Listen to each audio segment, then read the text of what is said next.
You are now muted.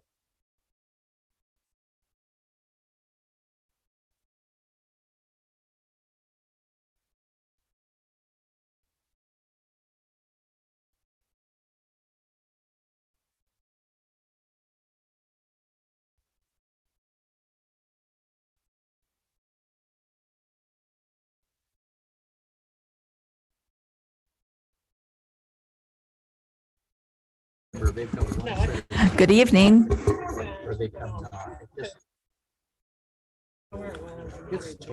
We're all right. I think we're ready to begin.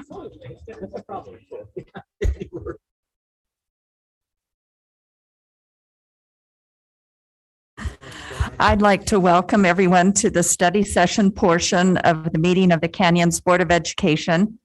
Today is January 4th, 2022. I'd like to wish everyone a happy new year and thank you to those that have joined us. First item on the study session is update on strategic planning. I will turn time over to Superintendent Rick Robbins.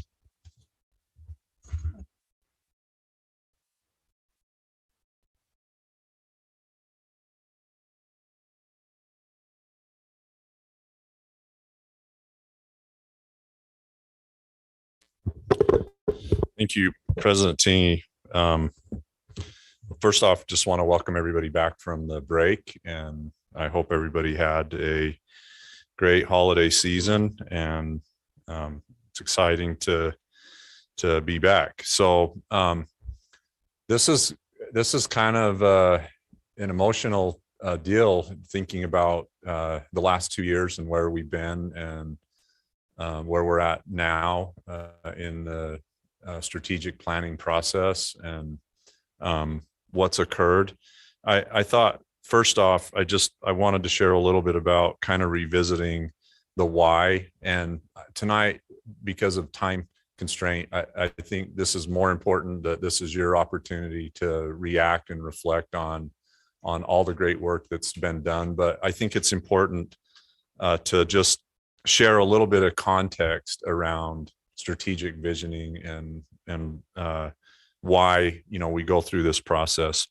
But strategic vision really is our North Star, and it not only guides our decisions, but more importantly, it holds the keys to our students' goals, dreams, and aspirations.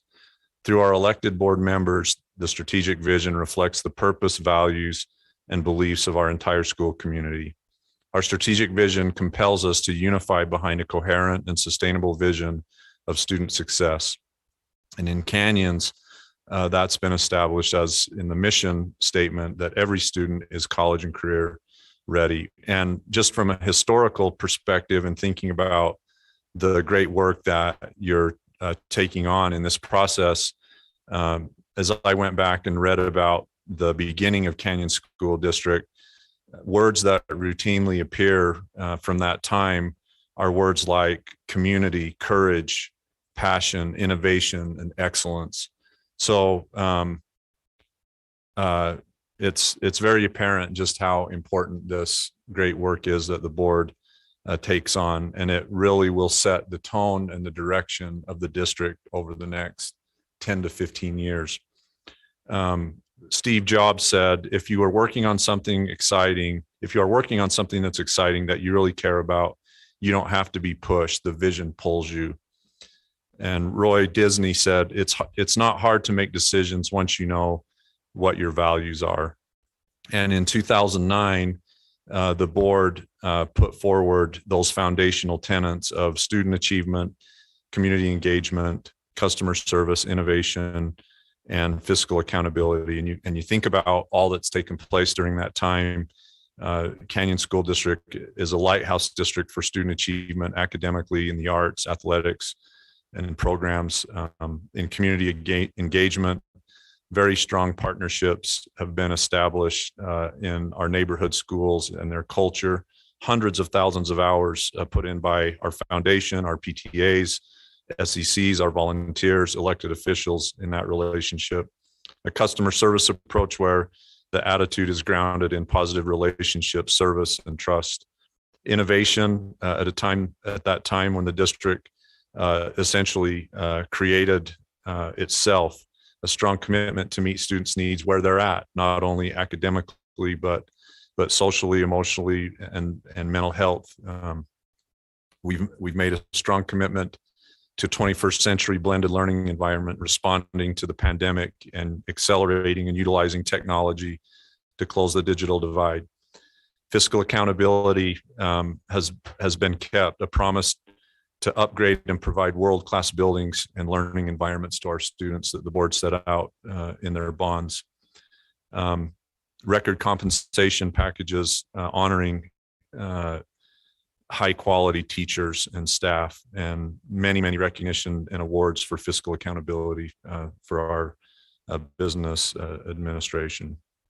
So tonight, I think it's important to think about objectives. This is really a first run at this. And so I wanted to provide a little bit of context and talk about the process we've been through, and then turn it over to President Tingey to lead the discussion and reflection that you all might have. So really, as you're thinking about the process and the proposed plan, which is very much in draft form, there's still a lot of work to be done.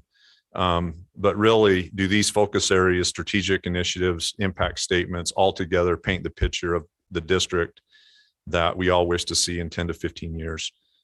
What's missing from the plan, or what needs to be potentially removed from the plan? And so going forward, you can see this is a word cloud from some of the work that's been done. It's great to see students at the center of the word cloud highlighting all of that great work. The tenets, as mentioned, that the district has been established on. I think it's important to as a reminder that this is more of a yes and question. Strategic plans are built on a position of strength, and it doesn't necessarily mean that the language or those foundational elements are removed, that it's more of a build upon. And you can see the current vision statement that was established at the beginning of the district that, as I mentioned, reflects in the great work that's taken place, and the core value and belief statements that are also there to support that mission and vision. Just a few of the snapshot of the milestones, as I mentioned, in all of those different areas that have occurred over the years in the district that have been notable. So really, we're at this place where it's a time for reflection. I think some of the things that we've learned over the last 2 years in the pandemic that have brought sharp focus into view is continuous improvement. It's reflection on change. Has been lots of stress. There's been lots of hope, flexibility, technology, acceleration, communication, thinking about the future, thinking about innovation, and all being really relationship driven. So you can see some of the areas in this drive for continuous improvement that have come into focus that I've mentioned: shifting demographics, as we know, changes to social and political landscapes, examination of what college and career ready means. And we've talked about that as in equity and action in the district, and how that's equal opportunity, but it's up to our students to fulfill those goals and their potential. Advancement in technology and innovation, and then also reevaluation of our resources to meet those demands that have been changing. So real brief then, we've been in 4 phases of this project beginning last year in the spring. The first phase was an opportunity to plan and align. So there was a lot of self-assessment. We began the accreditation process to self-assess and do an inventory of current performance in the district. So a lot of data input on that. We also began preparing for our superintendent listening tour. Many of you have sat on board committees, whether it's long-term planning or other committees that have helped facilitate that beginning phase. Then we moved into building a foundation. So this was really starting to develop those areas of focus, and that heavily involved community engagement. And so you can see gathering perspectives, this list of community engagement activities that have taken place to really solicit the view and tone of our community. And I have to say, just thinking back about how that's gone, even in the midst of the crisis, what an honor it's been to go out and to engage our public and our employees and our students. We've really triangulated that input through lots of different modes of sharing and stewardship. And so it really is a reflection of our community. So you can see some of those groups that have engaged us. At this time, it also brought about our steering committee, our focus groups, our board student advisory council continued as it has in the past. We engaged our superintendent listening tour full throttle, and then also started to begin our popcorn Fridays to engage our public. And then recently we've moved into the design phase, and this is where we're currently at. And I think at this point where these things start to really gel and come together and start to emerge, this is really an opportunity to refine and to continue to really look at those places that reflect our school community's vision. And in that, we've worked on impact statements, success criteria to measure what those outcomes might look like. We've also discussed a strategic mission and vision plan and framework. So as you've seen in some of the emails, there's different templates for this. So there's an opportunity to reconfigure or to look at how the strategic vision actually plays out in its aesthetics, which is also very important. This also has involved developing our action items and looking at continuing to look at indicators. And this has been done through planning teams, the steering committee, as well as full board and cabinet discussion. And lastly, once we refine this, we'll be in an implementation stage, which will really, in my mind, develop a living document and one that will move forward in guiding the district and hold us accountable to that promise we have to our students. And this will involve a communications plan to reach all stakeholders, as well as indicators measuring progress and a process for review and revisement on an ongoing basis. So that is a really brief summary of what's happened over the last almost year now. So with that, I'm kind of ready to turn it over to President Tingy for some discussion. Thank you, Superintendent. It is amazing what has been accomplished in this process. And so, board, it's, as he described, the process that we've gone through, and it's now on our table. There's been a lot of committees, a lot of advisory work done, a lot of gathering of input, and it's now on our table. So tonight, I thought we'd take a few minutes and you could share some of your initial thoughts about this draft document that is a summary of all the work that's happened the last 8 or so months. But then we also want to talk about next steps. So I think to really roll up our sleeves and go to work on this document, we're going to need a solid chunk of time in more of a workshop fashion. And so I'd like to also talk about when that could happen.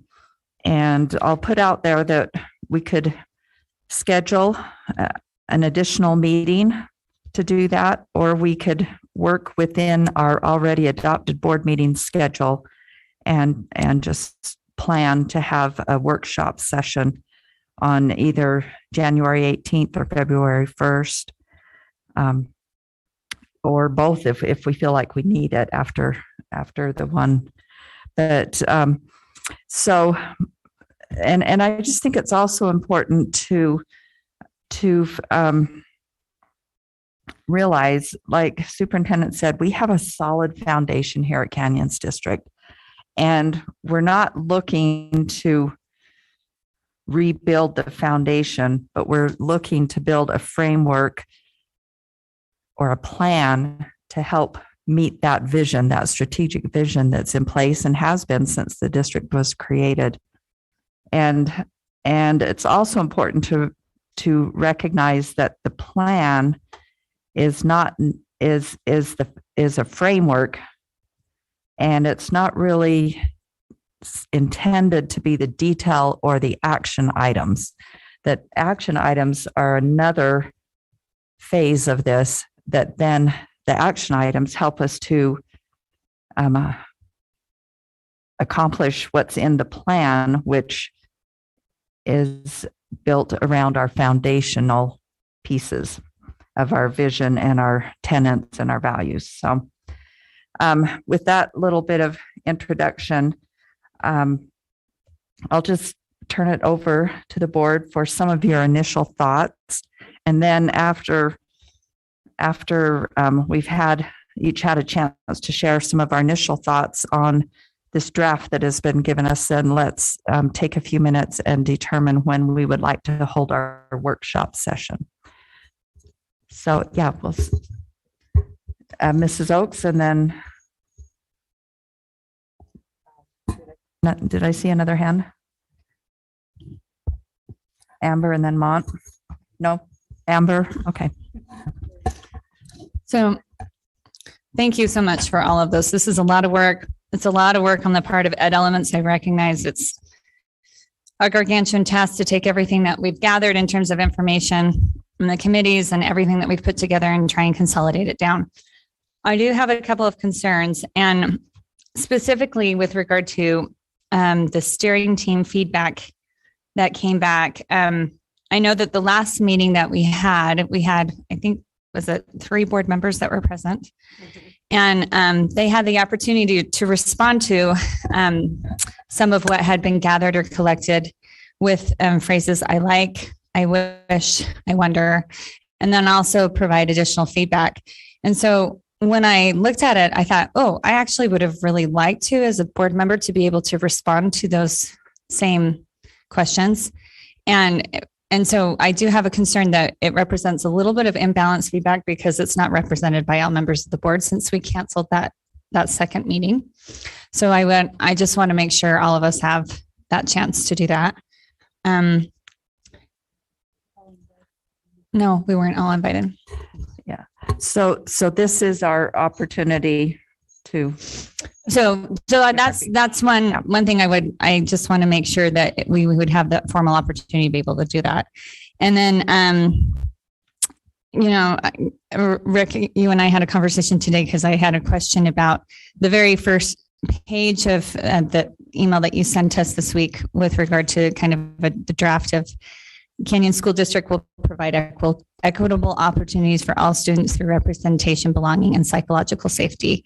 And then has a subsequent phrase saying, to that end, we will focus our strategies and resources on learning experiences, access and opportunity, human-centered supports, and our operating system.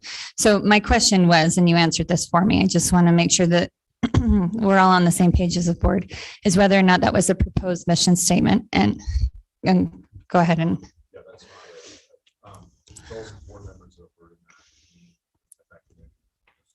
at the steering committee That was a statement that the discussion was, should that be a standalone tenet? Should it be a standalone belief statement?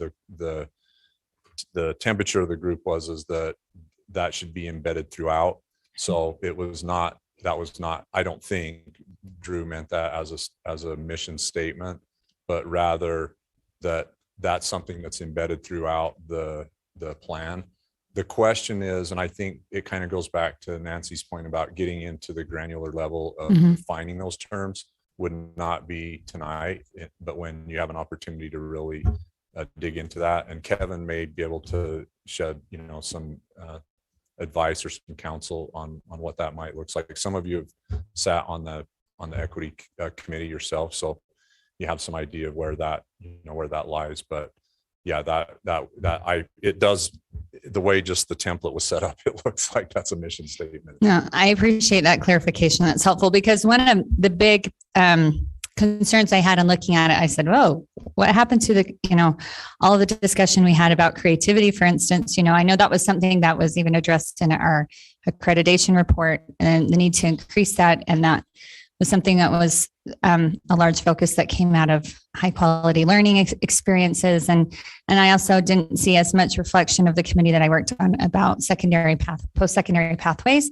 So it was just some of that I thought, oh boy, I think we need to make sure that every member of the board has an equal chance to weigh in on some of those questions. And B, I do agree with President Tingy that I think we really need to have some additional working time together as a board to get this right. So.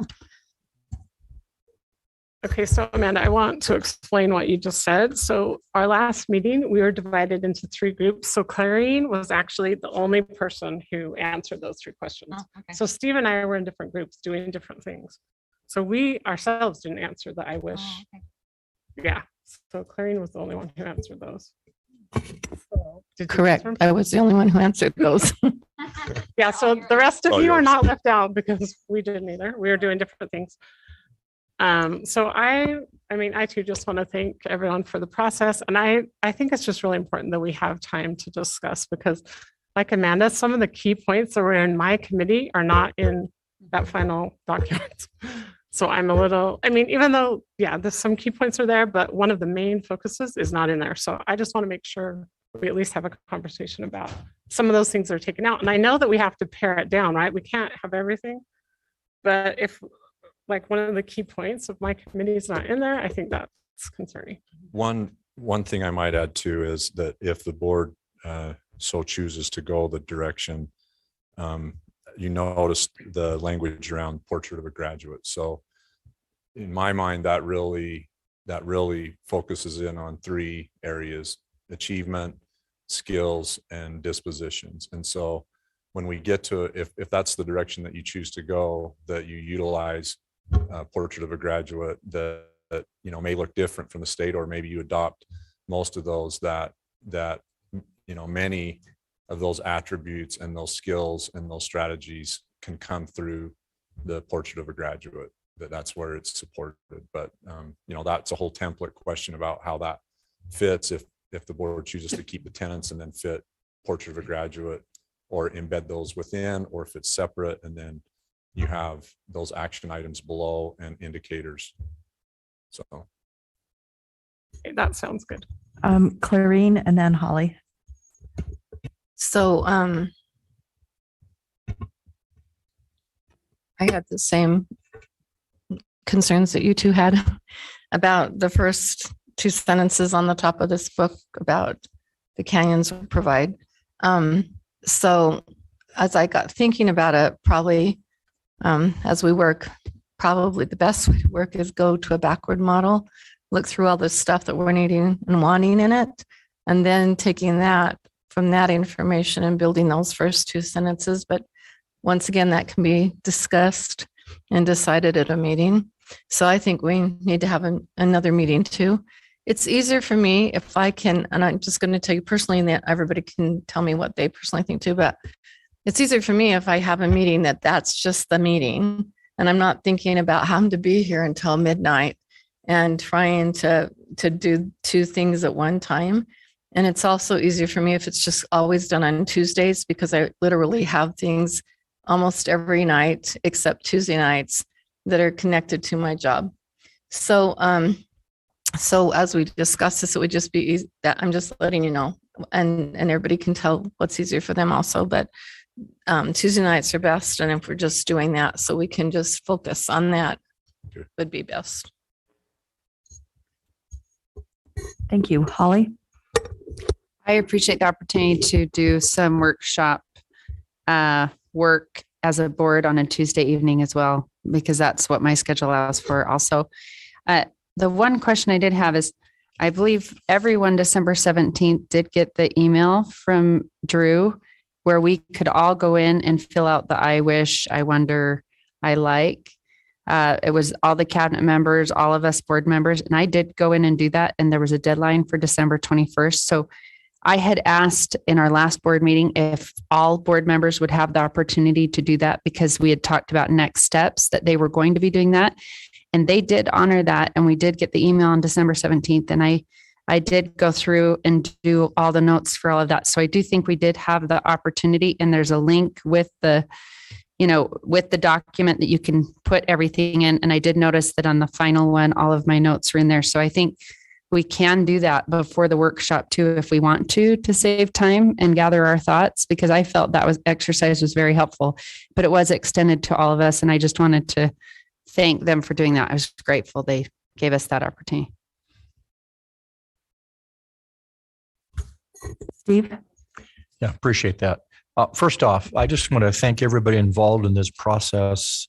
This last year could have been a year we could easily have excused ourselves from doing anything, but we pushed through it and had opportunities to go out and meet people when a lot of other people were hiding, and get input from a lot of other people. And I think that speaks a lot for our district and the administrators and people that did that.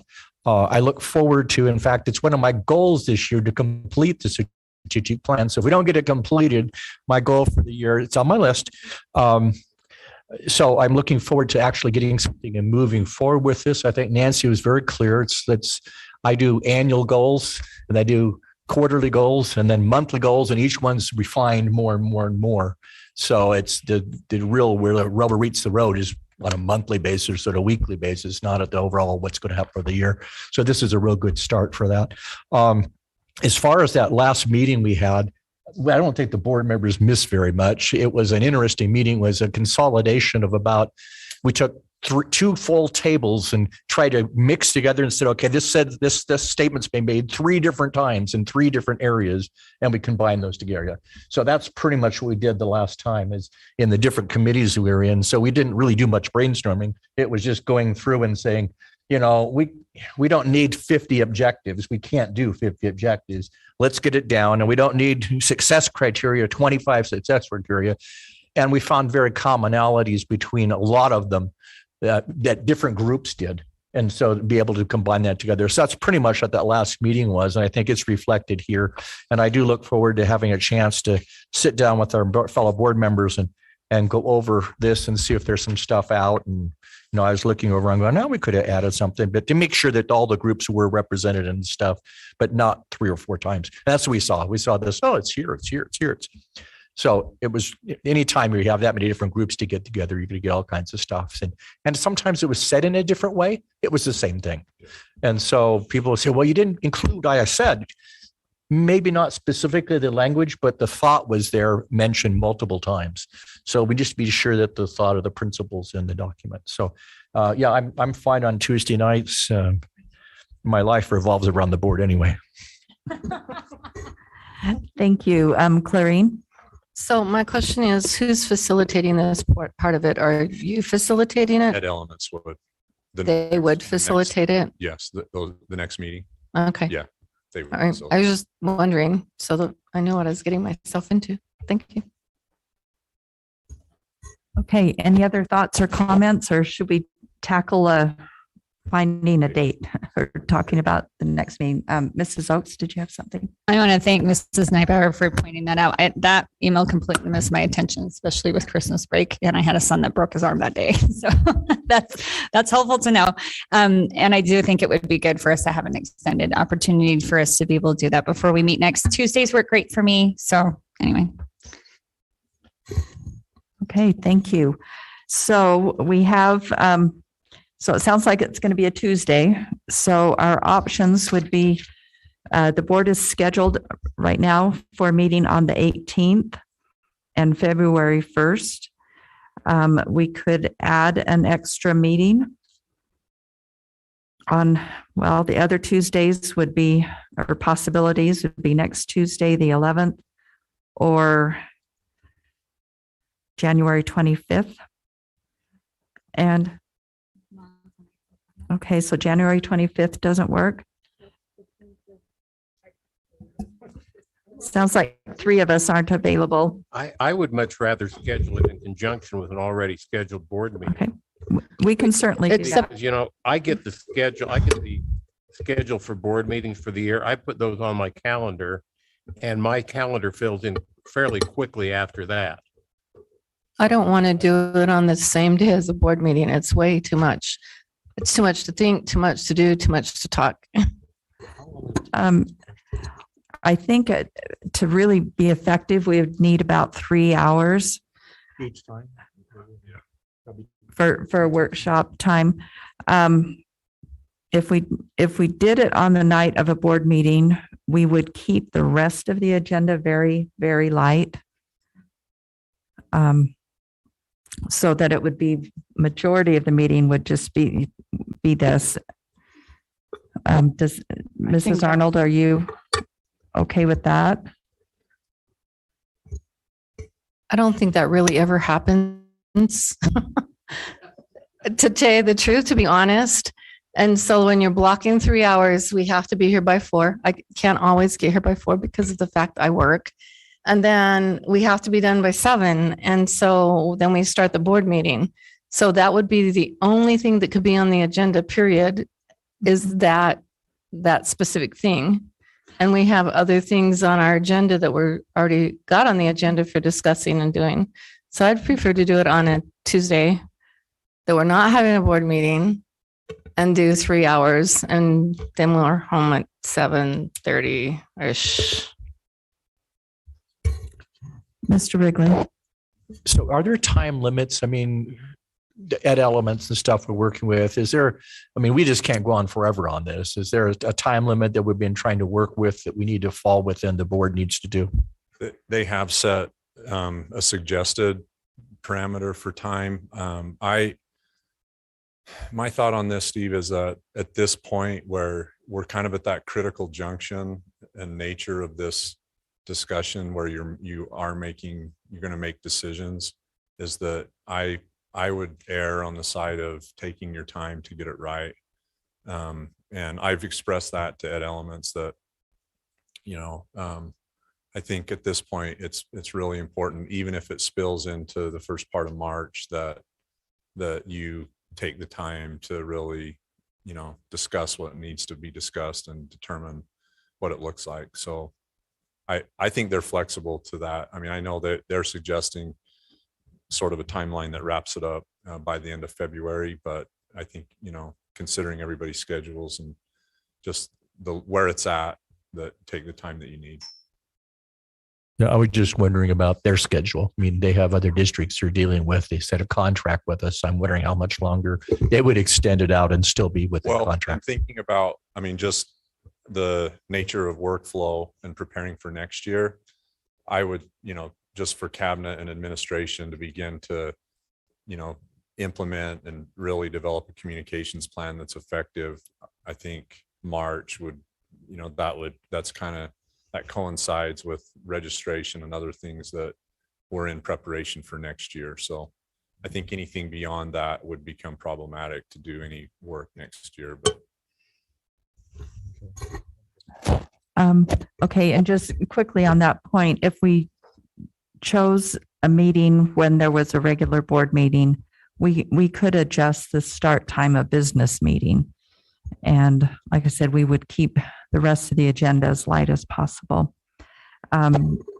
Holly and then Clarine. I really like that idea. If we have it really light, I think normally when we have like a closed session at 4:30, it's not like we're here and done in 3 hours anyways. I think it makes sense that we would probably want to do this within the next couple of weeks because we are going to need to revisit it again, kind of let it simmer and come back and have more group work, I'm sure. My suggestion is to have the first one February 1st, because I think it is really helpful to go through the document and do the note taking that they've suggested. I wish, I wonder, what I like, what I question. I appreciated Mr. Wrigley's comments about what happened at the last meeting. I do think in the process, as we were in these small groups, we started with ideas and then we kind of had to generalize them and bring them up to like 5,000 feet. So sometimes the intention of the original impact statement may look like a duplicity somewhere else, but maybe it's actually different. And so I think that's part of the discussion probably that Amanda and Amber are bringing up, like in their small groups. Oh, I saw something that was lost, because in the process of bringing it up 5,000 feet up, maybe the actual intention is lost and it looks like it's duplicate, but it's not. So I do think we have a lot of work. I think it would be a good idea to have some time to go through everything and even go back to our past notes with our original meetings. So my vote would be to go ahead and do it February 1st. I have a kind of a tricky schedule here just in February and March. I have a senior, he's on the varsity basketball team. He's graduating. I'm going to try really hard to make his games. He doesn't have very many of them left. So February 1st works for me if it works for others. Clarine and then Mont. I was just going to say it would be better too if we kind of put these back to back, because if you do one month and one the next month, we're all, maybe you have better memories than I do, but I'll forget what we did. And then I'll be going back to figure it out, to go back to figure it out again. So I'll do whatever dates y'all want, but can we do them a little closer than further apart? Okay, thank you. Mont. Yeah, I just wanted to say that I feel like the idea of a study session, what we're trying to accomplish there would meet my definition of what a study session should be. So that just makes sense. And if you started at 4:30 and you move your start time for the business meeting back, I think that's perfect. Okay, thanks. Any other thoughts? And then we'll start talking specific dates. Mr. Wrigley. Question. Hopefully, if we need to get this done by March, we're going to have to at least have 2 or 3 readings on it in public. So we're going to have to get this done probably by the 1st or the 2nd at the most meeting in the month of February, so that we have time to get it done by March so they can implement it. So we may need to move it meeting to meeting. So we have 3 readings. I suspect something this complicated and stuff, we want to have at least 3 readings for the public on. Okay, thank you. All right. So January 18th. Does that work with the idea that we would keep the rest of the agenda as light as possible? I can't be here for the 3 hours on January 18th. February 1st. Are you saying early, like 3:30 or? No, it would be 4:30 to 7:30. Yeah, I can February 1st, but I can't January 18th. Okay. February 1st. Everyone okay with the February 1st date? Okay. And then is there a possibility if needed, then on the 15th for a follow-up one? February 15th, yes. Yes, it is a regularly scheduled meeting. Okay, we will plan on that. And it sounds like in the meantime, board, let's really review this document and all of the pieces that led up to this document so that we are prepared. And I'm not sure if the link that was referred to about the answering those questions is still open, but we could talk to Ed Elements and have them open that. It is still open. I clicked on it. Okay, Yes, and it was sent to cabinet too. I'll just forward it.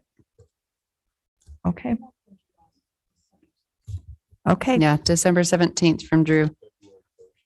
February 1st, have a workshop. So superintendent, will you check with Ed Elements and make sure that they're available? Can we set that that day? second meeting date after the February 1st once we've, I mean, we're at this point, we're not scheduling an extra meeting, so the 15th is a regularly scheduled board meeting. But yeah, we'll see how much gets accomplished on the 1st. And then what we all feel we need to do from there. Okay. thank you. Okay, thank you all very much. And so our next item on this study session agenda is an update from Sunlight Works. Again, I will turn time over to Superintendent Rick Robbins. Thank you, President T. And we have Kevin Giddens here with us from Sunlight Works to update us on this work. So Kevin, I'll turn it over to you for a debrief.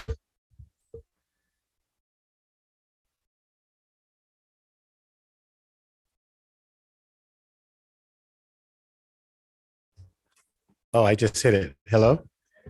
I am Kevin Jones Giddens, co-founder of Sunlight Works, and I'm so grateful that the board and/or whatever powers it be have invited my organization to take part in this district-wide diversity, equity, inclusion initiative.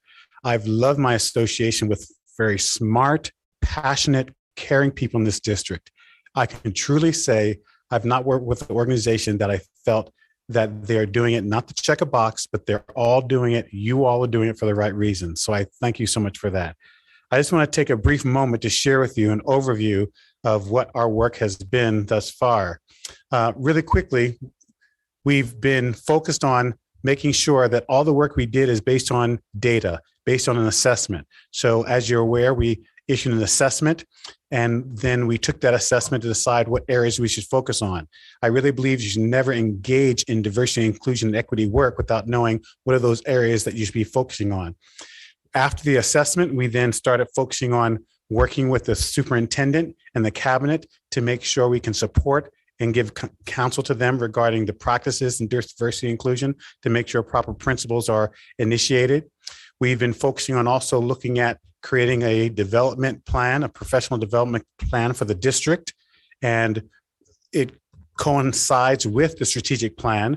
We wanted to make sure that we did not get ahead of the cart by producing this professional development plan after the strategic plan was approved and created. And so we've been working alongside and very grateful to be in part of several meetings to make sure that this professional development program that we create is aligned to the strategic plan.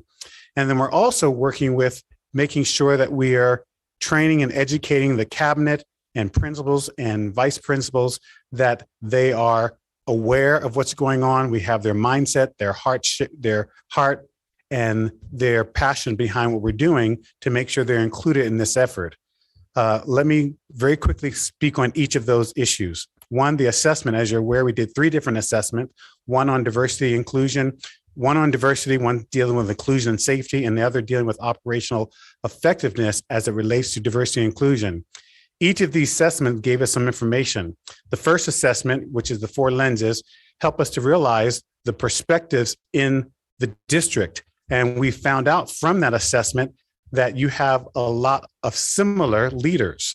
And that's a good thing, but it also relates to your learning capacity standards from your accreditation review. In that review, it stated on point 1.3 that systems need to be engaged in continuous improvement, dealing with change. And as you look at the profiles of the people in your district, only the profile that is about change is orange. And it has the lowest amount of orange in the district. It's not about hiring more people. It's about helping the people who are already in the district realize the capacity for change and continual improvement. Also, a part of your accreditation review, it stated very clearly the importance of equitable opportunities and creating equitable opportunities for everyone. Well, it would be very difficult to create those equitable opportunities for everyone when you have a district that's very dominant on one side than the other. So it helped us to know we just need to help the dominant understand the importance of being equitable for all. And then finally, according to your accreditation review, it shows that 2.2, the learning culture promotes creativity, innovation, collaboration, and problem solving.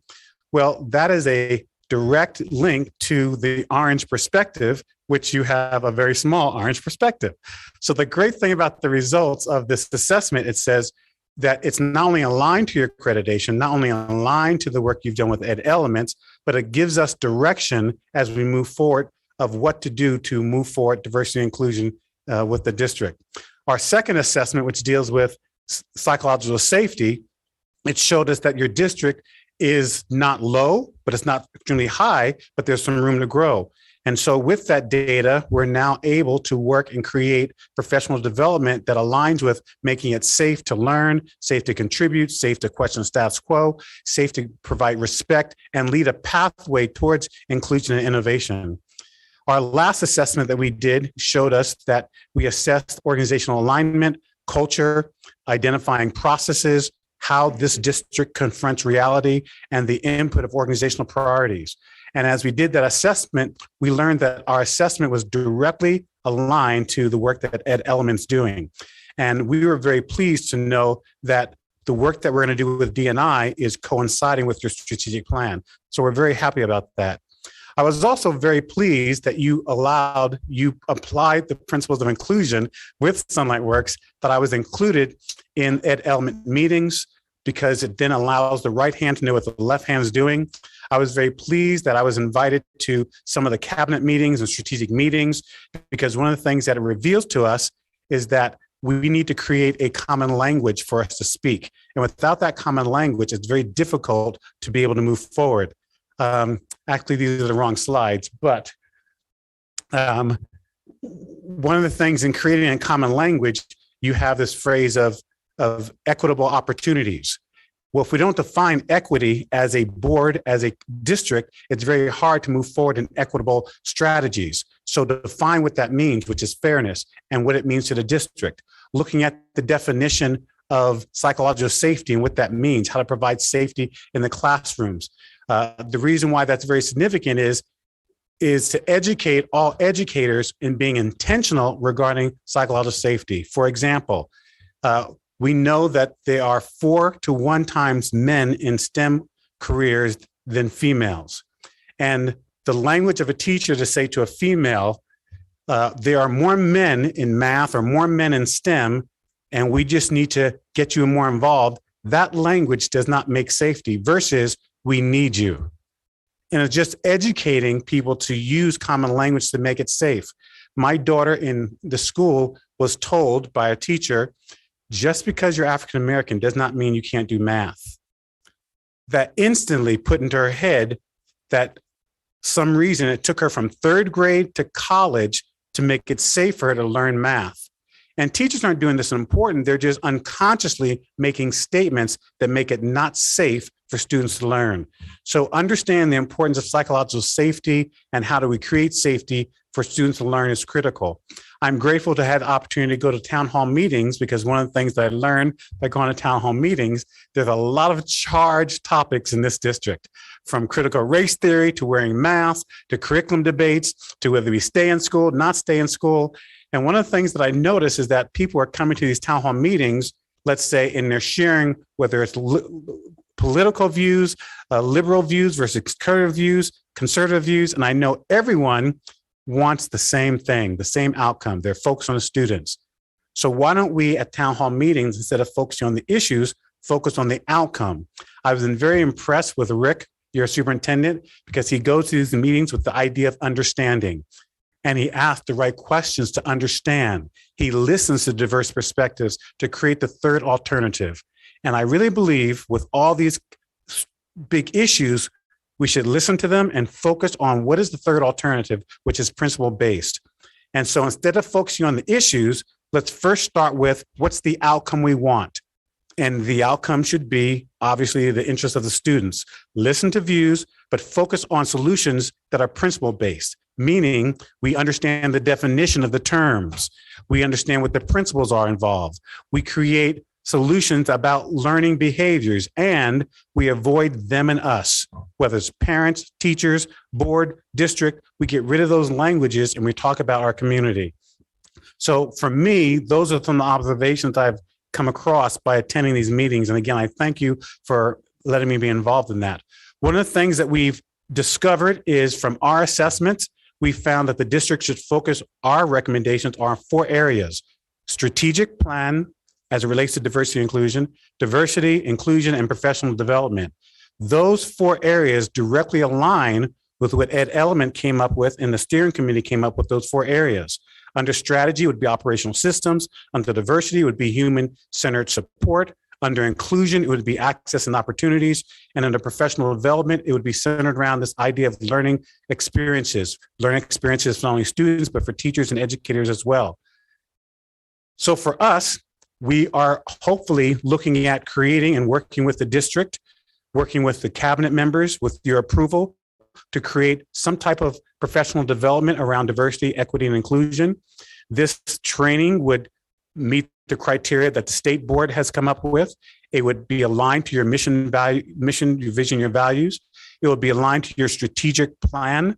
It also would be aligned to standards of principles in the industry and meet your objectives.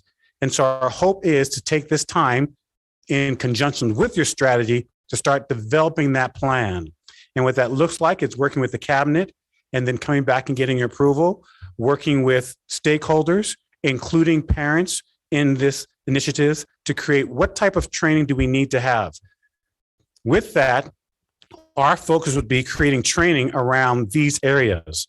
It's very important to look at what diversity and inclusion really is and focus on the principles and the competencies like collaboration, trust, conflict resolution, problem solving, psychological safety, inclusion, valuing diversity, emotional intelligence, accountability, building networks, effective communication, et cetera, et cetera, et cetera. So our focus would be unity, equity, and belonging. That should be the focus of the professional development. Finally, our hope is to educate from the top down. Culture is created by leaders and what leaders allow. Our hope is to first work with the cabinet members, principals, and assistant principals, educate them and get their mind share around 3 topics: diversity and inclusion, psychological safety, and building trust and collaboration. And it's through these trainings with the cabinet and the principals that eventually we will evolve the professional training that would go to teachers, educators throughout the district.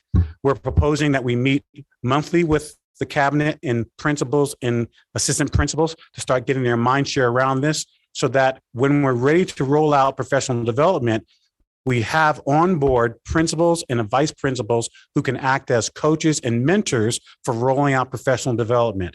Again, if the leaders are the ones that dictate or control cultures, how can we roll out professional development to teachers and educators if the principals, cabinet, board is not on board? So our suggestion is to work with them first and then roll down training from there.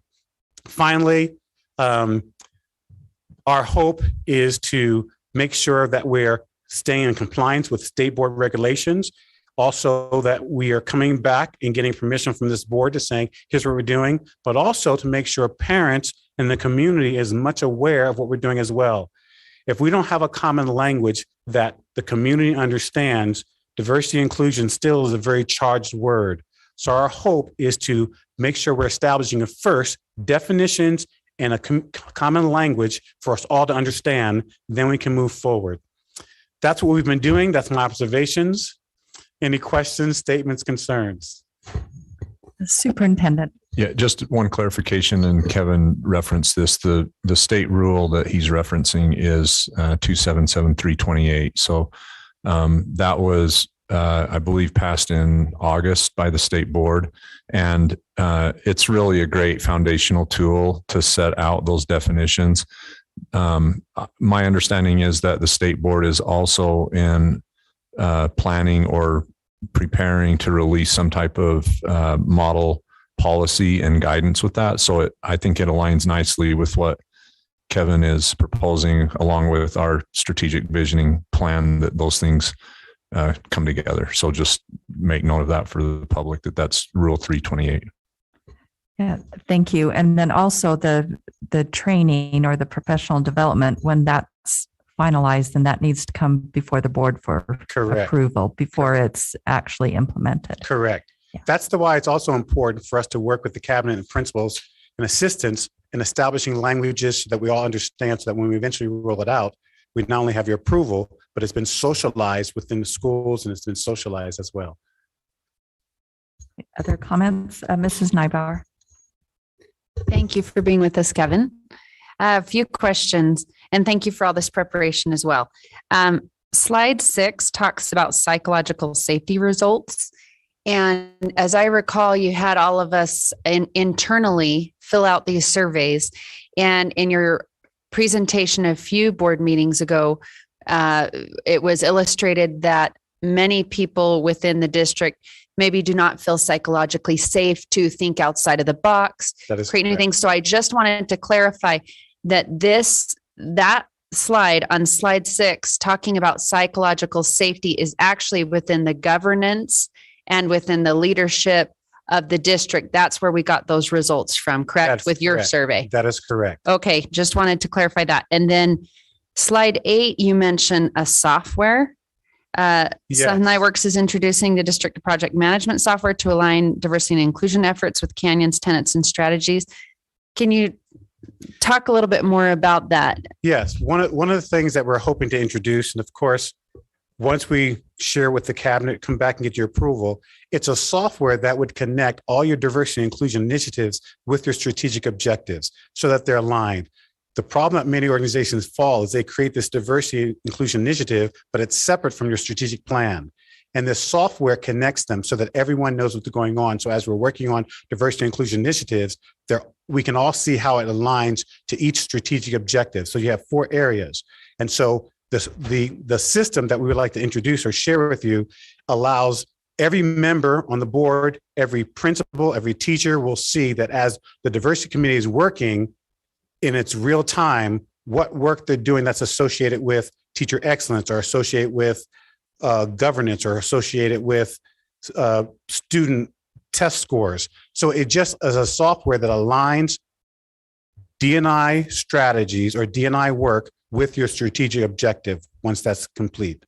Well, this software would be operated by district administrators. Would it be teachers as well? What's the vision for that? The vision is it would be operated by the cabinet.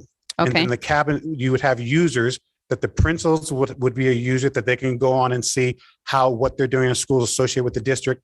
You all would be users. So everyone would, one of the problems that we have is communication and being transparent. Mm-hmm. Is software allows for everyone in the system that you say should have authorization would see what's going on and how it's aligned to the strategy. So you determine who the users are, but we're recommending that the principals and assistant administrators would definitely have access to it, but you determine who has access to it. Okay. And then, so in a further meeting, you'd be showing us this. Correct. Okay. I think I have 2 more questions I wrote down. Okay.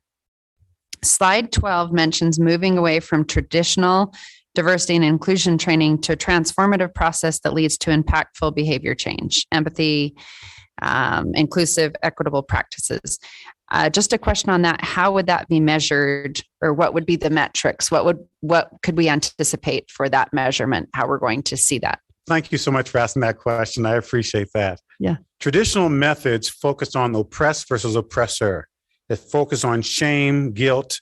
We want to move away from that. And when you're going into a room and talking even with youth about this idea of what racism is, or how do we all belong, you want to use statements that don't isolate people. I was in a classroom when my teacher was talking, a simple history class.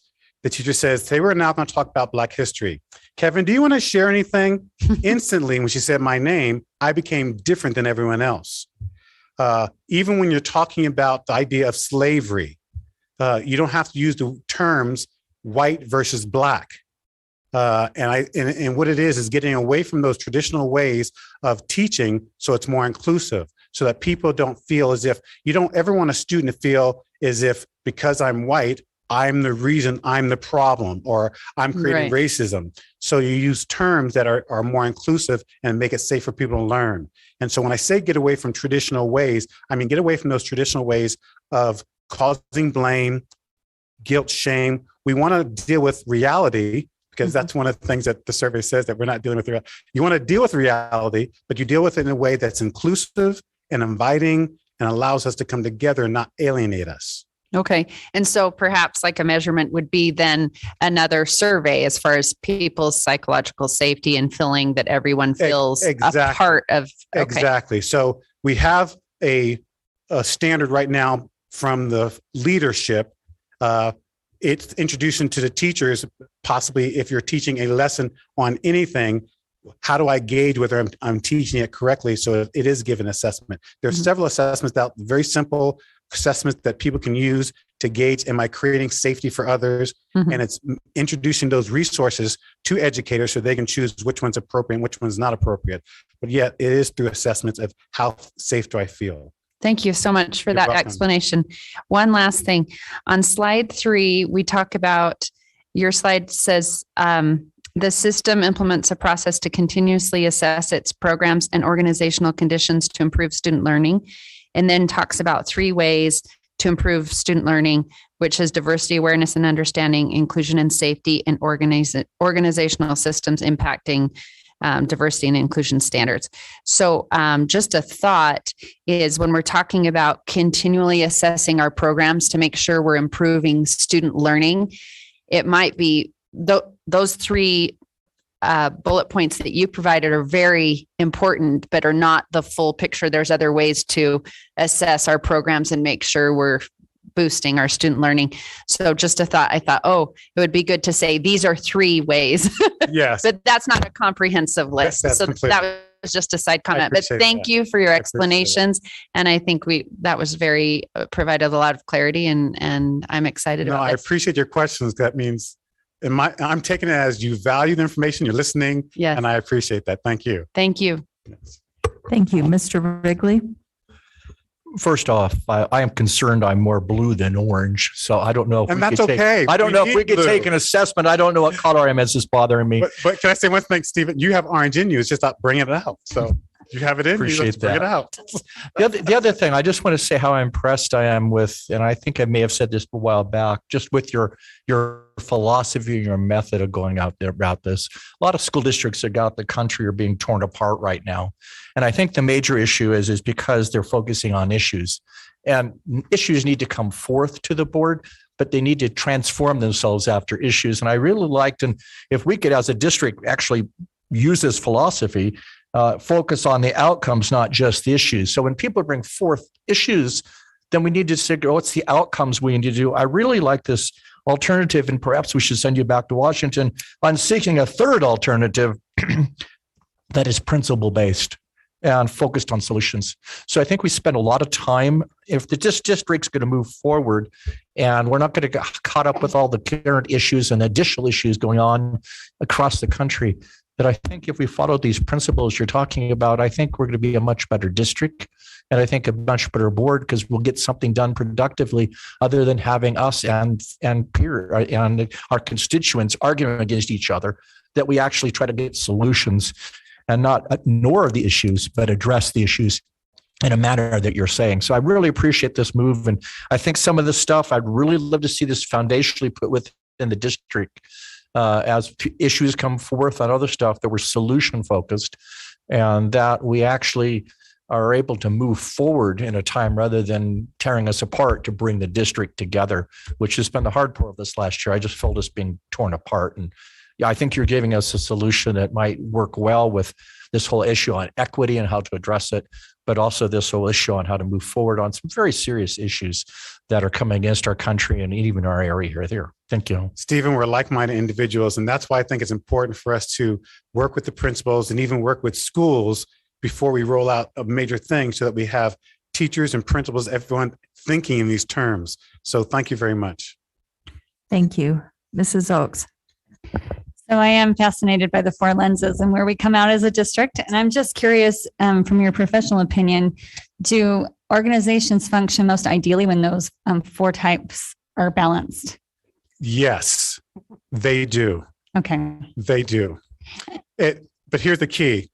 When they're balanced, it's obvious. When they're not balanced, it requires the majority to understand the importance of empathy and understand the importance and value of the other perspectives, because they can lean, because everyone has all perspectives in you. It's a matter of bringing it out. So either it needs to be balanced, or we need to get the majority understand the importance of listening to the minority. So I'm curious if part of the work that we might be engaging with the district with you, and by the way, I am very impressed also. And I love seeing how your findings aligned with what came out of our accreditation and also what's come out of strategic planning. I find that to be what fascinating. that says is that we're focusing on principles. Yeah. We're not focusing on what we think needs to be happening. We're focusing on what data is telling us. Which is great. I applaud you for that. Well, and so for that reason, I'm very excited to see how to be able to bring this all together, to have a common language, to have a common resource of being able to get everyone on the same page and have that transparency there. I'm just curious, and when we're talking about the four lenses, whether or not conversations, and maybe this is a question for the superintendent, will be had with our administrators or with HR about making sure that we're doing a better job of gathering a balance of perspectives. I'd love to see more orange.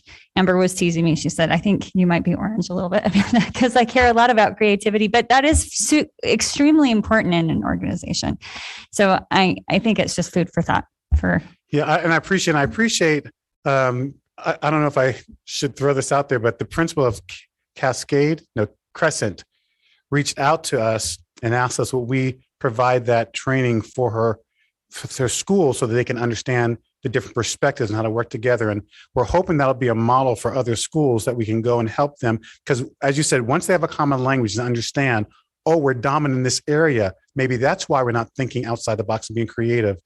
And so I hope we have an opportunity to go around per school and introduce this concept to them so they all can see that perspective, because it's the difference between telling someone and letting them discover themselves.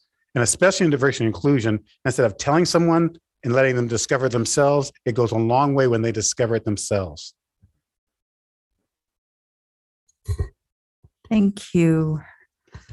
This is exciting. This is really great. And we appreciate your work and your willingness to merge your work with the work that we've been doing with accreditation and our strategic planning. And I think that the outcome of all of this will be more successful and stronger for the districts. So we have to make it work. The alternative is worse. Yeah. Yes. So thank you. So we will look forward to a report back in a couple of months, I guess, with when you have an outline for the professional development for us to review. We'll also report back on how it's going with the cabinet and principals and schools as well. Okay. Thank you. Sounds great. Thank you. Okay. Next item is a look at 2022 legislative priorities. So I will turn the time over to Mr. Charlie Evans, Director of External Relations. I've asked Susan to come up with me too. I hope that's okay. She's going to pass out our updated tracker. I just want to say, as she's doing that, how much I have personally enjoyed sunlight training every time. Is this on? Is this catching me? Every time I listen to Kevin and Al, I learn something, and it's been very helpful. I really appreciate their involvement with our district. This is not the first version, but probably the first version all of you guys are seeing of our 2022 legislative tracker. And we waited and printed it out and handed it to you so that it would be up to date. And they published at least 2 bills since we printed out about an hour ago. So they're coming at us. They started slow, but they're coming at us fast and furious. I think everybody here understands and has used our tracker before. And so be happy to answer any questions about that. As far as our legislative priorities, we've been doing this every year, and our legislators have come to expect it from us. I've had a number of legislators ask me for it this year. And so we're excited to get those handed out. I believe that we have incorporated all of the suggestions from the different board members. If we haven't, If this current version that you see on board docs does not reflect something that you've tried to communicate to us, if you'll let us know, we will certainly attempt to incorporate it before we print it. But we would like to print this as soon as tomorrow. We're meeting with our legislative delegation on the 11th, which is next Tuesday. And we would, like to hand this out to them at that time. And so without laboring the point anymore, I'd be happy to take any questions. Thank you. Mrs. Oaks? Hi, thank you so much. I really, really like it. I think it looks great. I just have one suggestion with regard to the section on school grading. It says we support an accountability system that measures how well individual schools are meeting the needs of students based on multiple indicators of student success. I think it actually needs to be spelled out other than standardized testing. Because and correct me if I'm wrong, I mean, currently the school grading system is completely based off of the RISE test. Is that correct? I don't know if it's accurate to say completely, but it does have an outsized impact for sure. Yeah. Would you repeat the wording you said? So I'm just reading this Did you say section. other than or in addition? Well, I'm just thinking if we say that they are meeting the needs of students based on multiple indicators of student success other than standardized testing. So other than. Yes. Okay. Did you get that? Okay. I think it'll help just spell it out because I think it could easily be misinterpreted. Oh, they're fine with it the way it is. Yeah, that's a good point. We'll make that change.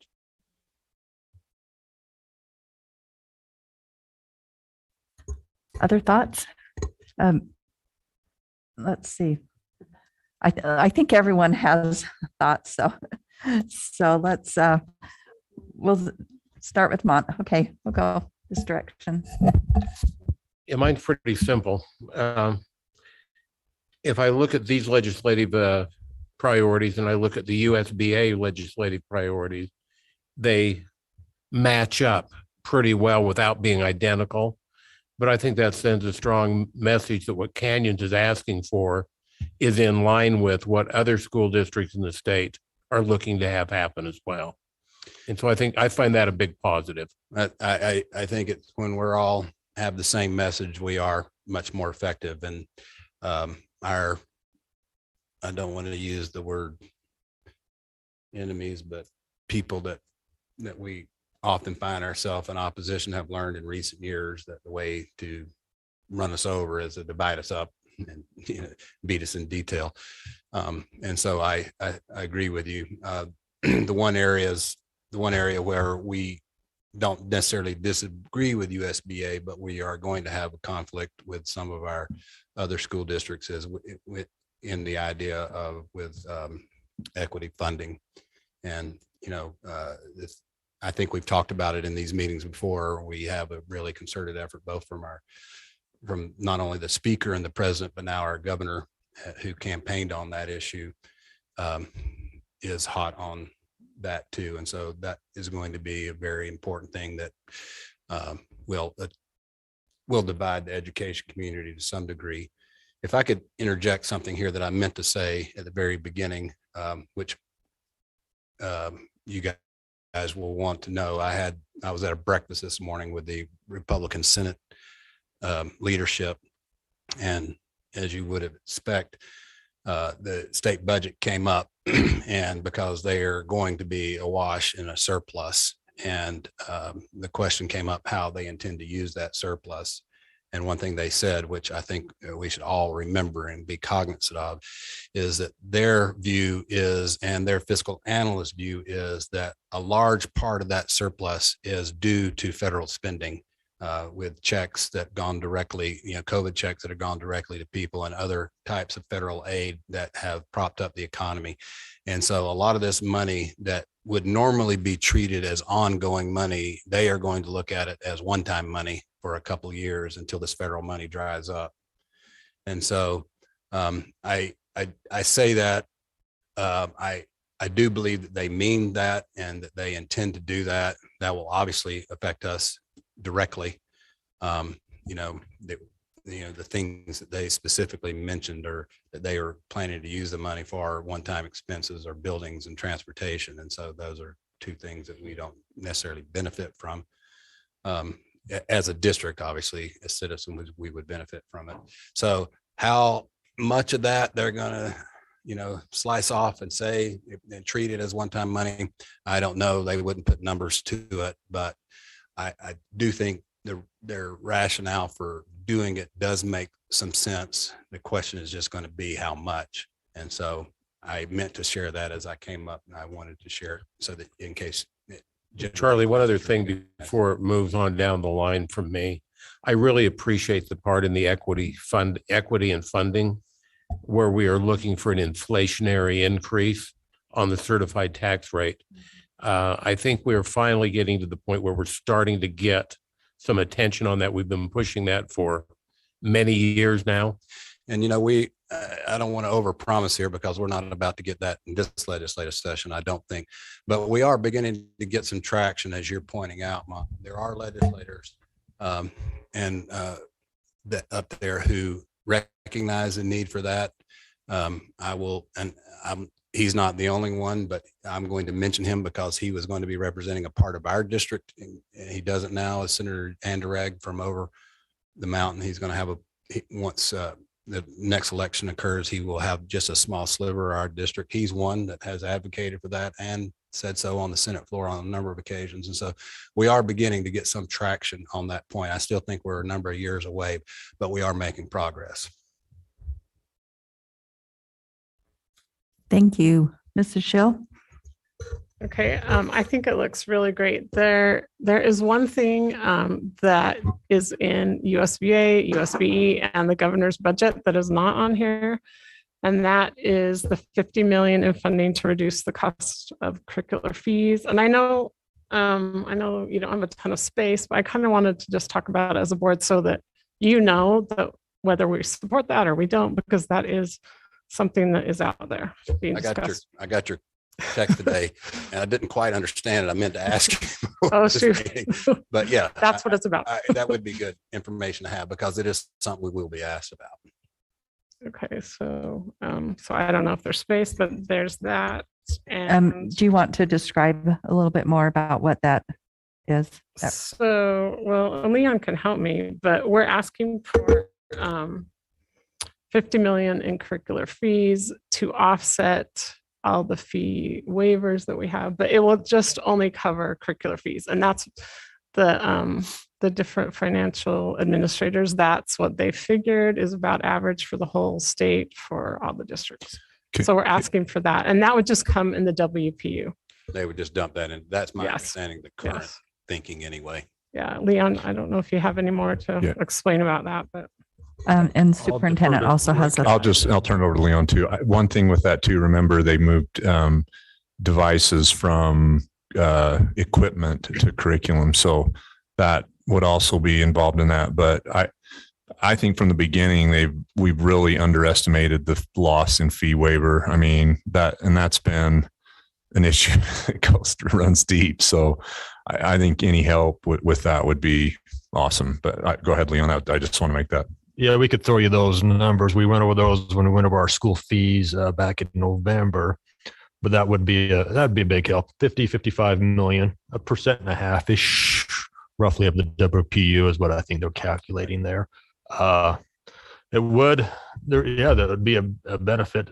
It's also an administrative burden for our office staffs to track all these fees. So there's costs free to us collecting. There's costs to us to administer all these fees as well. So that's challenging. That would free up some of our office staff to do other things that our principals are really struggling with in other areas. So it's a big ask, and it has to be ongoing, of course, right? We just can't do it this year. It has to be ongoing. So interesting how it plays out. Yeah, how it's received. Okay. Yeah. And then one other item was, and we have it on there, it's just the capital piece, because that is also in USVE and USVA and the governor. So I just kind of want to make sure that we know what we would want to spend it on. It doesn't need to be listed on there, but we need to be able to talk about that as, okay, if we got money for capital, this is what our district would use it for. And I think Leon has a plan for that also. Yeah, when we went over our, just quickly, don't want to take too much time because we'll have to meet more on this, but when we went over our small capital a couple meetings ago, we always have far more needs than we have dollars. And so this will help. I think part of what we're going to see at the legislature too is an effort to help districts who have schools with unreinforced masonry, which certainly we support. But our taxpayers have already paid to reinforce ours, and would not be fair for them, having done that, to also pay to have it done in other districts too. And so we'll be fighting for equity, for districts who have taken the initiative to do that. I don't know how that's going to go, but that is one of the priorities I have anyway. Okay, that sounds great. Thank you. Thank you. Mr. Wrigley. Yeah, I appreciate, first off, this is right on, especially with the comments that we have. This would not only just be the legislative priorities from the district and the board, but it would be nice if they'd be legislative priorities of our constituents and our patrons. And so I want to talk about that in a second, because I think we have 129 educational bills right now. And we haven't even got into the session. What do you think we'll have before the session ends as far as filing on educational bills? 250 different regulations for that. And of that, how many of these are message bills and super school board bills? About 245 of them. So, I mean, there's a real issue that we're moving towards local control. And I think we have a lot of bills. I don't think the public understands the amount of bills that are pushed every year through the legislature session. And some are very good. Some are super school board bills, which actually go beyond what they should be doing. This document's really important. Is there a way that we can get this out to people? We will share that with anybody who wants. Well, I'm thinking like the AARP and the other organizations frequently have a way to push stuff to people. We do so that people How many know. people subscribe to that? Do you know, Susan? We have over 1,000. Yeah. So maybe if we just put out an email message under Peach Jar or something to tell people that there are ways that they can get involved, because we have a lot of parents that are very politically involved in the school district, and it would be very helpful to have their support in this process rather than just the board meeting with their legislators and stuff. Yeah, we have always had an RSS feed that we ask people to sign up for. We send that messaging out to all of our PTAs and train their legislative VP on how to know our roles. And so then they pass on to theirs as well as their PTA priorities, which are different. And then we send out the message to our SCCs. We put it out in our newsletters. Kirsten and Jeff always share that. And then we have the link on the website that says this is how you share. Then whenever we go to community meetings, such as the South Valley Chamber or some of the other meetings, we always share this and how to share. Yeah, I just if there's some way we can just in general get it out to absolutely all of our individuals. And I noticed like ARP and others organizations have text messages, because nobody reads emails nowadays, but text messages that go out, because I'm just sure it's typically what happens on the board. And we get the stuff said, this is what happening. They're changing it tonight. Tomorrow morning, you have to give your comments in because they're going to make it. So we need to have an organizational structure, sort of like they have on some of the AARP and other groups in the area, that would be helpful to get this out to our parents who could help advocate for us. Because a lot of times we're seen as this being a conflict of interest when we are advocating for We do our call to action separate from that. And the reason we do the call to action separate is we want everybody to feel comfortable using this. And I think it gets used far and wide outside of our district now. It has so much information on it. And I think it really is the best source of education only legislation that there is. Yeah, I think a lot of our parents follow a lot of stuff, but I don't know if they're aware of this stuff that could affect their children even more than any of the other issues that they may be concerned about. Some of these issues are fundamental, and once they get into law, it's almost too late to do anything. So yeah, if we can sort of focus and move that direction and involve our constituent patrons, I think this is a good time to do that as much as we possibly can. Thank you. You bet. Thank you. Thank you. Mrs. Nybauer. Thank you. Thank you for the spreadsheet. I'm saddened by some of the things on here. You just talked about 250 bills attached to LEAs, and I know we we struggle a little bit with too much overregulation when some things we've already got in place and it's just overkill a little bit. But anyone who's talked to me at some length probably knows what I'm going to bring up. I have talked to a few senators and representatives who are also interested in this, and I've debated back and forth whether I want to put this out there because of the timing. But I'd really be interested when we look at our legislative priorities and we look at school safety and wellness supports and curriculum. I can't help but think, can't we lobby for a little stronger resolution than the one in 2019 regarding school safety and digital citizenship responsibilities for LEAs and school community councils and charter trust land councils, especially in light of all that we've gone through in this last year with the TikTok devious tricks and licks. December 14th, when that was a nationwide problem, we were traveling and other states having the exact same issues, sending messaging and kids not going to school. Bring a gun to school day. Bring a gun to school day. And I think what better time than now?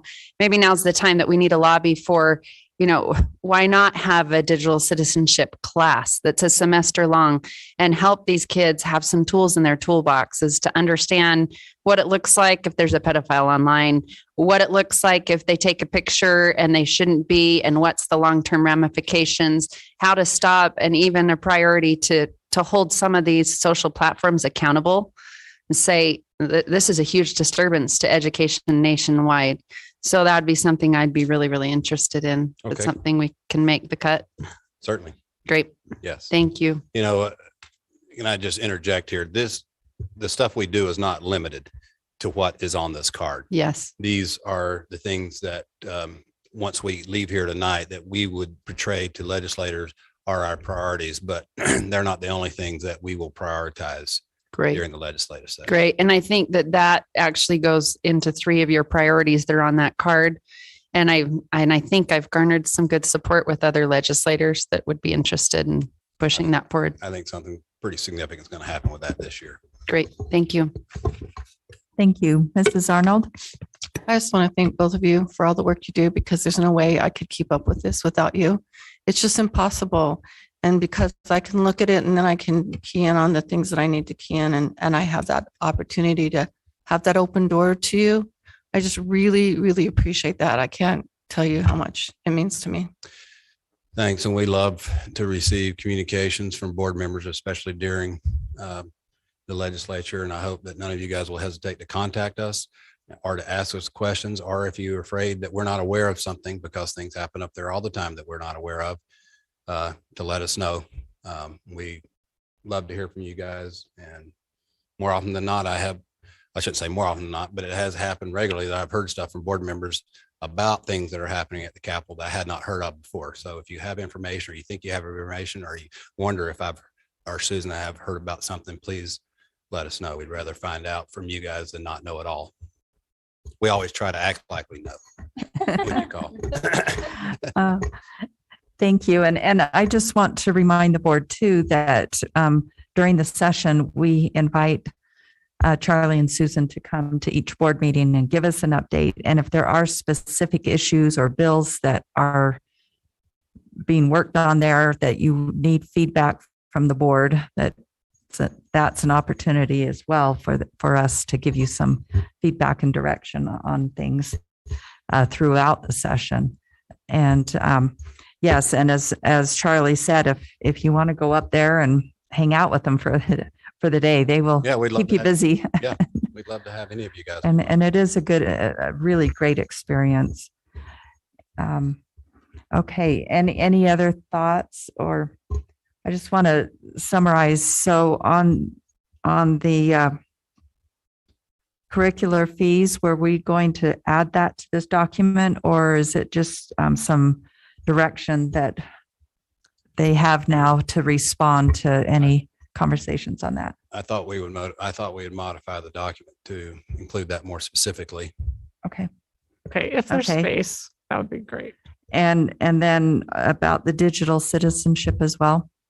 We can do that if you guys want us to. I mean, that is going to be something we work on, and so there's no reason not to include it if you want it there. Thoughts on that? Mrs. Oakes? So I think digital citizenship is definitely very important. The question is, do we need to provide any sort of specific guidance on what kind of a bill we're looking for? Whether it's particular funding to support those efforts, requirements that the schools or the SECs have or follow certain guidelines or expectations. I'm just curious what Ms. Nybauer was thinking along those lines. Well, if you look at the 2019 resolution, I just think it needs to be a lot stronger. I think there's too much. It's very general. It's left up to, a lot of schools. It's the librarian putting together a few things in newsletters. And I think having a class and saying our state's going to lead the nation, and we recognize this is a large problem, and probably a tier 1 support for social and emotional health for all of our students, and have a semester long class so that these kids have these tools and can recognize. I think, we've had the research for decades. Wall Street Journal has been running this expose for the last 6 months of the dangers of TikTok for all negative teen behaviors, and Facebook, and now it's going to be the metaverse. I just think it's forward thinking too, and especially with the threats to school safety and violence. So that's what I'm kind of thinking of. But so to clarify, you're thinking of a specific resolution from the legislature as an encouragement? Passed one in 2019. they did. Right. And if I understand what you're saying, Holly, is that you think that should be strengthened and have more robust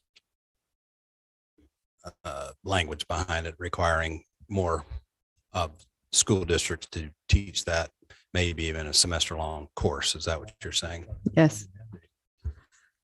So Can I say something? yeah, just a thought on this.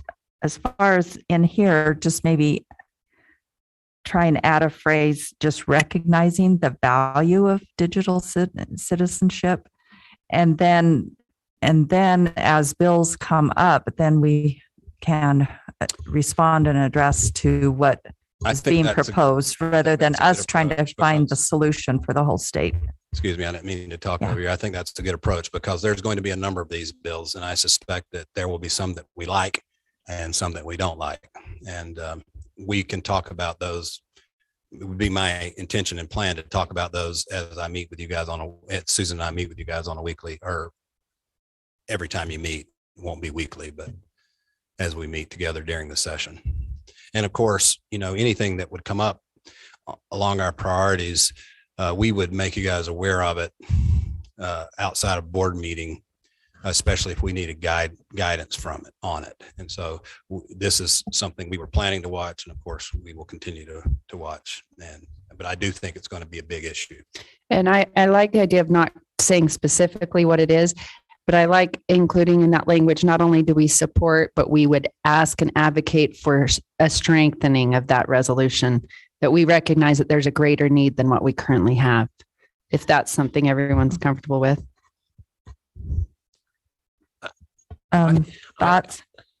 Go ahead. I don't like the idea of having a semester-long class on digital citizenship for many reasons.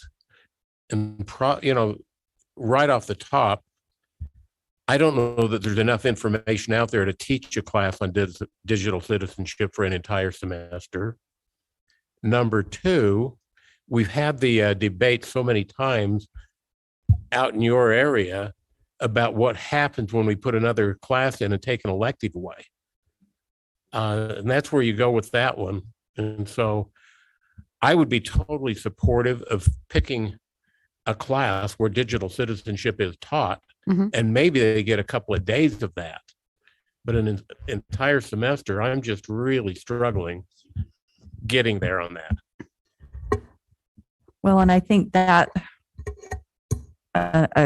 courses, and especially if they're required courses, are in the realm of the State Board of Education. And so I think our advocacy should be along the lines of the value of digital citizenship and working together as a state to promote those qualities and those. I would expect any requirement that would be that specific as you guys are talking about would come through rulemaking out of the state board as a result of legislation. And, so that's something that we would have to watch and pay attention to after a bill passed, as the state board would take it up in rulemaking, Mhm. would be my expectation. Okay, Mrs. Schill and then Mrs. Oaks. Okay, so I totally agree that it's really important that we emphasize it, but I think that's something we can do as a district, and we have to be really careful about anything we ask from USBE or even from the legislature, because that just means more work, more money, more reports. And so I think we need to be careful. I'm fine saying how we feel is important, but I don't think we should ask for a class. So Charlie, I know we had a previous conversation, one of our board leadership meetings. It was not long after one of these TikTok incidents. And the conversation was about whether or not the state legislature is having the conversation about TikTok and some of these other social media outlets that are promoting these types of behaviors. One of the things that you mentioned is that's going to have to really come probably from a federal level in order to be able to make a real difference. I'm curious though, if you're hearing of any of those conversations up on the Hill or from any state legislator at all. Well, there will be legislators that try to take measures like you're describing there, but they will be told by their counsel that they can't do it. And in terms of prohibiting it or regulating it, if I understood what you were saying, and you were alluding to the fact that anything like that would have to come at the federal level, and that's what they will be told by their attorneys as well. And so what I would expect from them is language guidance and possibly even some money on how to deal with what is happening on social media, rather than any attempts to regulate social media itself, because they will be strongly discouraged from doing that by their counsel. If I understood your question. Yeah, well, I know part of the conversation we had was the unbelievable waste of public resources with that whole thing, especially when some of our schools had to close down because of threats of gun violence or, not knowing what would happen there. I'm just curious, and maybe this is a question for our attorney, Dan, but whether or not any discussion has ever been had of whether or not there would ever be a lawsuit, or that something that, a company like TikTok could be sued because of how inflammatory some of what they've done and the causation, I think would be hard to establish, but I'm curious whether or not any discussion would ever happen in a resolution where you could actually put a number figure of any kind to express how much waste of public resources there's been as a result of that. That's a good question. I think Dan probably a better person to answer that, but I have not heard any conversation about any potential lawsuit at the legislature or from the legislature. Doesn't mean it hasn't occurred or that it won't occur during the session. I just haven't heard it yet. Okay, Mrs. Arnold. Just reflecting what everybody was saying, I think there's things we can do as a school board ourselves too about digital learning. And I really think that the superintendent did a great job on December 17th of communicating out to parents what would happen to those students if they chose to do that. And I think that that's probably something we need to take back as a board and take a look at in our committees, and then also as a board to say, what do we want to do? Because there are ways to add that to our curriculum right now that we can do, that we're free to do. And no, not make mandates to state, but take it into our own hands too. Okay, thank you. All right. So we appreciate you so much and all the work that you've done so far and that you will do in the session. We know what that's like, and we appreciate it. Well, thanks. And- We're all beginning to drink from the fire hose as we speak. Yeah. I think I mentioned earlier, I want to make sure you guys all know that you're invited. We're having a luncheon here with our legislative delegation next Tuesday. We usually have very good attendance. A couple of times we've had every one of them there. I don't know if we'll have everyone this time, but we usually have very good attendance because I think they see it as valuable. We get out a lot of valuable information to them. We'll hand them this for one thing. And so any of you guys that want to come or interested in come, we'd love to have you. It's next Tuesday. Great. Thank you so much. All right. So board, we have kind of run overtime a little bit. So I will propose that we move items 2D and 2E into new President business. Tinky, could I as- just ask one question? I'm Oh, sorry, yes. I didn't mean to interrupt you. Yes. Do you guys want to see this again before we go to print? Is that all right? We'll make the change that was suggested here and then go to print with it. Okay, thank you. Thank you. Okay, so item 2D and E will now become, or I'm proposing that they become item 8, C, and D. Is everyone okay with that? Okay, we will take a very short 3-minute break. Thank you.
Good evening, everyone. I'd like to welcome those of you here in the boardroom with us and those of you that are joining online to the business meeting of the Canyons Board of Education. Today is January 4th, 2022. And we are meeting at the district office located at 9361 South, 300 East in Sandy, Utah. So our first item is to approve the agenda for tonight's business meeting. And I will ask for a motion, and please, in making that motion, indicate the adjustment to the agenda. I'd like to make that motion. I'd like to make a motion that we approve the January 4th, 2022 agenda, but with slight modifications. Now, the study session, item D will be moved down to 8 and become C, and item D in study session will be moved down to 8, new business number 8 to become number D. I think I said that right. Okay, I'll just reiterate, item 2D and 2E will become items 8C and 8D. D. Yes. Okay. That's correct. All right. Thank you for the motion. Is there a second to the motion?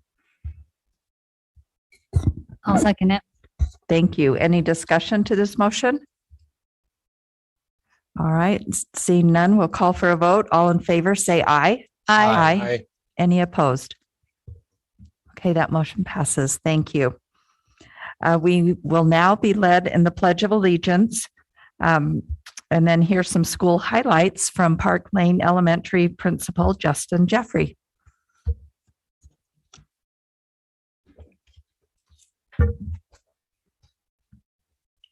Thanks. Will the audience please arise? Please repeat the Pledge of Allegiance with me.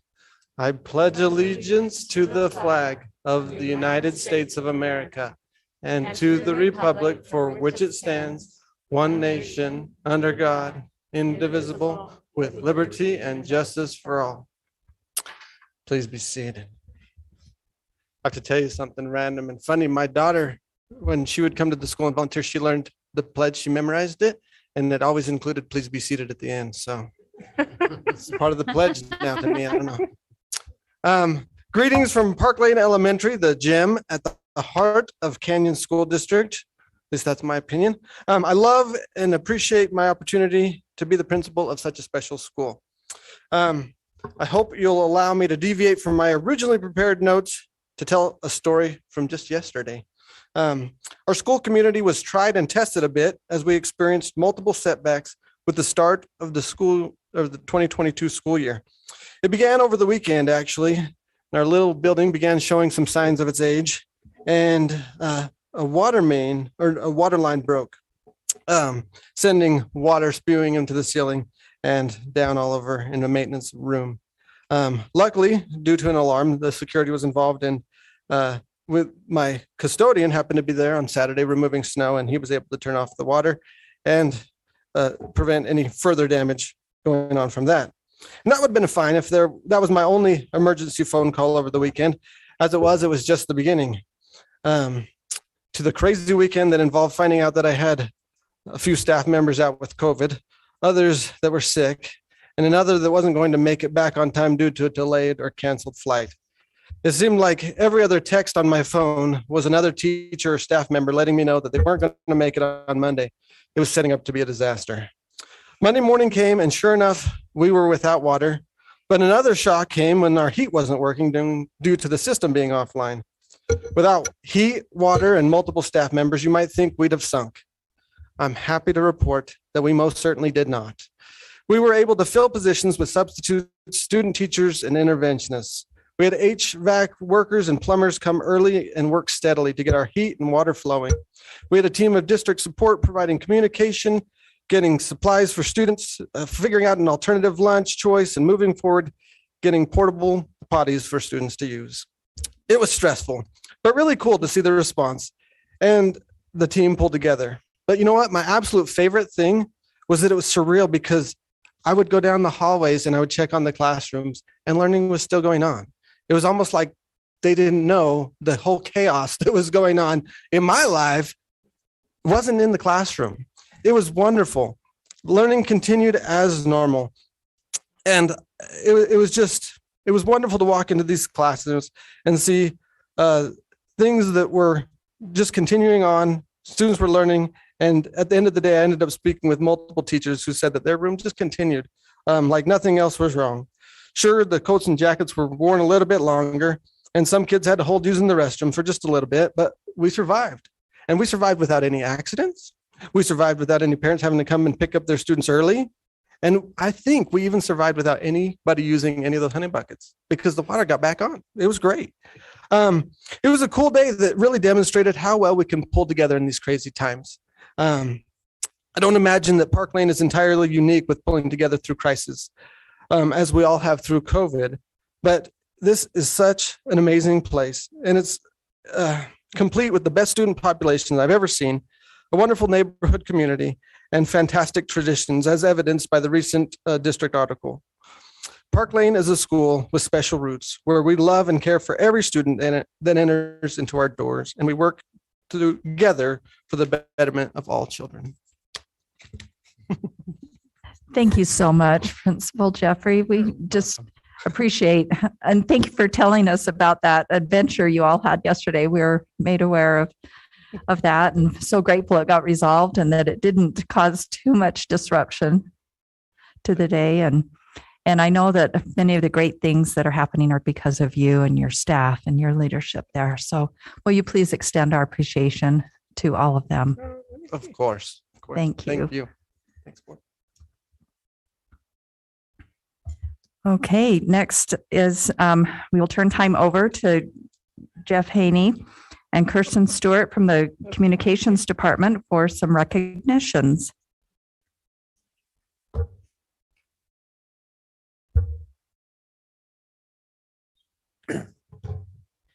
President Tingy, thank you for this time to recognize the achievements of students, faculty, and staff in the Canyons District. Tonight, for our recognitions, we are recognizing a lot of people who have a lot to do with athletics and academics. It was interesting to me as I put together the list, just the link to academics and athletics and how we are supporting our students however they choose to achieve. And then, of course, we have folks like this. Our East Midvale principal, Matt Nelson. He is our first honoree. Now, he is a star, whether in his office, the hallways, or the soccer field. We wish him congratulations. He's been named by Major League Soccer as one of just 27 community MVPs from across the country. Only one honoree was chosen per Major League Soccer team. And that means that Mr. Nelson, above every other Real Salt Lake supporter, was chosen to represent the values of the soccer club, the headquarters of which is located within Canyons district boundaries. The nominees for these awards were considered for their efforts to make their communities resilient and safe. And the nominees ranged from healthcare professionals, coaches, teachers, principals, truck drivers, grocery store employees, first responders, and many more. Now, Mr. Nelson knows the passion his students and his neighbors have for soccer, and he's done a lot of work in his community to bridge the gap and make soccer accessible to many of his students. He's worked with many local youth soccer clubs to host fundraising drives, clothing drives, and skills clinics for refugee and immigrant students. Now, Mr. Nelson is relentless in making sure that his students have access to every resource they need to succeed in and out of the classroom. Now, every nationwide community MVP, as identified by Major League Soccer, including Mr. Nelson, will receive a $2,500 donation to a charity of their choice, a customized MLS jersey, and an official match football from MLS. So congratulations to Mr. Matt Nelson, East Midvale Elementary's principal, for being just one of 27 community MVPs by Major League Soccer from across the country. Also, the Utah Jazz has selected an East Midvale Elementary School as one of the MVEs. That's the most valuable educator. Congratulations to second grade teacher Rachel Teasley. She is the second educator in the Canyons District to receive that MVE award from the Utah Jazz. It's also an award that's co-sponsored by Instructure, the company that creates Canvas, which is our online common learning management system that's used by Canyons District schools. Now, the MVE award program celebrates teachers who make a difference in the lives of their students. The recognition comes with an $1,000 classroom grant, 6 tickets to a suite at a Jazz game, recognition during the game, and a personalized Utah Jazz jersey. So congratulations to Ms. Teasley from East Midvale Elementary, the Utah Jazz Most Valuable Educator. Now, our next honorees are Mr. Football and the 6A Player of the Year, as named by the Deseret News. They are Corner Canyon High's Cody Hagan and Devin Brown. In the 25th anniversary of the award given by the newspaper, Corner Canyon High student athlete Cody Hagan, who also is the Utah Gatorade Player of the Year, was named Mr. Football.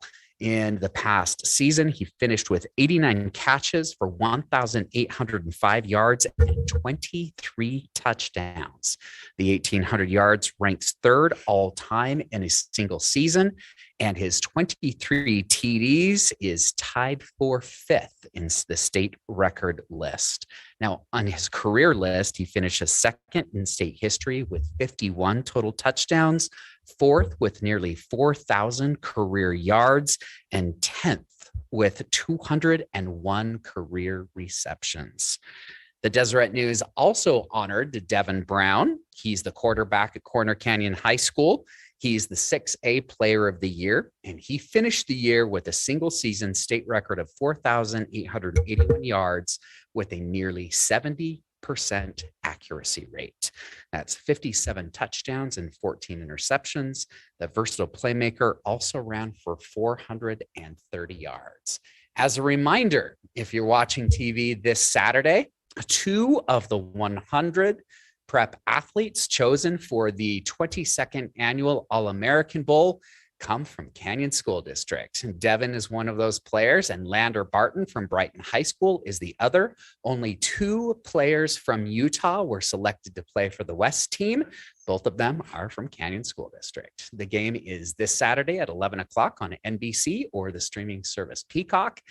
So crossing our fingers and giving 3 cheers to Lander and Devin, hoping that they do an amazing job at the 22nd annual All-American Bowl.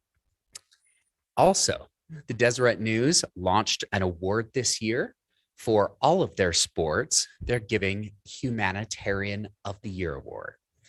And this year, the very first award given by the Deseret News for 5A girls soccer is soccer player Mallory Goodfellow from Alta High School.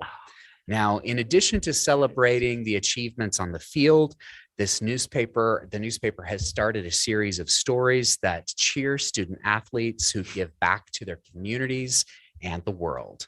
Now, Alta's Mallory Goodfellow has won this inaugural humanitarian award among her contributions.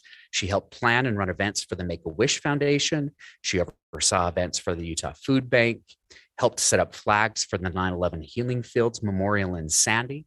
And last summer, she helped organize a toy and clothing drive for families in Guatemala. And then while delivering the items, she helped build houses and bunk beds. She also donated her time at local schools, has made blankets for hospital newborns, writes letters to soldiers on active duty, and has planned a Halloween event at a family homeless shelter. At Alta High School, she's involved in peer tutoring, peer leadership, and she's the National Honor Society president. And now she's the 5A Girls Soccer State Humanitarian of the Year. So congratulations to Mallory. Alta High School, again, is being honored tonight. Gary Schneider, who is the Utah Girls Golf Coach of the Year, as named by the National Federation of State High School Associations. He was specifically nominated by the Utah High School Activities Association as a deserving recipient of this honor. This year's honorees were selected based on their coaching performance in the 2021 school year, lifetime community involvement, school involvement, and philosophy of coaching. So congratulations to Coach Snyder, the Utah Girls Golf Coach of the Year, who coaches the Alta High Hawks. We also want to remind everyone that yesterday was the day that you could start submitting nominations for the 2022 Teacher of the Year. There is an online tool that our community can use to quickly submit any nominee of any teacher who has more than 1 year of experience. And we want to honor these teachers for the hard work and the dedication that they put in every single day to help our students rise to high levels of achievement. If you just go to canyonsdistrict.org, you find that little Teacher of the Year logo. Click on it. You can then access the online nomination tool and really quickly send in any name of any teacher you would like to see as the Canyons District Teacher of the Year. Per tradition, every school in Canyons District chooses one Teacher of the Year. From that field, we winnow it down to 3 finalists: a Teacher of the Year at the elementary level, the middle level, and the high school level. From those 3 finalists, we select one overall Teacher of the Year, and that person is then Canyons District's nominee for the state and hopefully national Teacher of the Year honors. The window closes February 4th, but then we will recognize our overall Teacher of the Year on April 19th. Also, we have expanded our testing protocols and the times that we have made available for our community to take advantage of our testing center here at the district office. We have a drive-through testing. Previously, it was on Mondays and Thursdays. We'll now have it on Monday, Wednesday, and Friday. This week, next week, and then the week of January 18th through the 21st, we'll have testing on Wednesday and Friday from 6:30 in the morning to 8:30. We won't have testing on Monday that day because the district office will be closed in commemoration of the Martin Luther King Jr. holiday. So if our community would like to take advantage of that extra day for us to engage with them with the COVID-19 testing, we invite them to participate in this free service. So President Tingey, thank you for the time to celebrate the achievements of Canyons District. We return the time back to you. Thank you so much. We really enjoy and appreciate the time that you take to share with us all these great achievements. Okay, we're now come to the patron comment portion of our meeting. While not required to do by law, the board often designates time in meetings to listen to the patrons of the district. Please be aware that patron comment time is limited to residents and taxpayers of Canyons District, students and parents of students, and current employees of the district. Patrons may provide board members with written documents. These documents must be submitted to the board secretary at the meeting, or here, Cindy, or emailed to the Office of Public Communications at communications@canyonsdistrict.org by noon of the day following the board meeting. Time allotted for public comment is at the discretion of the board president. Tonight, individuals will be given 3 minutes, and those representing groups will be given 4 minutes. Comments made during patron comment time are part of the public record. It is the board's practice to listen and take notes during patron comments. The Board of Education does not discuss matters that are not on the meeting's agenda, nor engage in public comment on individual students to protect their privacy or employee issues. If a patron wants to comment on a district employee's character, professional competence, or mental or physical health, the board requests that those comments be submitted to the board in writing. However, if the patron determines to verbally comment on those personnel issues, the comments need to be civil and refrain from personal attacks, insults, defamatory, or slanderous comments about an individual. The Board of Education would like to make it clear that critical race theory is not part of the curriculum being used by Canyon School District. There are no plans to incorporate it into the curriculum or instruction in Canyon schools. The Board of Education values input on all sides of issues. To maintain decorum and respect, we ask that those in attendance refrain from applause or other types of demonstrations during the patron comment time, as well as throughout the meeting. So thank you. This evening, we have 6 individuals that have signed up to address us. And my understanding is they all are here in person, that no one is planning to join us by telephone. So we'll begin with Suzanne Riches, representing a group, and then Maria Jones, also representing a group, and then Tamara Carlson, representing a group. Suzanne?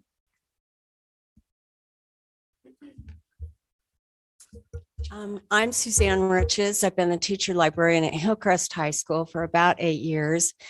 It's just been a wonderful time for me, and I've really enjoyed working with those students. Tonight, I'm happy to represent the Utah Library Association with a statement in support of school libraries and librarians. The Utah Library Association, founded in 1912 and representing thousands of librarians and library workers across the state, stands with parents, teachers, and school librarians in advocating for the health, well-being, and safety of all students.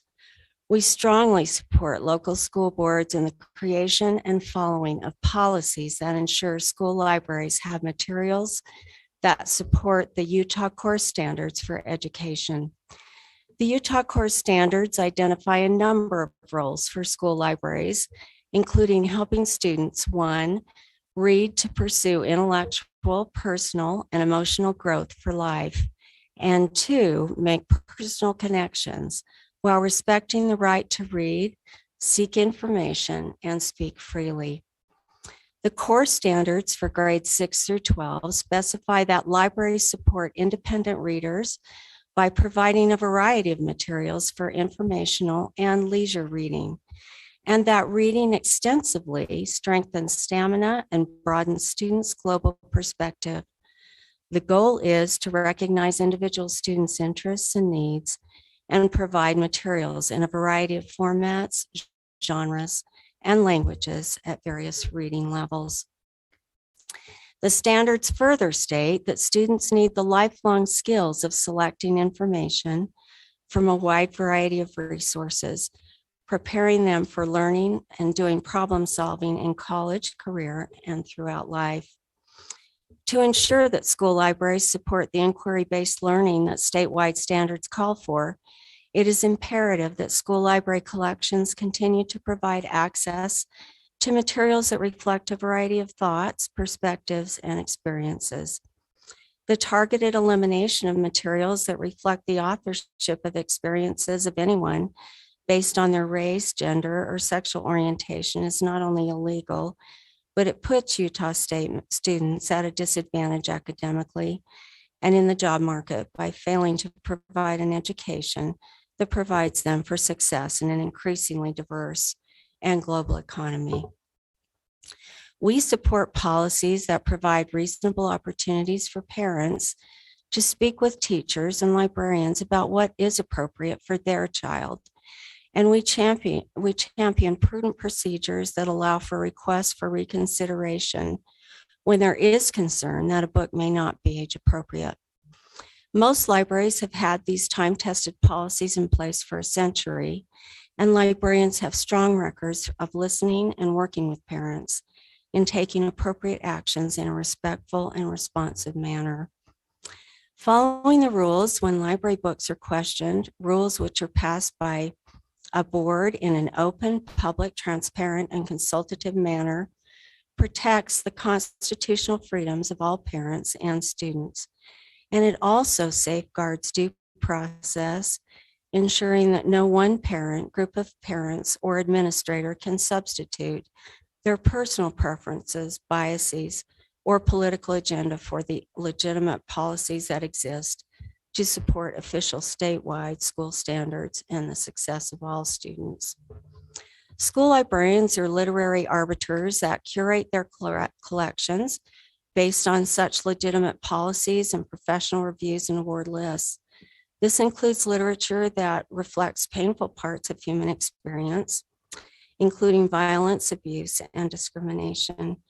To be clear, pornographic material is not reviewed for selection, as these items only appeal to the prurient interest of readers. They lack serious literary, scientific, or artistic value.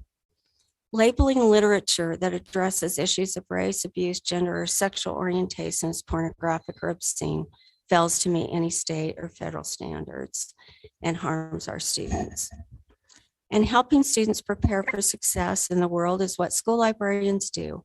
There is a great deal of research that shows that students thrive academically in the presence of well-staffed and professionally run school libraries, and that the effect is strongest for vulnerable and at-risk students. School librarians help students develop a love of reading. Your time is up. Okay. Okay. Thank you. I appreciate being able to do this tonight. Thank you very much. Maria Jones, Tamara Carlson, and then Jennifer Van Hoften.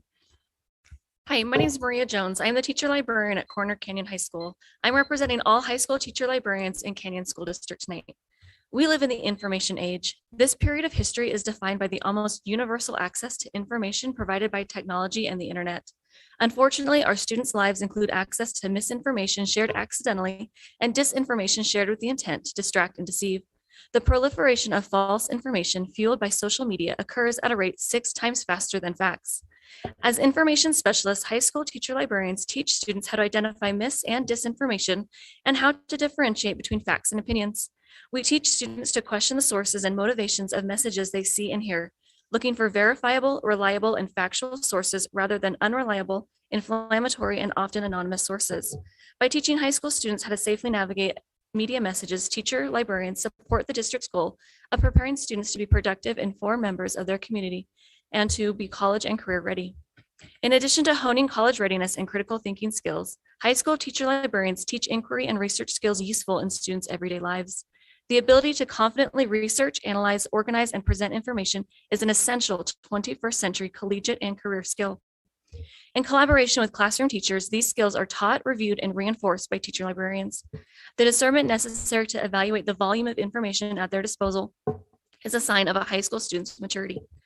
High school students express discernment in their ability to self-select books with the school library's collection. High school library collections are curated with the intention of meeting the academic and social emotional needs of every student. A book that may be of no interest to one student may be life-saving to another. With over 10,000 books in each high school library's collection, we as teacher librarians attempt to serve students who are preparing to graduate, attend college or other educational opportunities, work, serve in the military, travel to foreign countries, and make a positive difference in the lives of others. We hope that Canyon's graduates are more literate, more empathetic, more discerning, and more of everything their communities need, because they had opportunities to access stories that acted metaphorically as mirrors, windows, sliding doors, overcoats, anchors, springboards, escape hatches, and flying carpets. We invite adults who hope the same thing for our high school students to join us in this great work. Having read the books of concern, we know that the inflammatory language being used to describe these books has often been misapplied.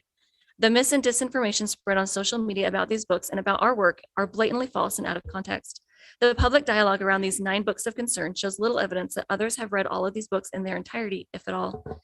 Had the district leadership expressed its concern directly to the teacher librarians, we could have worked together to determine the appropriateness of the content. Instead, these books were censored, violating the First Amendment rights of our high school students. As educators, we try to practice what we teach. We teach students to make decisions based on the best information available. And as new information becomes available, better informed decisions can be made. A book on the shelf holds no power. The power always rests with the reader, who has the ability to choose to read it or not. Helping students use their power of discernment to select a book that is just right for them is what we do every day. Teaching students how to use the best information available to make informed and sometimes life-changing and life-saving decisions is a college and career-ready skill every Canyon student should have.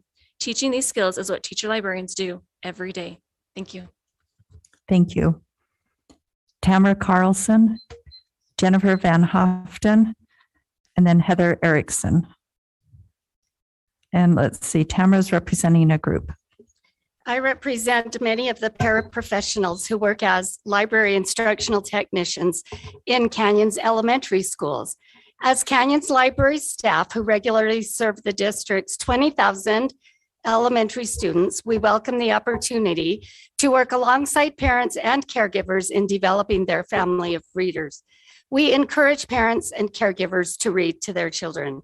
Children who are read to at least 3 times a week by a family member are almost twice as likely to score in the top 25% in reading compared to children who are read to less than 3 times a week. The National Center for Education Statistics found that children who were read to frequently are also more likely to count to 20 or higher than those who were not, 60 versus 44%, write their own names, 54 versus 40%, read or pretend to read. If you as a parent or caregiver do not know what to read to your children or have limited access to books, we can help identify titles of books that are popular with other children and families at your home school. We encourage parents and caregivers to read with their children. Benefits of shared reading, including facilitating enriched language exposure, fostering the development of listening skills, spelling, reading comprehension and vocabulary, and establishing essential foundational literacy skills. Shared reading is an invaluable social opportunity between parents and their children that fosters positive attitudes toward reading. If a parent or caregiver needs assistance obtaining books they want to read with their families, we can help. We regularly receive requests and recommendations from parents, students, and classroom teachers for titles of interest that they would like to be considered as new additions to their school library's collections. We encourage parents and caregivers to help their children find books they can read on their own, and we can help. Each of the district's elementary libraries houses approximately 10,000 books, and their catalogs are now available through links on each of the school's websites. We encourage parents to use at-home access to the catalogs to identify books that their children would like to read. How exciting it would be if each student arrived during their library brain booster time, enthusiastic about a book they had found with their family that is just right for them. As stated in a report from Kids Count, quote, reading proficiently by the end of 3rd grade, as measured by NAEP at the beginning of 4th grade, can be a make or break benchmark in a child's educational development. Up until the end of 3rd grade, most children are learning to read. Beginning in 4th grade, however, they are reading to learn, using their skills to gain more information in subjects such as math and science, to solve problems, to think critically about what they are learning, and to act upon and share that knowledge in the world around them, end quote.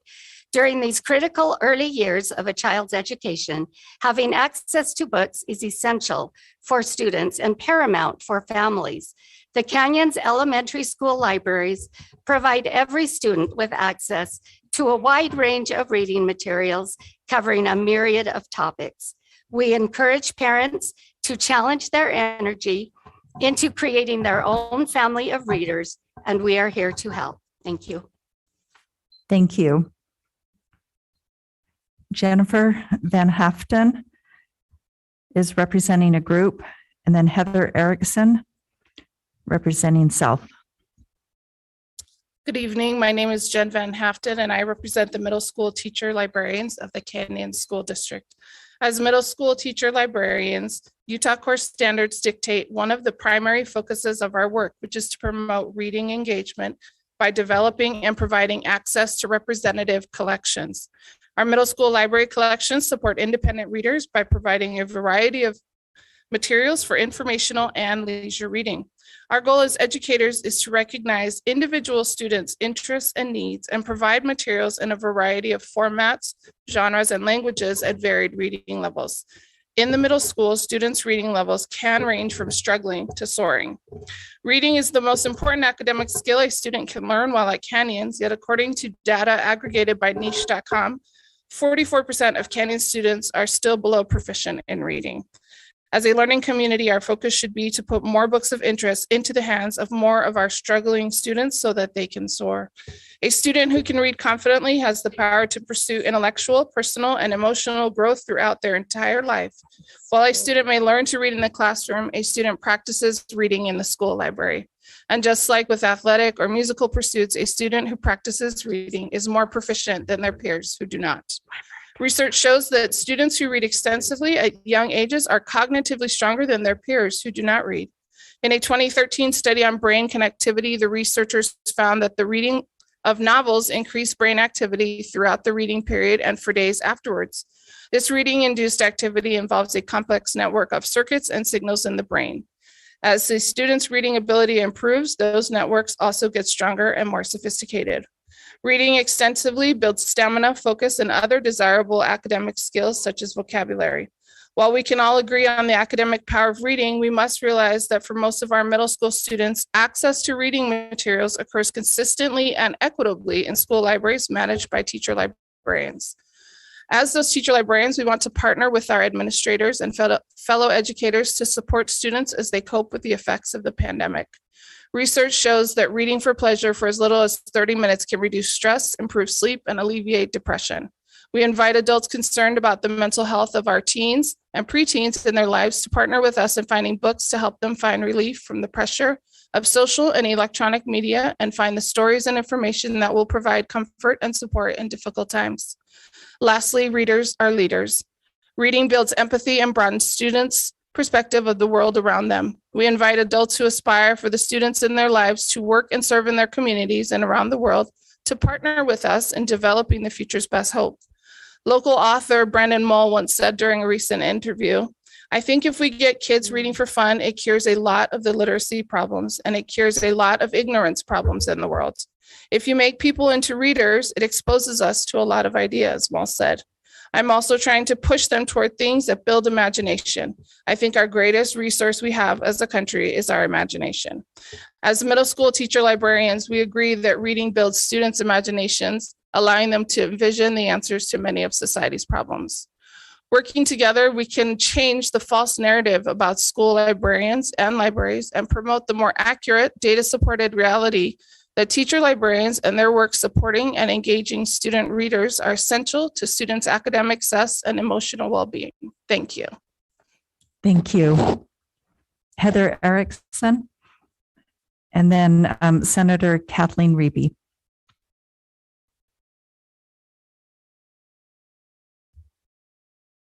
My name is, do I need to know? It's on. My name is Heather Erickson. I am a media technician at East Midvale Elementary in the district. I have worked in the library for 12 years, and I would like to share with the board today the care that goes into building our elementary school library collection. I want our students to find a library full of windows and mirrors and the books on our shelves. The library is a place of freedom where you can study and learn about a topic you desire, as well as what you read in your free time. I first and foremost look for books that are appropriate content and reading level for elementary age students. Follett Tidal Wave, the vendor we buy most of our books from, has information regarding interest level and reading level for each title. Tidal Wave breaks interest level into grades K through 3, 3 through 6, and 5 through 8, as well as young adult and adult. My primary focus is on the books that are in the K3 and 3-6 interest levels. Occasionally, we will request a title in the 5-8 interest level, but only if it is a title or author I am familiar with and feel adds to our collection and is appropriate for our students. To find books for our library, I listen to student and teacher recommendations. I read blogs and book reviews. I follow authors and publishers on various forms of social media, and I read to keep up on what is new and engaging. Our students speak 16 different languages in their homes. One of the ways I work to have an inclusive collection is finding picture books and dictionaries in those 15 non-English languages. When a student finds out we have a book in Arabic or Dinka or Kinyarwanda, their face lights up and they know they have a place in our library and in our school. They know we were expecting them. The same applies to ethnic backgrounds, poverties, disabilities, and so on. A student's teacher changes from year to year, but the library stays with them while they attend the school and can be a place of security and consistency for a student. I had one student that had been in and out of the road home shelter over several years. And on one of his I am back again visits to the library, he was touching the bookshelves and commenting on the books that we still had. Everything was not exactly as it had been, but I learned how important any stability can be. And I make sure that we have books that help students dealing with these insecurities know that they are not alone. I know there is a great deal of scrutiny about what is offered in school libraries, but I am very comfortable with the care that goes into our collection and the mirrors, windows, sliding doors, skylights, etc., that we have for our students to find themselves and others in. As we learn about those that appear to be different from us, the more we see what we have in common. Learning about others breeds kindness, understanding, and compassion. Thank you. Senator Reby.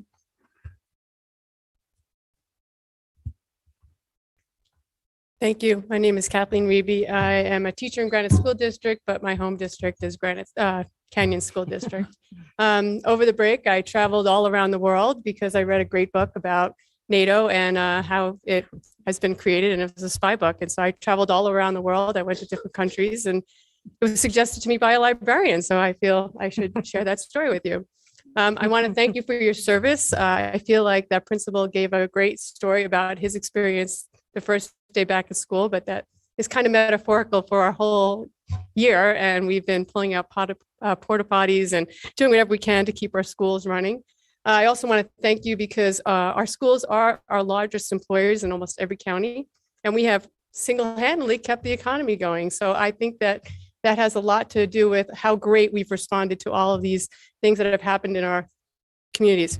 Lastly, I'd like to share with you that we have a couple of audits coming out in our education committees, and there are some great recommendations that we'll be making from the state. And I would love it if you could respond to me and tell me what kind of things you think are necessary for us to do to improve our schools from this audit. Once again, thank you for your service. I know you guys spend a lot of time doing a lot of work that you're not really compensated for.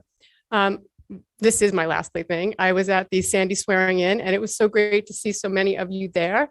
It's nice that we're leaving our silos and we're joining our communities, and our communities are recognizing the value of having a fluid relationship. These fluid relationships have helped with our homeless shelter and with our police departments, and training our kids what to do in a fire. So I think it's really exciting that we've kind of broken down these silos, and we're working to work with all of our community organizations to be as effective as possible. So thank you for your service. Thank you for all the great work you're doing. And it always makes me feel so good to see all the great things and that are happening in this school district. So thank you so much. Thank you, Senator Reby, and we appreciate all the work that you do to represent our area. And thank you to all who have addressed the board this evening. We appreciate the time you've taken and the thoughtful messages that you've shared with us. That concludes our patron comments for this evening. So next on the agenda is the consent agenda items. And I will ask for a motion on that. And please, in making that motion, please list each of the items.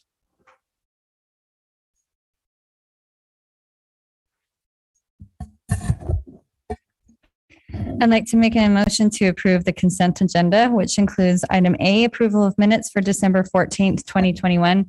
Item B, approval of hire and termination reports.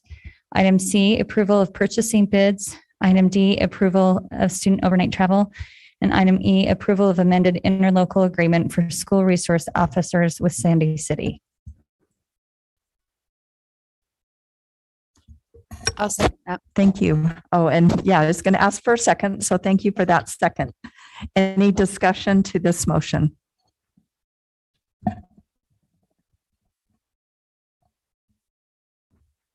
Okay. Seeing no discussion, I will call for a vote. We'll take a vote on this. All in favor, say aye. Aye. Any opposed? Right, that motion passes. And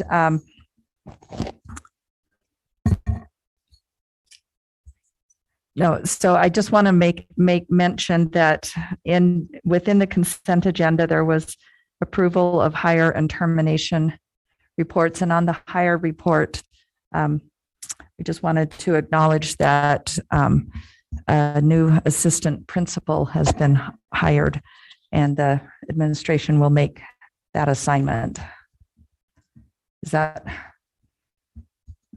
okay? So thank you.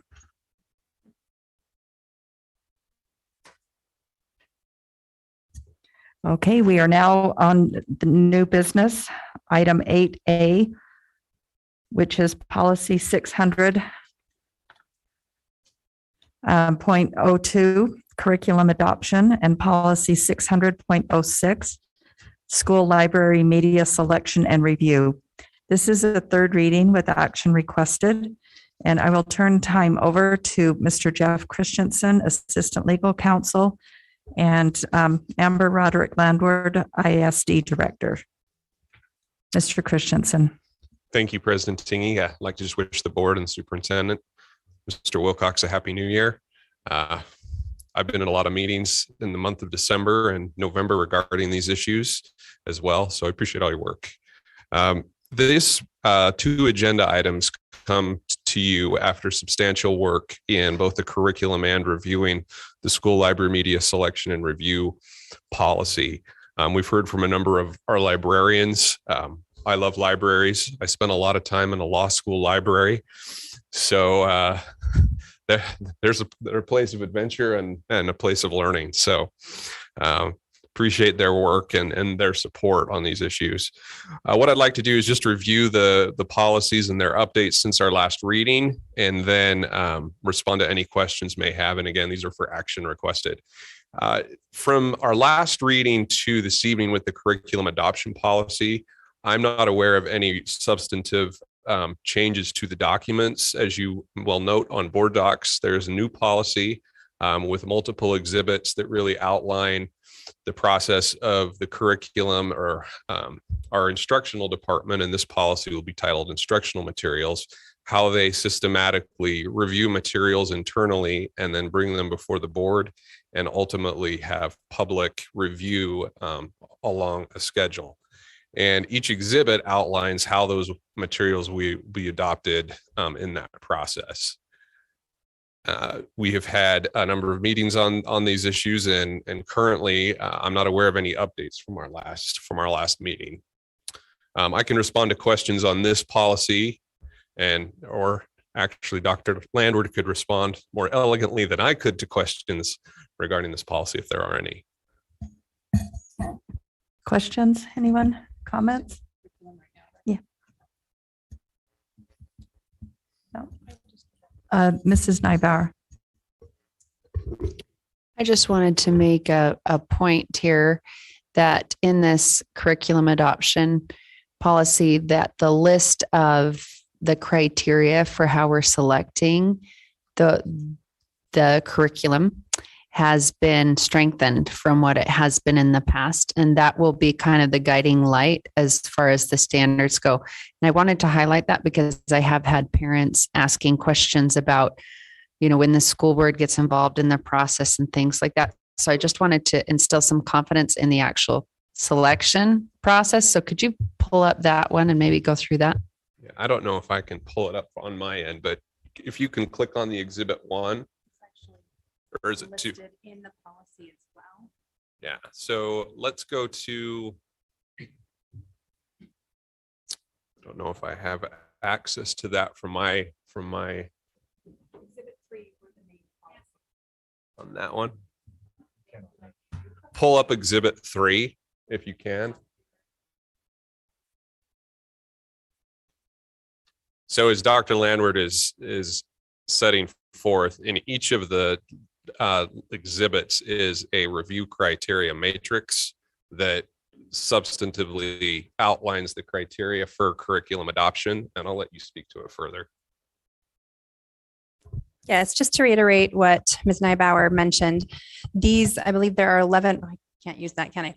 There are 11 or 12, somewhere around there, criteria that really are the kind of background of the, or backbone of the entire policy. So they're outlined in the philosophy section as what every instructional material should be considering before it's put into place in a classroom at a school level or at a district level for a primary adoption. And then we've embedded those criteria in every single level of instructional material selection, as Jeff mentioned, in some sort of matrix where we're checking off the criteria to ensure that it's been met.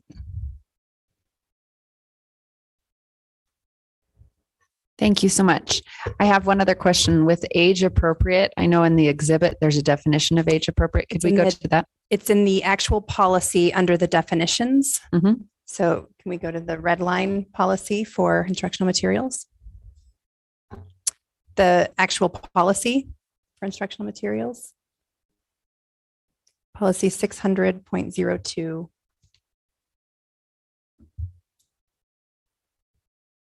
No, it would be on board docs. Oh, okay. Do you want us to pull that up? Mhm. Get that pulled up.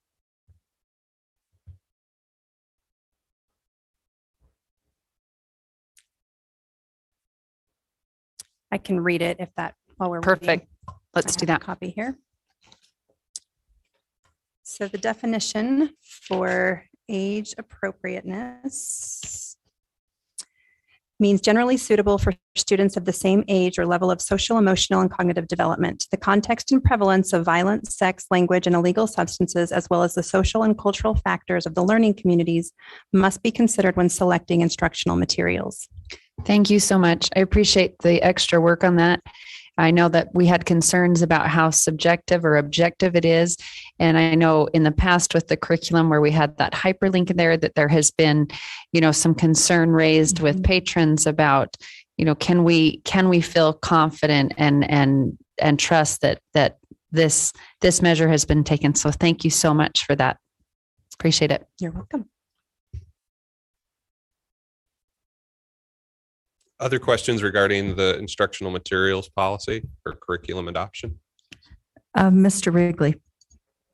I appreciate all your time you spent on this. This has been an important policy. These two policies that we put out, they're sort of going to be the foundation for the future of what we teach and what we read in our schools. I've sat on the policy committees probably for 8 to 10 years. I don't think I've ever sat on a policies that have been reviewed and gone through as much scrutiny and correction and adding and all kinds of things to make them better. I think we've had parents that are concerned regarding what gets in our instruction, and also the wanting to be sure that the things of the world may not be getting into our instructional materials.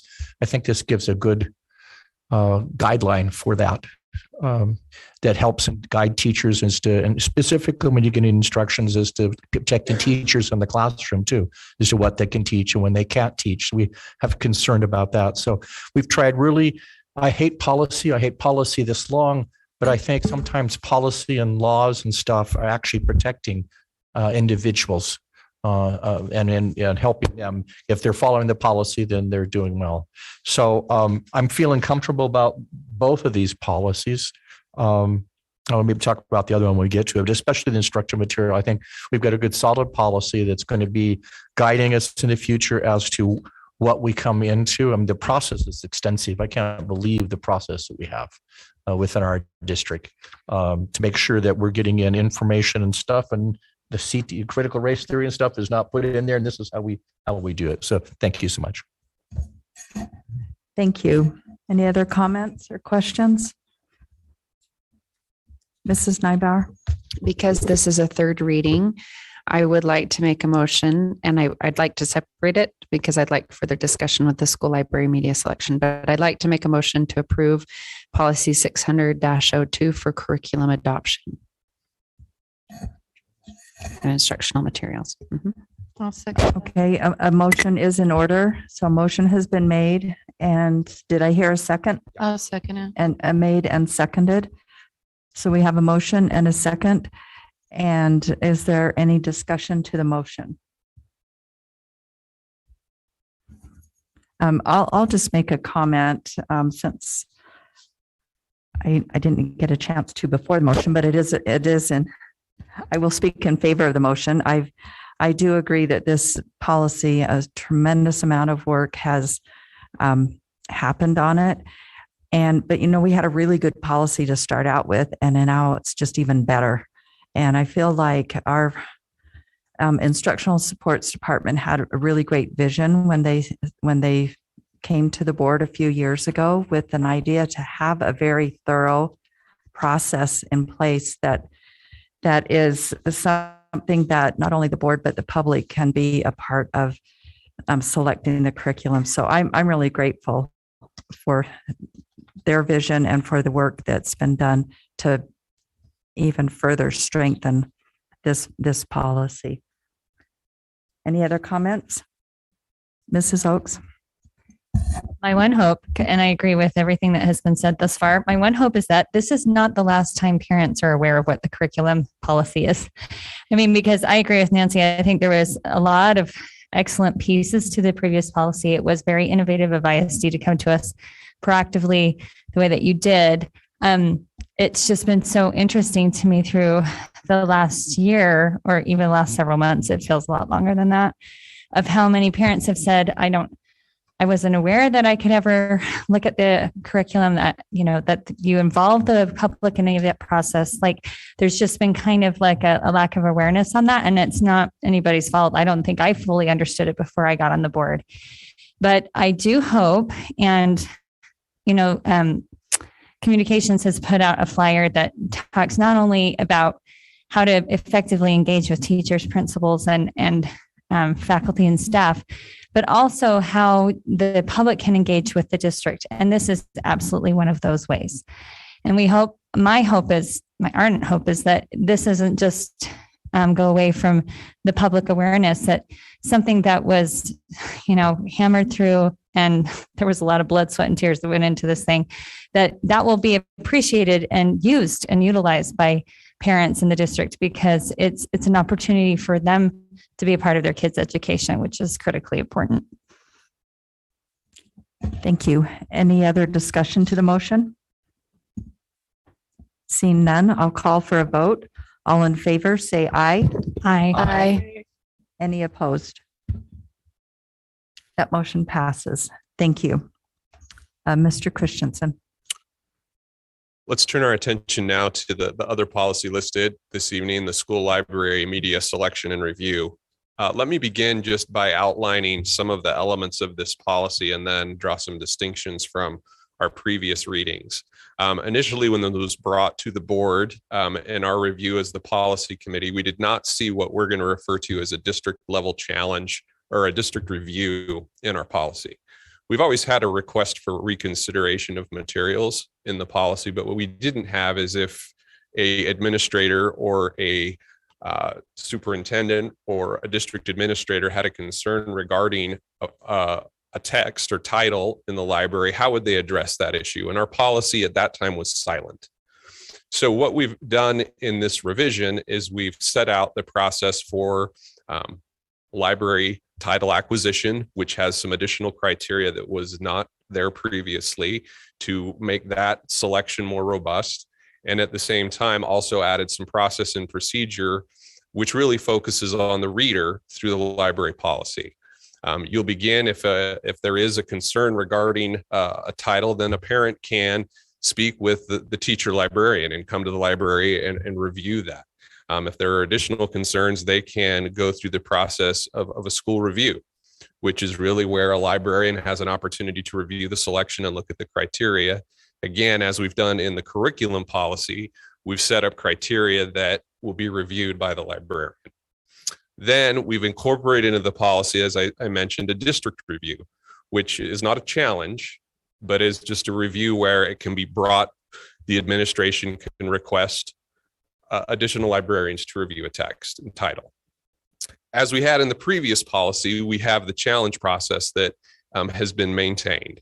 Some of the edits from our previous reading to this evening is we added some definitions, and just as we continue to refine and look at the ideas, we've made a few adjustments to the board policy statement where we felt that was appropriate. And now I'm going to refer to the slide specifically. Following a school level review, which again is that kind of initial layer, if a title remains in the school library, meaning we find it meets the criteria, that's when the next step for a parent or legal guardian would be to initiate the school level challenge. And that process is outlined in the policy as we've had it previously. Following a school level challenge, a deselected title will be moved or subject to a district level challenge. If it's unsuitable at one level, then we may determine to review it at a district-wide level. And then the policy committee reviewed the other sections of the policy and drafted proposed exhibits for review. And then what we did, let me speak to feedback from our previous meeting. There were some questions at our last meeting regarding the issue of community values and also about committee makeup when reviewing titles. Let me speak to community values first. That wasn't referring to a particular set, but it's looking at the community at large in our district, a kind of broad review of what we feel is representative as we look at diverse cultures, societies, ethnicities, and just a variety of factors in looking at community. Then in terms of looking at the membership of each of the challenge committees, we did a review in the policy committee of all of the policies across the Wasatch Front and even out of state at looking at who is on a review committee. And we felt comfortable with the current membership, considering most committees across the state have generally several district members and parent representation. We didn't feel it was appropriate as the committee met to increase that parent representation to maintain it as currently constituted. And so I believe that captures most of the concerns, or at least questions, that were represented in our previous iteration of the policy. Again, additional cosmetic changes were made for consistency and just readability in sections. I'm happy to respond to questions regarding the draft of the policy, and I can take questions at this point. I just want to make one clarification on the composition of the district level challenge. We did remove one educator position. So instead of being 5 from the district and 3 parents, it's now 4 from the district and 3 parents. So it more evenly balances between educators and parents, but it also creates a group of an odd number, which prior to that it was 8 was an even number. Was an even number, which, maybe wouldn't always cause a problem, but there was potential for in a decision-making body for it to be a tie. So just a clarification.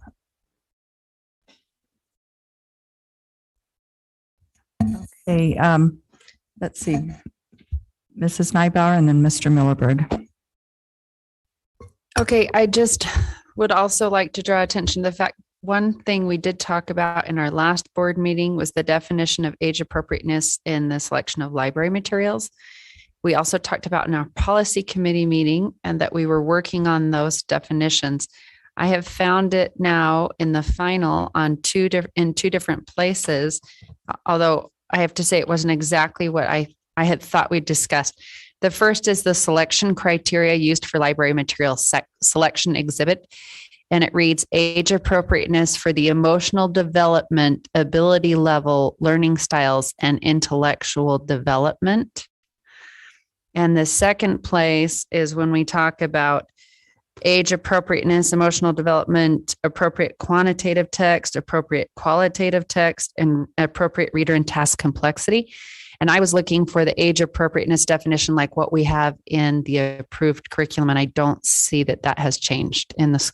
Please tell me I'm wrong and it's in there, because we did talk about it in policy meeting and in board meeting, but I don't believe we've changed that.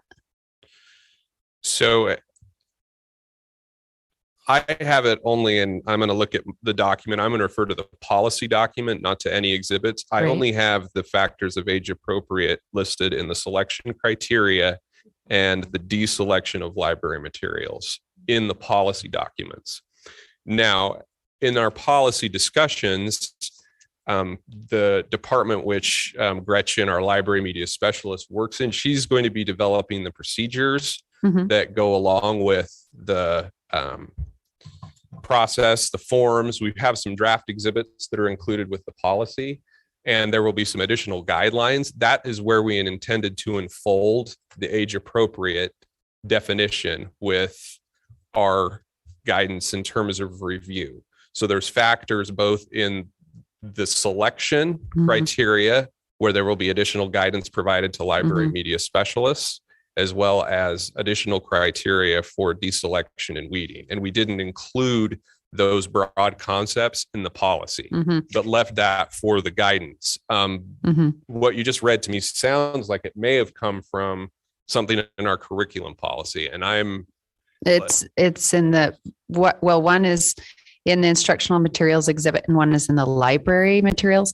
What I'm looking for is, just like we have the definition of age appropriateness in the curriculum policy, is that definition of age appropriateness in the selection of library materials. That's something that was asked for, and then we discussed it in the policy committee meeting after the board meeting, and I'm just not seeing that change there in the actual policy. And I do appreciate the processes, and Gretchen's been amazing, as has been Dr. Roderick Landward in the policy, in all our revisions and writing, but I'm still looking for an objective definition of age appropriateness regarding library material selection, which I do not see. And I don't believe it's currently in the policy as drafted. In our discussions, that feedback was received during the committee meeting, and our thinking at that time when I met with Gretchen is that would fold into the document she will develop as part of the additional processes that are worked through. We're happy to add it. Currently, as the document is drafted, there is not a definition.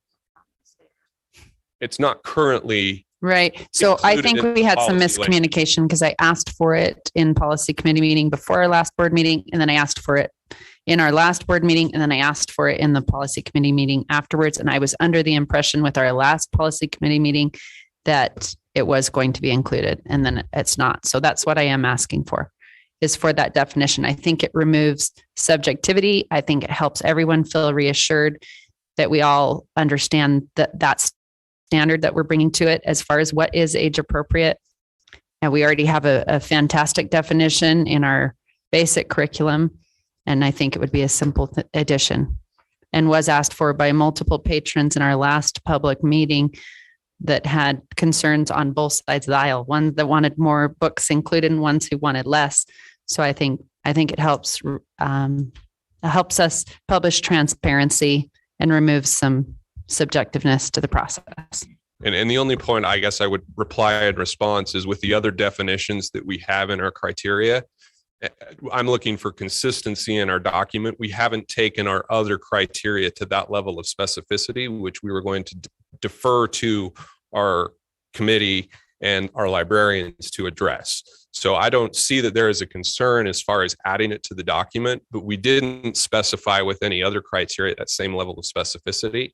And so I think in my estimation, we heard that should be added. We just didn't take the step to add it to the policy document. We can do so, but I'm just letting the board know that we haven't yet added any other level of specificity to our other criteria. And again, we'll take the direction of the board on that issue. We had deferred that with our other criteria to their committee work.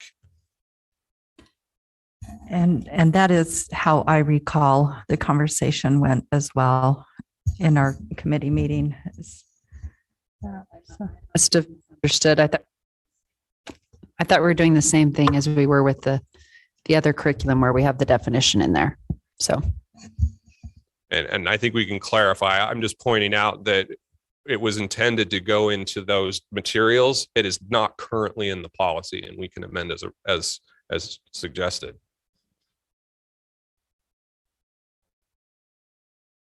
Yeah, library materials aren't instructional materials, but we can include a definition within the policy if that's the direction the board would like to take. Okay, maybe we'll come back to that. And Mr. Millerberg. I find it interesting that you're looking for the definition of age appropriate. It takes me back to 2001 when Utah appointed the first and last porn czar in the nation, Polly Houston. And she was asked a question to define pornography. And her response was, I can't define it, but I'll know it when I see it. It makes me think of age appropriate. We can't define it, but we'll know it when we see it. I hope. Just a couple of questions. I do appreciate the fact that you eliminated one district level employee from the group, but that still gives the school district employees a one vote preference on that. And I still go back to my basic premise that these are known as public schools. And I don't know that 3 to 4 constitutes really being concerned about the public. And so that's concern number one.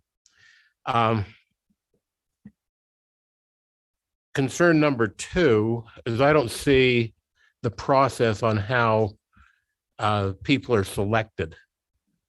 Who is making the selection? Because if if it's a principal at the school level that makes the selection, and he finds parents that are sympathetic to his/her point of view, I think it would be very easy to skew that. So I need more information on how the committees are selected.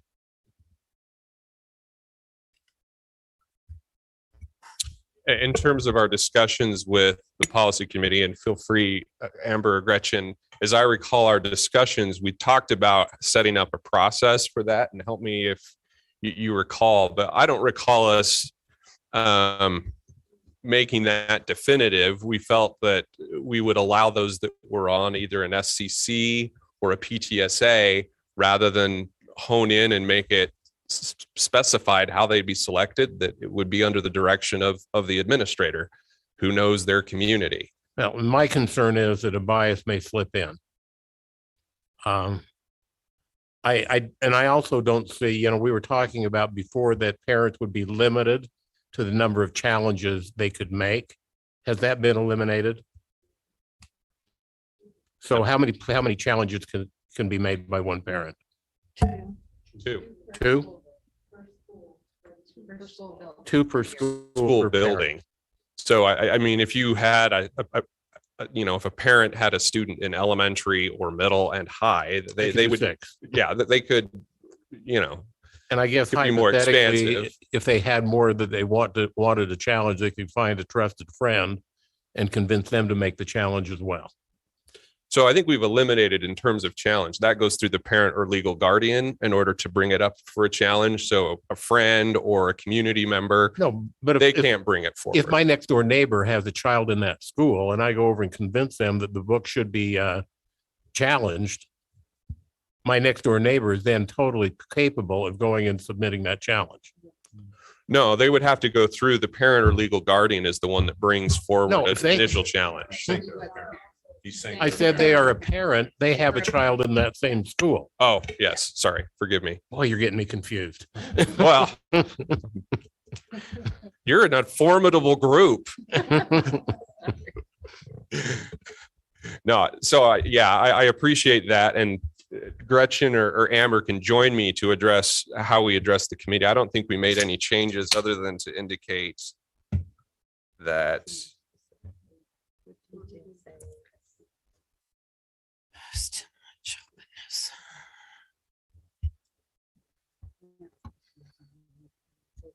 there's an exhibit that outlines the selection of the committee. Right. Yeah. And Gretchen was just directing me to that. The district appeal committee includes the district level challenge, and it outlines who then is selected from a list of PTA and then the SEC. But I don't think we actually went any further in addressing how that membership is selected. So you raise a valid concern that because PTA and SEC takes in quite a few people, more than 3, I hope. Right. And I think the other thing that was raised, and now I'm recalling our discussion, is we have situations where we may request PTA or SCC involvement on a variety of issues. And Gretchen raised the concern that at times you may not get anyone volunteering to participate. And so we felt it appropriate to, leave the language as is and take it on a case-by-case basis. So Is there any way that the parent making the challenge could challenge those being appointed? we haven't included language as such.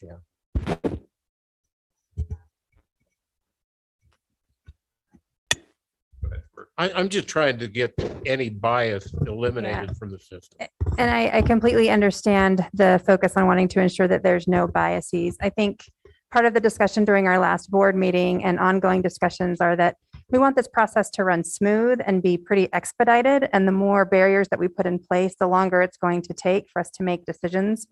And one of the things that has been in discussion quite a bit, and you continue to hear about, is the implementation of this policy is going to take a significant amount of work in terms of organizing all of the details to be able to support the librarians in the schools in following the policy. Hence the idea that a handbook and ongoing guidance with ongoing work of a committee. So within the process of any challenge, as well as the review, that's going to have a very detailed process and criteria. So there won't be room for, just because I like the book and you don't like the book, we're going to vote for it. We're going to follow a very specified, routinized process for making the decision together as a committee. So that hopefully will be the part of the due diligence to remove that biases regardless of the makeup of the committee. And as Jeff mentioned earlier, we did review the committees across the Wasatch Front and other states, and we do have more parents than any other district right now on this committee. And you and I both know that you can put whatever criteria you want out there to judge a book by. And a skilled debater can argue either side of that and come up with totally different interpretations of what those mean. I understand, but this is not a debate. This is actually a very outlined routine process. So it's a little bit different situation. I guess I'll know it when I see it. Okay, fair enough. Gretchen was just reminding me that when we looked at the selection across the other policies, that we saw that their selection of their committees was similar to the language we have in terms of deferring to an administrator or the school leadership to select those committees, and representation from community related groups that are supporting the schools. Okay, Mrs. Schill and then Mrs. Arnold. So I want to say that I agree, like there could be biases, but at the same time, there's been a ton of work on this policy and we know it's not perfect. And there's been lots of times where we've had to come back and make changes. So I think if there is a situation that comes up, we could review it and possibly make a change. I do think there's there's also the district challenge that parents could do if they're not happy. So I do think the policy is good, and maybe it's not perfect, but I think we can try it and possibly make changes if we find there's problems. Mrs. Arnold and Mr. Wrigley. Okay, so there seems to be a lot of openness to this policy even now, because even though we have it, we're seeing other people are going to make these decisions and other people are going to make these decisions and other people are going to make these decisions. And so that doesn't make me feel really comfortable about how our policy is going to stand up when there's all these other decisions and writings and doings after we write the policy.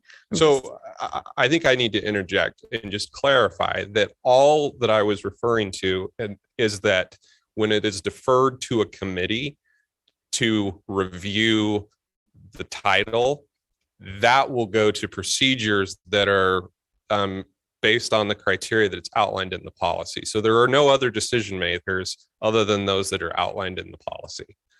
Okay, so that was one. So the other one was, I kind of agree with Holly that our definition for age appropriateness, if we have definitions at the very beginning of this thing that says definitions, teacher, librarian, median, whatever, school committee, district appeal committee, surely we can just write a number 15 down there that says age appropriateness, that backs what we said was age appropriateness for the curriculum. I'm just thinking that's not a big additive to put that in there under 15 under definitions, just to have the definition there for us, to make it a little more solid about what that looks like. But my other question is, so we pull, okay, first I need to know is at what point does this book get pulled? It's on the library shelves. We know that it has inappropriate pictures and words. And how I know it has inappropriate pictures or words is because people sent those to me. I read them, but I couldn't read them at school because if I did, my computer would have been taken from me and I would have been fired. If my computer gets taken from me and I get fired because I pulled up pictures that I shouldn't have been seeing as an employee and words that I shouldn't have been reading as an employee, then there's a problem with that book for me on the shelf. And so at what point is this book staying on the shelf? And at what point is this book being put in a safe place for a minute while we go through this challenge? Is it staying on the shelf the whole time we do the challenge? Or is it getting put someplace while we're doing the challenge? Currently is drafted in the review and challenge process. The book remains on the shelf during those processes. It's proven guilty a minute that I can't open my computer. So as we drafted those sections, the policy indicates that the title remains on the shelf during the processes that are underway. Is there any particular reason we chose to go that way? Gretchen, why don't you come up and Yes. speak to that piece? So there are a lot of reasons why a book might get challenged that does not include sexual content. And so until the book is determined to be inappropriate, it's typical industry. I don't know if industry is the right word, but it's typically the practice that the book is available so that other members of the community can determine whether or not they're interested in the title. During the process, and currently the state is also drafting language that includes that the book stays on the shelf during reconsideration. So our policy mirrors what the state is proposing. And the state's the law. We're not the law because we are the Board of Education here. I mean, I'm just saying this has to be a law. It's the. Yeah, and I don't know if this has been released. I know the state board is looking at this issue and currently in the drafts that we've reviewed. I'm not certain if it's been released to the public, but they at this point have that in their policy that remains on the shelf. And again, those are just drafts of USBE at the current time period. The rule has not yet been approved and they're looking at it, but that is what our policy mirrors, is that language.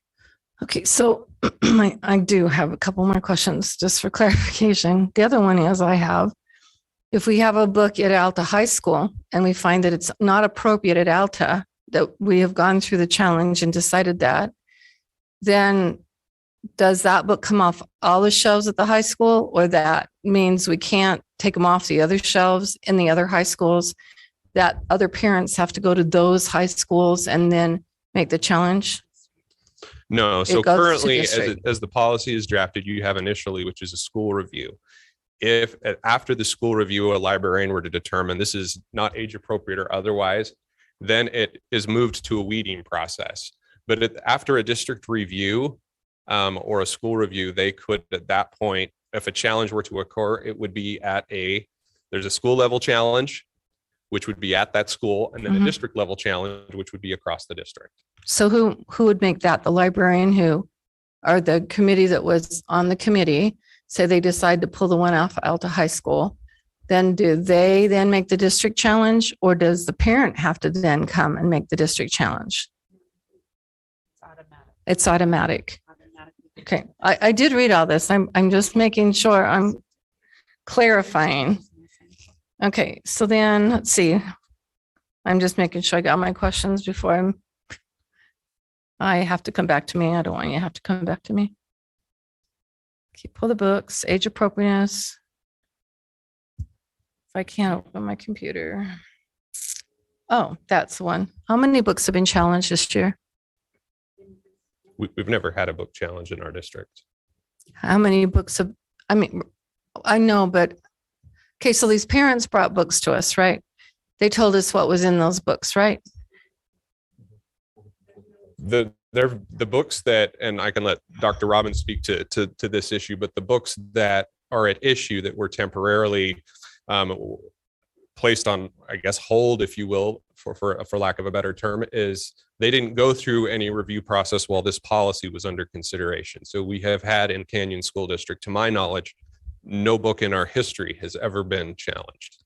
Well, I have a point to that point, right?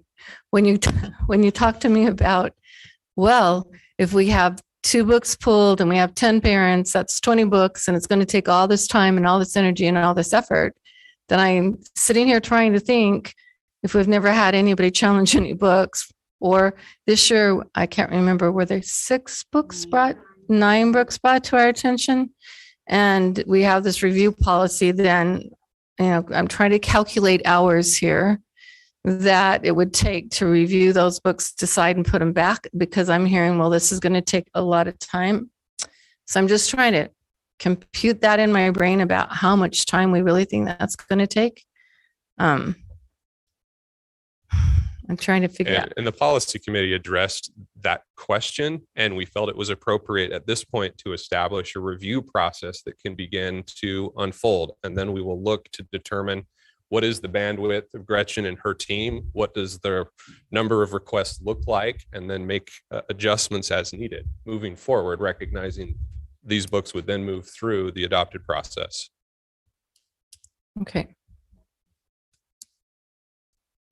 So just to that point, Clarion, I think for me, there's a balance, right? And being thoughtful and respecting the Constitution, First Amendment right to press.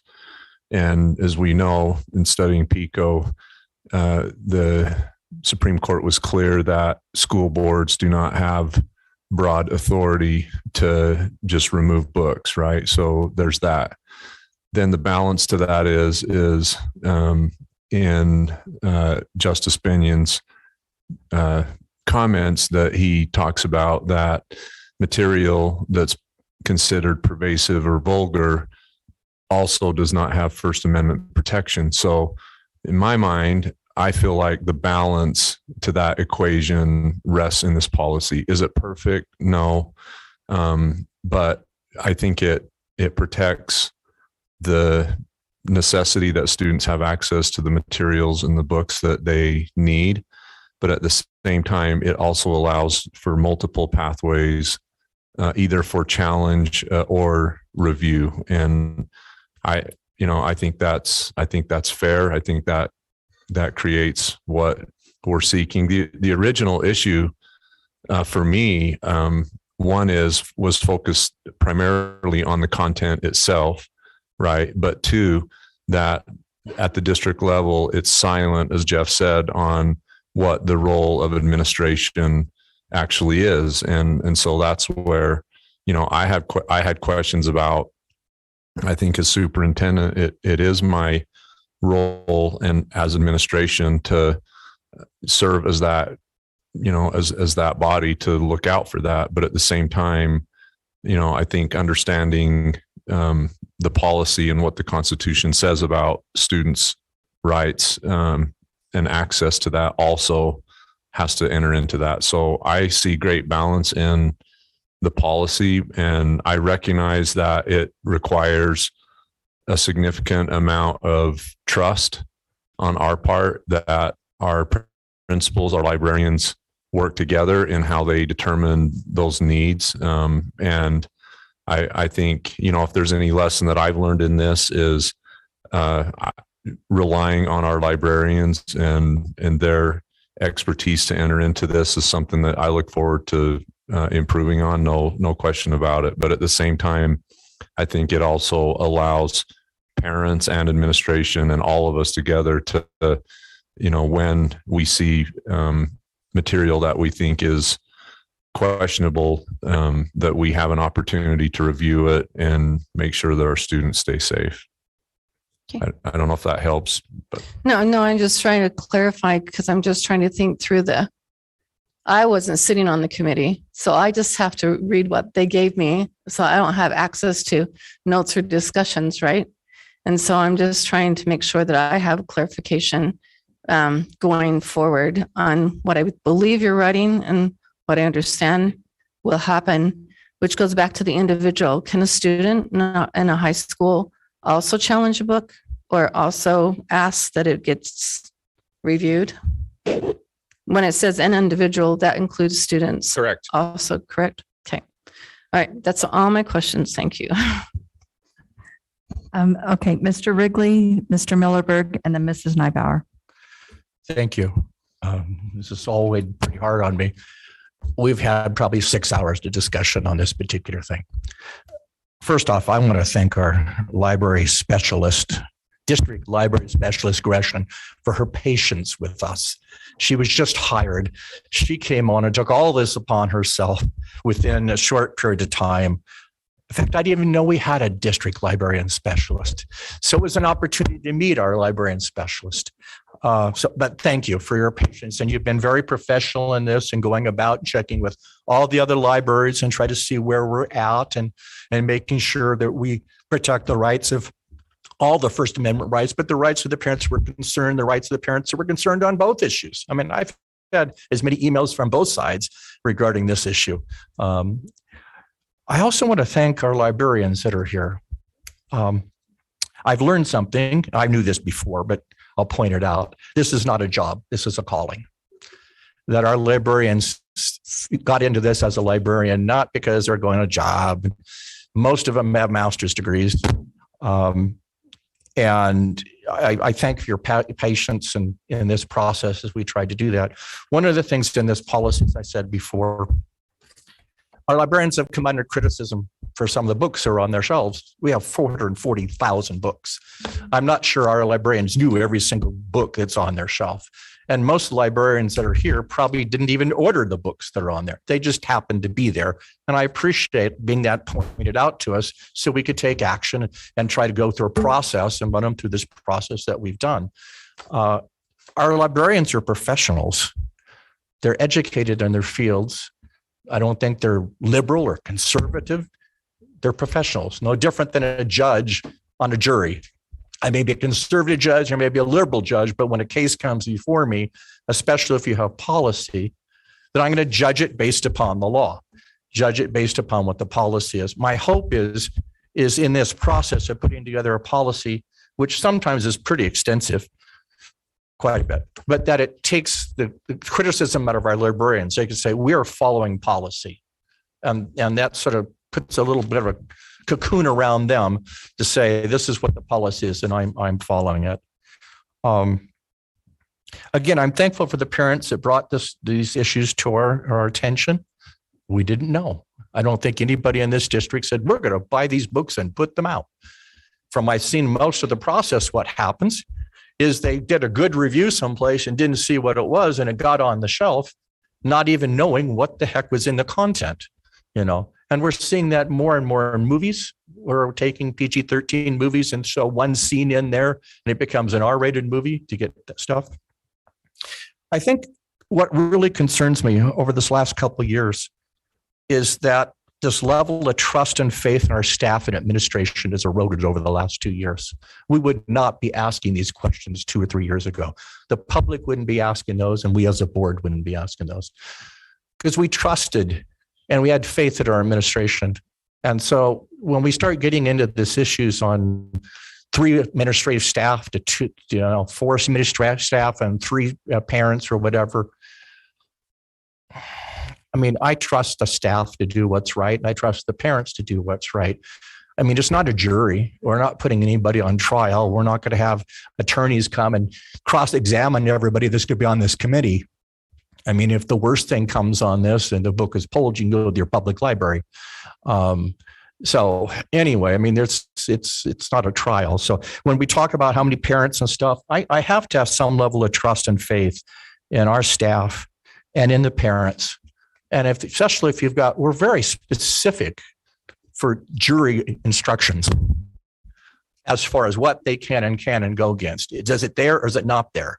It's not. And I guess you could argue in debating that I'd try that, but I just have to have some trust and faith. And if we lose trust and faith as a district in our administration and in our staff, then we're on a slippery slope. So as we went through this policy, I'm hoping that this policy puts to rest this issue, that, as we said earlier today, it focuses on outcomes, not just on the issues, and that we seek a third alternative that's principle-based and focused on solutions. And I think we've tried to do that in this policy. We've tried to make sure that all parties involved in this policy, will it come back before us at some point? It may. It probably will. If there's some things we find out that don't work in it, we'll bring it back.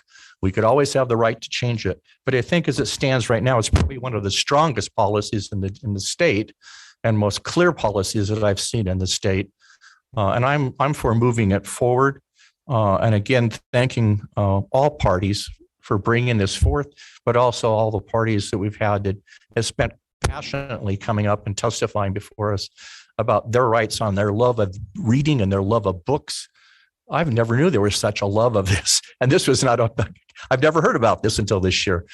So as I said, now on these 9 books that were pulled, I believe only one of them was checked out ever. I think somebody heard that most of them had not even been read. So, and I suspect of a lot of shift and other things, but so I'm not too concerned about it being on the shelf until that happens. If a parent's concerned and they find that book, we have in this policy the ability for the parent to say, don't check it out to my child. So that parent, if they say, okay, this book is in the shelf and is being reviewed, the parent could say, put a hold on this book, my child not to see it. So we can make sure that their child does not see that book under our policy. So anyway, I don't know, maybe I said too much, but sometimes I just get frustrated.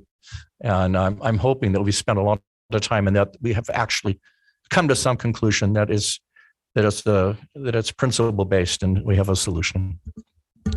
Thank you. Mr. Millerberg and then Mrs. Oaks.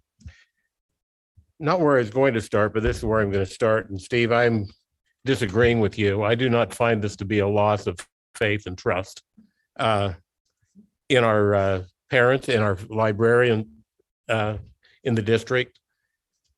I came from a home where we would vigorously debate issues. And I believe that by so doing, we came to better results. Kind of the motto in my home was trust everybody, but cut the cards. And I just feel like going through this process, we will have a better product, and both sides of the argument need to be represented. And I will oftentimes take the side that I feel is underrepresented. The other question I have, and this is once again probably getting down to cutting the card time, and it's not a matter of not trusting anybody or having a lack of faith in anybody, but tell me, once a challenge is written up and turned in, is there anything in the policy that gives me a reasonable expectation as to when this is going to be addressed? Are we going to address this in 14 working days? Are we going to address this within 90 days? Are we going to address this? When will this be addressed? Because I can see, again, not saying anybody in our district would ever do this, but I could see maybe in another district someplace else that a principal would take that and say, okay, thank you for doing that. We'll get to that in about 10 years. And I don't know if there's anything in the policy that says we have a right to a speedy resolution. Can I add to that? Like, even when we do a complaint, like if I complain against another teacher at my school, there is a 10-day time period. So I agree, there should be a time period of some sort that it needs to follow that's reasonable. So I can respond to that question. We had those discussions during our policy committee, and we determined rather than place a timeline on the number of requests that may come in for a school level review, we didn't want to put constraints into the policy that at some point we might run afoul of a timeline. We're going to address these in a reasonable manner. We have those in the law where it's a number of 10 days, and that's where the lawyers will come forward and address that. And so in some ways, we are leaving, in all candor, some wiggle room so that in the event we have issues that arise, we haven't tied our hands to a timeline that may be unrealistic to meet. And so I'll know what realistic is when I see it. I mean, we can add a timeline in, but we're also looking at timelines for employees where as a lawyer, I don't want to dictate a time period and then run afoul of burdensome employees that can't meet those expectations. So we have a reasonable time frame for them to read the book. And I'm not talking 24 or 48 hours. No. And what I'm looking at is, I don't care if it's 90 days, but I want something in there to protect both sides of the equation. You know, I think 90 days would be extreme. I wouldn't like it, but I want something in there that we can expect something to happen in that period of time.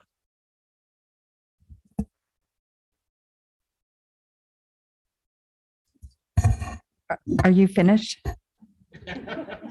No, well, I mean, I just didn't know if it's someone else's turn. Not that we're not going to resolve this, but I'm making a list of things that we'll circle back around. What you want to do? No, I've got a list of things we're going to circle back through. No, I'm quite finished. Okay. Mrs. Oakes. Okay, so I have a few things. One is to first address the concern that Mont brought up earlier about any sort of bias on the part of a principal choosing a parent and having it designated as an SCC parent or a PTSA parent would help with that. I don't know if that necessarily makes a difference, because I don't think specifying that they have to come from one of those two groups necessarily precludes any bias from happening. In fact, those are most likely the parents that principals work with most closely. So I don't know if that necessarily has to be in there. That's just a thought. The other is a question for Jeff. So, and I personally would like to see more specificity attached to what is developmentally appropriate or age appropriate. I'm just curious what you see as the disadvantages of that, so that we can better understand perhaps the reasons why that's been veered away from. So I think in developing these conversations with our librarians as well as administrators, we were trying to walk the fine line of allowing some of that language to be included, but also not dictate. If I can speak, and Gretchen, you can come join me on these issues. When we talk about age appropriate, then it becomes age appropriate to whom? Age appropriate. We move into areas of subjectivity and right at the center of this argument. And so in some respects, what we were attempting to do is lay out the criteria and then allow those on a committee to come together and work through those issues without allowing all of the specificity to be set forth in the policy, which I think, and when we defer to committees, that's how a lot of good work gets done, as we're seeing in our board meeting. So that was our rationale in setting forth criteria that is specific. And then we have a lot of resources we can look to. We can look to the curriculum policy for those issues. We can look at other definitions outside at looking at all of those to come forward with a rationale for looking at those issues. And Gretchen, you can come speak to that issue. The age appropriate, because those were the discussions. Can I interject? I'm not done yet. Actually, Okay. I have some follow-up questions. So that was our rationale in drafting that. And in our discussions in moving forward, where to place those, when we listed the 15 criteria for selection and then also the weeding, as lawyers, I don't have a librarianship degree. That's what we've hired our librarians to do, to go through that process of selection and also the process of weeding. And so we put the criteria in and allow them in their professional judgment to review that. And the definitions we landed upon were the ones we felt appropriate to allow that process to proceed. So just so I understand what you're saying. So your thought is And I relate to this from an attorney's perspective. I mean, I used to practice estate planning, and quite often I would have clients who came to me that had very, very specific ideas about what they wanted to do with a family trust. And when push came to shove, generations or decades later, when that trust was actually came to be tested, sometimes the parameters of the trust were so narrow that they were no longer applicable. And then they were in a real pickle trying to figure out what to do with the money or how to actually apply what was going on. So if I'm understanding you correctly, is the idea that if you have too tight of parameters attached to what is age appropriate, the concern is that when you sit down in a committee, you're blocked out from being able to bring in other considerations or discussions attached to that may be more nuanced and needed. Is that with correct? all of the criteria that are listed, because we listed 15 in the library selection policy. I mean, we listed age appropriate as being the sort of the fundamental, but you're going to have different set of criteria at a high school level. Right. What is age appropriate, which could consider on occasion an adult book. Whereas if you are at a first grade level of reading or a K3, you may have a different level of what age appropriate is in looking at those parameters. Not that we're trying to slip in, but tying it down on all of those criteria was not what we did in the policy. What we had intended is that moving forward, Gretchen and the librarians can add additional examples to that through their work in the committee as they move forward. That was our intent in the policy committee. Okay. And with all of the definitions, that's how we left it in both the weeding criteria and the selection criteria. So the concern is that it might be too narrow if we're not careful. Is that correct? Okay. One more point I wanted to make, and I just want to thank the librarians that came and spoke. One of the things, this is actually a subject I feel extremely passionate about. If you want to ask my kids if there's something I'm absolutely draconian about in our family, it's about reading and reading together. And one of my hobbies as a parent for years and years, and I think it's something I've gotten pretty good at, is ferreting out really great books for my kids. And because of that, I've come to really appreciate great librarians.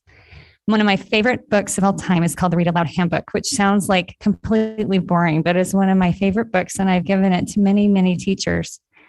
And it brings up the very points that some of you shared about what happens when a loving caregiver reads to their child.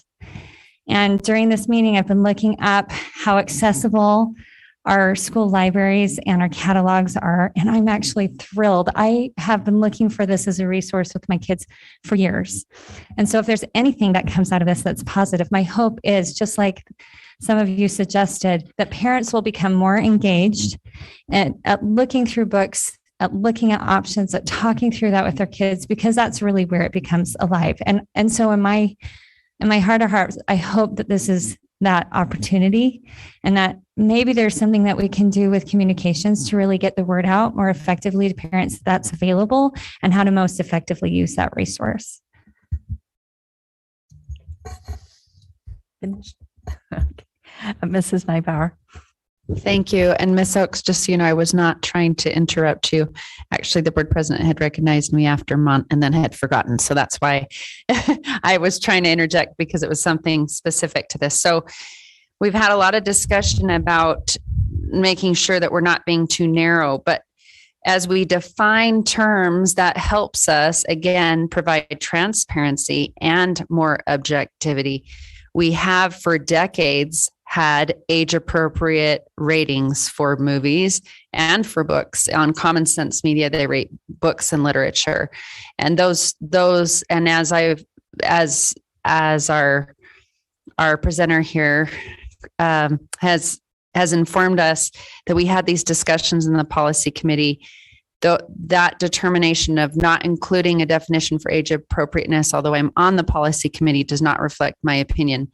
I do believe that by including the definition of age appropriateness, obviously, when we're looking at age appropriateness for high school, it is different than elementary school, just like movies have G ratings or PG-13 ratings or PG ratings. It would be the same. If we do not have a definition for age appropriateness, I could see the patron that came to our last board meeting that was saying, why don't we have Mondays not coming in our library? I'm concerned about the mention of age appropriateness without a definition. She does not feel like her rights or opinion are respected or represented. Like, on the other hand, if we have a parent that is very concerned that we have pornography running rapid in our school libraries, of which in certain books there has been that issue, then they're concerned, saying, we don't know that this age appropriateness, what this is. Can we rely on this? What is the definition? I think that in any policy that holds up, when we talk about that fine balance Dr. Robbins has been mentioning, if we don't have a school review process with a committee that can look back and say, what are we supposed to be looking at with criteria? Is this age appropriate? These are the elements of age appropriate we're looking at. How can any of us be confident in that process? I don't see how we can be. And so I think we remove subjectivity if we have a basic definition. If it's good enough to have that definition in our general curriculum adoption policy, then why would it not be in the library media? What's different about that? We should be able to have that definition in there. It also provides transparency, and it provides some guideline for all of those committees. And when Mont is saying, and I agree, that he wants to represent the underrepresented individuals, if we don't have that definition clearly set forth, then are we representing? And will people feel like this process is biased? Are we removing the bias? So that, I believe that's very important. And I also am in favor of the timeline. That is something that I mentioned as a concern as well.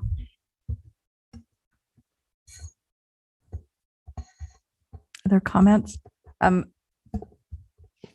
Okay, Mr. Millerberg, and then I have a yank couple. the chain if the bulldog gets out of line again. Okay. Okay, well, then I'll take a turn. And I don't think it's an easy thing to do age appropriate, because when you talk about high school, now that we have a freshman class, you've got kids in high school from 14 to 18. Many of those are almost 19 or even 19 when they graduate. What age appropriate for a 14-year-old is not age appropriate for a 14-year-old, maybe for an 18-year-old. And yet they go to the same library in the same high school. And so I see that quite problematic.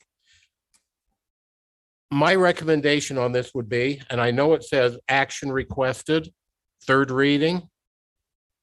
I would like to send this back to the policy committee one more time. I would be happy if we got a definition of age appropriateness. I would be happy if we put some kind of a time frame on it, and then bring it back at our next meeting.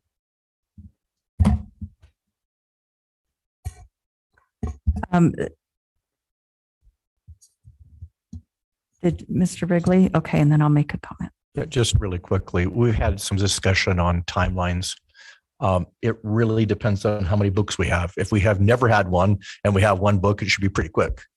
But if we have one school that's got 7 or 8 books questioned by 7 or 8 different parents, they're going to have a lot of people reading books in that one school. So I'm not sure how we can, unless we did it 2 or 3 months, I'm not sure how we can come up with a timeline.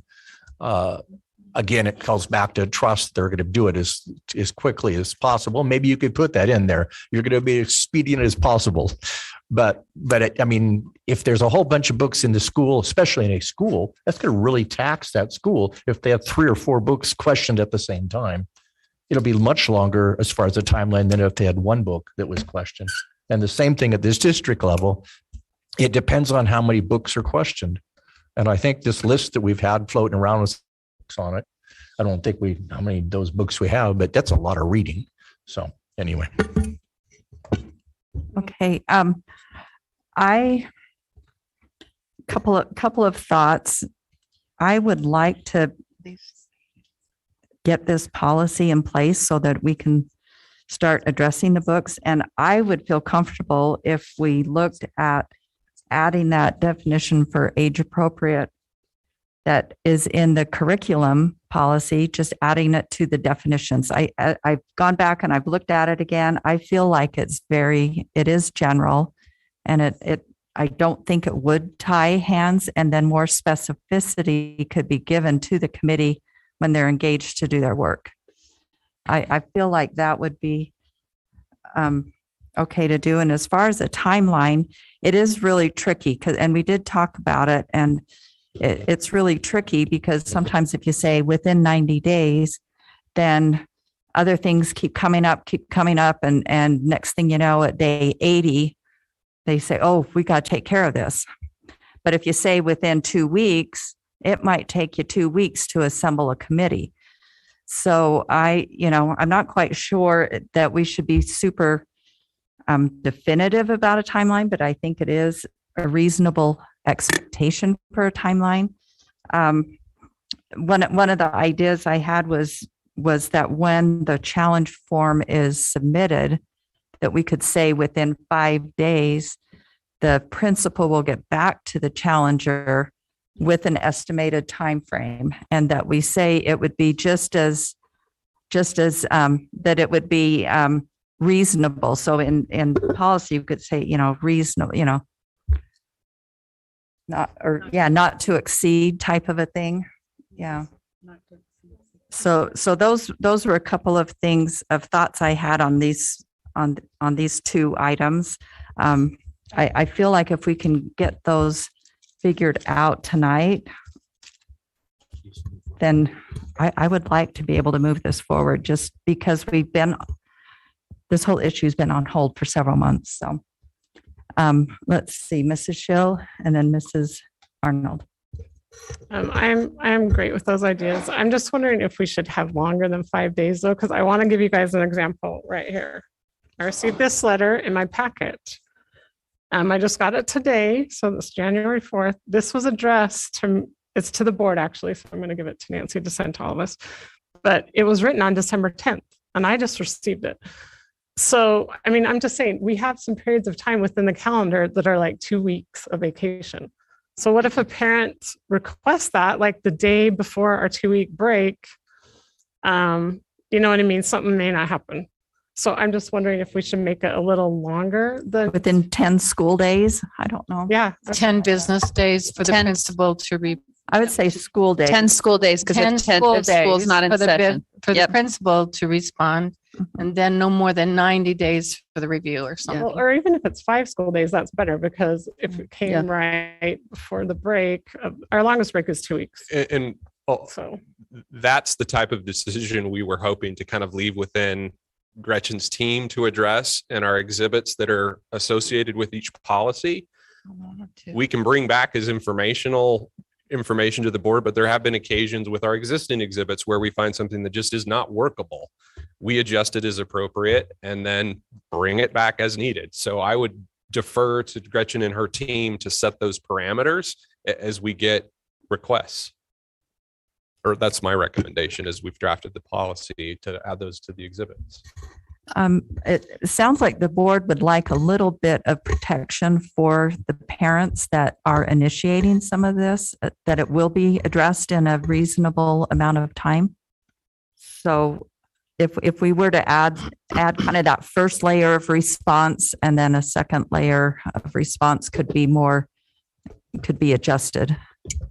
I wonder along those lines, President Tingy, if the response or the recommendation is within those 10 school days, notification of the status and then timeline for this review or challenge will be given, so that at that point you could say you're number 10 in the queue, so we'll get to you in this amount of time, versus it always being 90 days.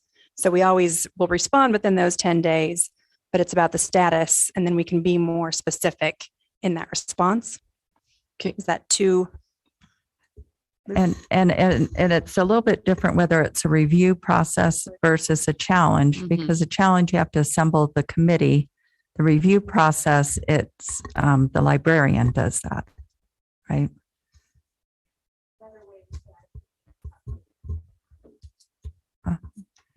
So if in policy we put the Yeah. Okay, Me too. I have a comment too. Yes. So of these Arnold. 9 books, that came from 4 different schools, correct? Or not? Yes. Okay. So of the 9 schools, then they came, 9 books that came from 4 schools.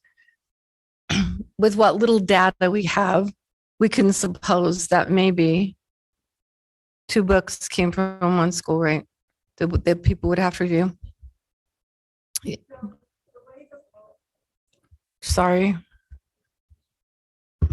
The way the policy is currently written, the review of the book doesn't fall to the teacher librarian, it falls to a teacher librarian. So we have 13 teacher librarians in the district and myself. So that's 13 potential readers as opposed to 1. Okay, so that's like good knowledge for us, because I was thinking you're counting like every librarian in every elementary school and then every middle school. Yeah, see, that's good knowledge, because then I'm thinking, well, we have all of these librarians. There's quite a few of you, right? I don't know how many do we have in elementary? Well, we have 13 teacher librarians and over 40 paraprofessionals that work in our elementary schools. Okay, so that's the part, see, I was missing, because I'm thinking that the paraprofessionals were librarians and could also do the review.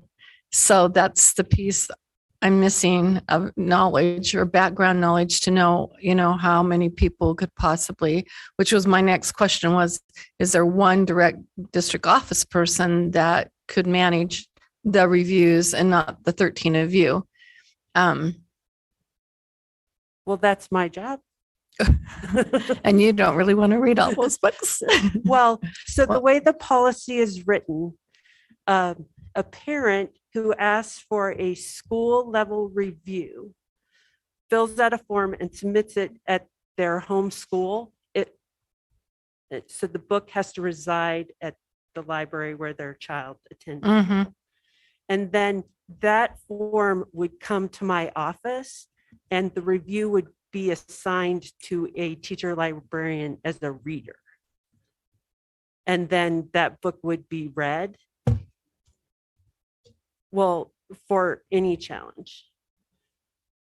So at the district level, then the books have to be read by 3 teacher librarians. And so those assignments would also be made by my office. Okay. Thank you. I think we can add those elements that you're suggesting, the 10-day for a response and then a not to exceed 90 days for when something should be resolved, and capture that in our existing exhibits that are with, amending the exhibits to include those timeframes. And then as needed, we could bring it back if we have a concern with the existing timelines. I think we could do that in the age appropriateness.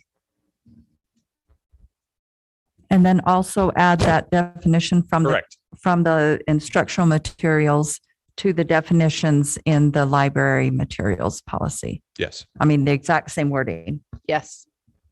Right. Yep. Okay.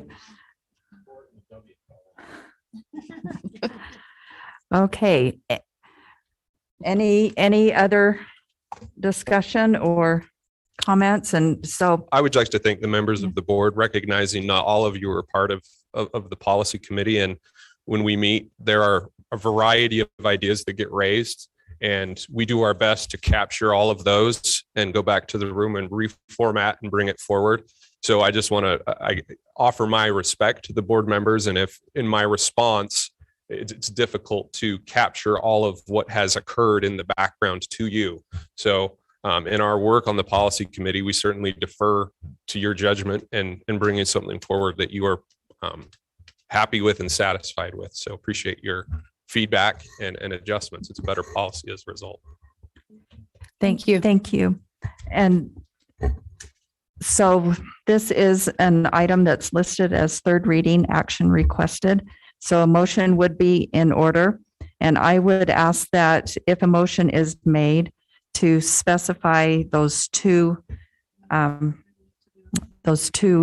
additions that the board has discussed.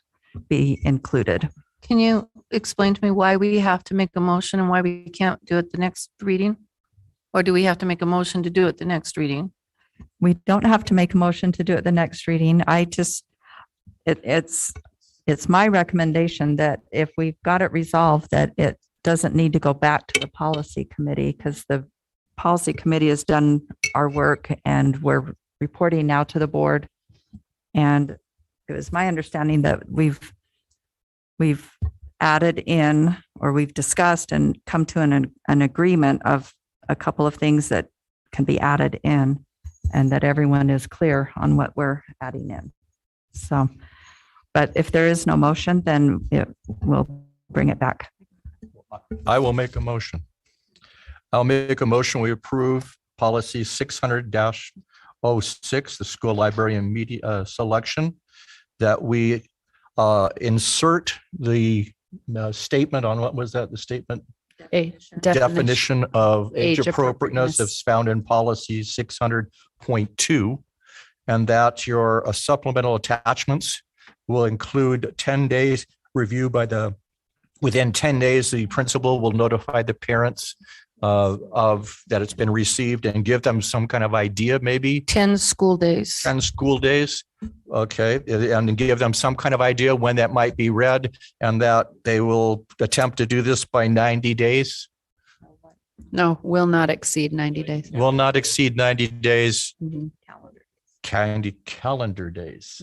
Will not exceed. 90 Okay. I days. think I've got that now. 90 calendar days. Have I got everything in this motion that needed to be in the motion?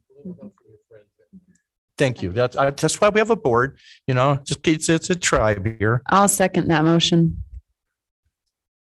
Okay, so we have a motion and a second. Any discussion to this motion?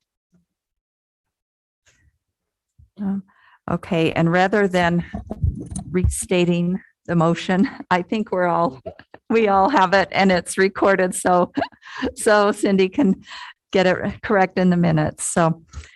So with that, I will call for a vote on the motion. All in favor, say aye. Aye. Aye. Any opposed? Okay, that motion passes. Thank you. And Jeff, thank you for your work, and Gretchen and Dr. Rudder at Landward. We appreciate all of your hard work on this, and the librarians and their work and attention to this. And I'll just make a personal comment. I think it's a solid policy. And again, as we live the policy, a few things might come up, but I think it's a really solid policy. So, okay, next on the agenda is new business, item B, proposal for adoption of new district-wide instructional materials. This is a second reading. And I'll turn time over to Dr. Amber Roderick Landward, ISD Director. Happy New Year. It's been a productive night. Well done. And it's only 9:22. We're on a roll. Yes, exactly. We have hours for discussion. Well, I am excited to be able to talk more about our annual curriculum adoption proposal. To my knowledge, it is not snowing tonight. So, it is? Is it? Oh, well, I'm a fast talker. You all know that about me. So what I'm going to present to you tonight is just some information. We did not have a chance to address questions during our last meeting. So some information has been brought up since that time that I was just going to review to give more background information. So just a reminder, in the annual curriculum proposal for this year, proposing to implement next school year, 22-23 school year, we have 3 curricula up for proposal: high school chemistry, high school physics, and elementary English language arts. And you can see listed there the specific curricula that we are proposing. Also, as a reminder, and was brought up during the curriculum policy review, we do follow for district-wide primary adoption a 24-step process, and it's the first 17 steps of those 24 that make up the proposal. The following 7 steps come after the board takes action in terms of planning the communication, the rollout, the purchasing, the professional development, and ongoing coaching, and so on. During this process, it is during the time for board review, which is typically at least 6 weeks or 3 readings, where we have the opportunity to collect more specific feedback from our stakeholders, including parents and teachers. That information was published during the last board meeting. To date, we have only received 5 pieces of feedback, and they've actually all been from employees. 4 of them have been from the elementary ELA, and 1 has been from the physics. So I would anticipate now with the holidays behind us, we may be receiving more feedback. So during the last reading, I shared with you just a brief overview of each of the curricula that are being proposed.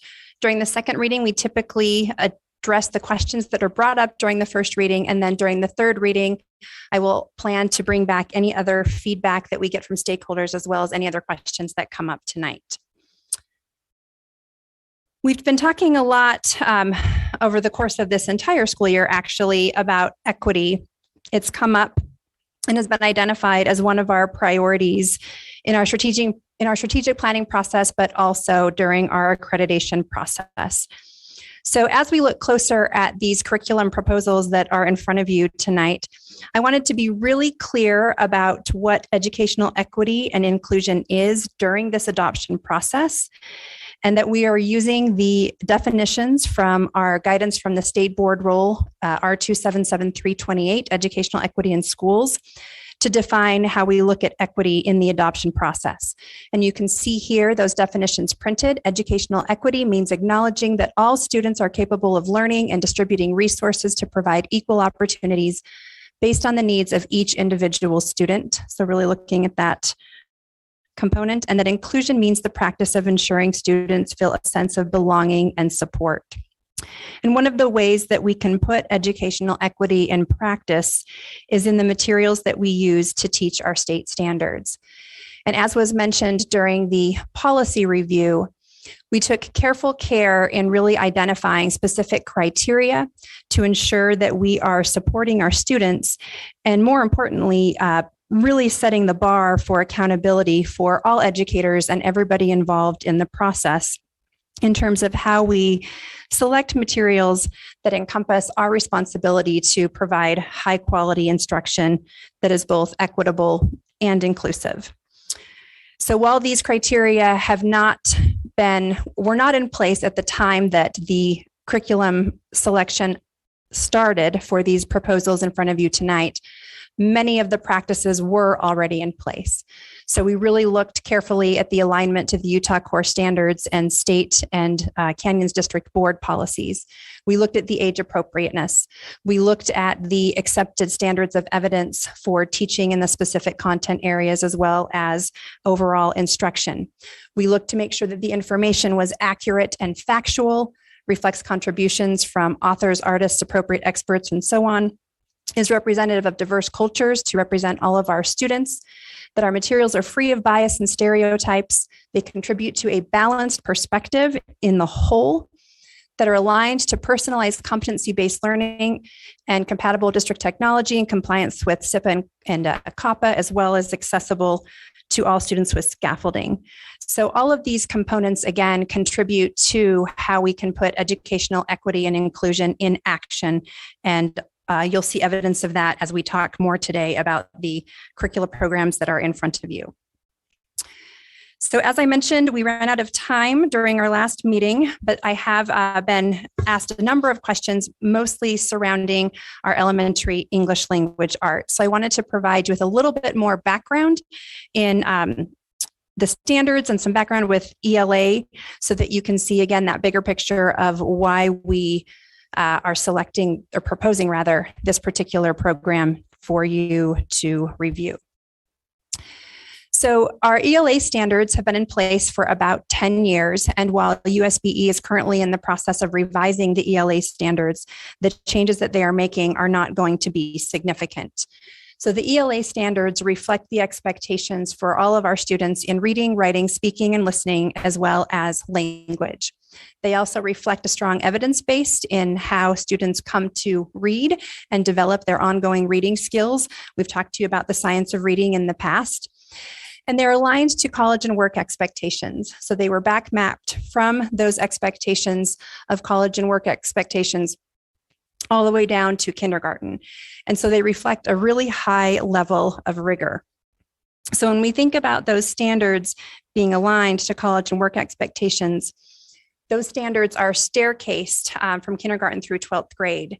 And I shared with you some data during our last reading about the status of where we are at the elementary level in terms of literacy.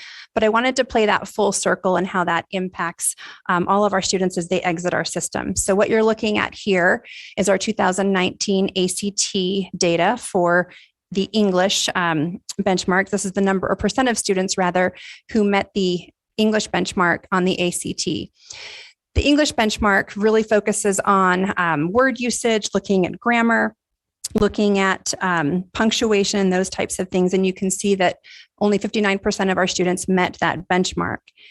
When you look at the reading, which involves extensive reading in informational text, primarily social studies and science, requires the students to not only read informational text, but have the stamina to get through a lot of text. And you can see here that this has remained about 50% pretty much for the last, when did we start giving the ACT? Is that about 9 years ago? It's been about 9 or 10 years. We have not made a lot of headway in this area.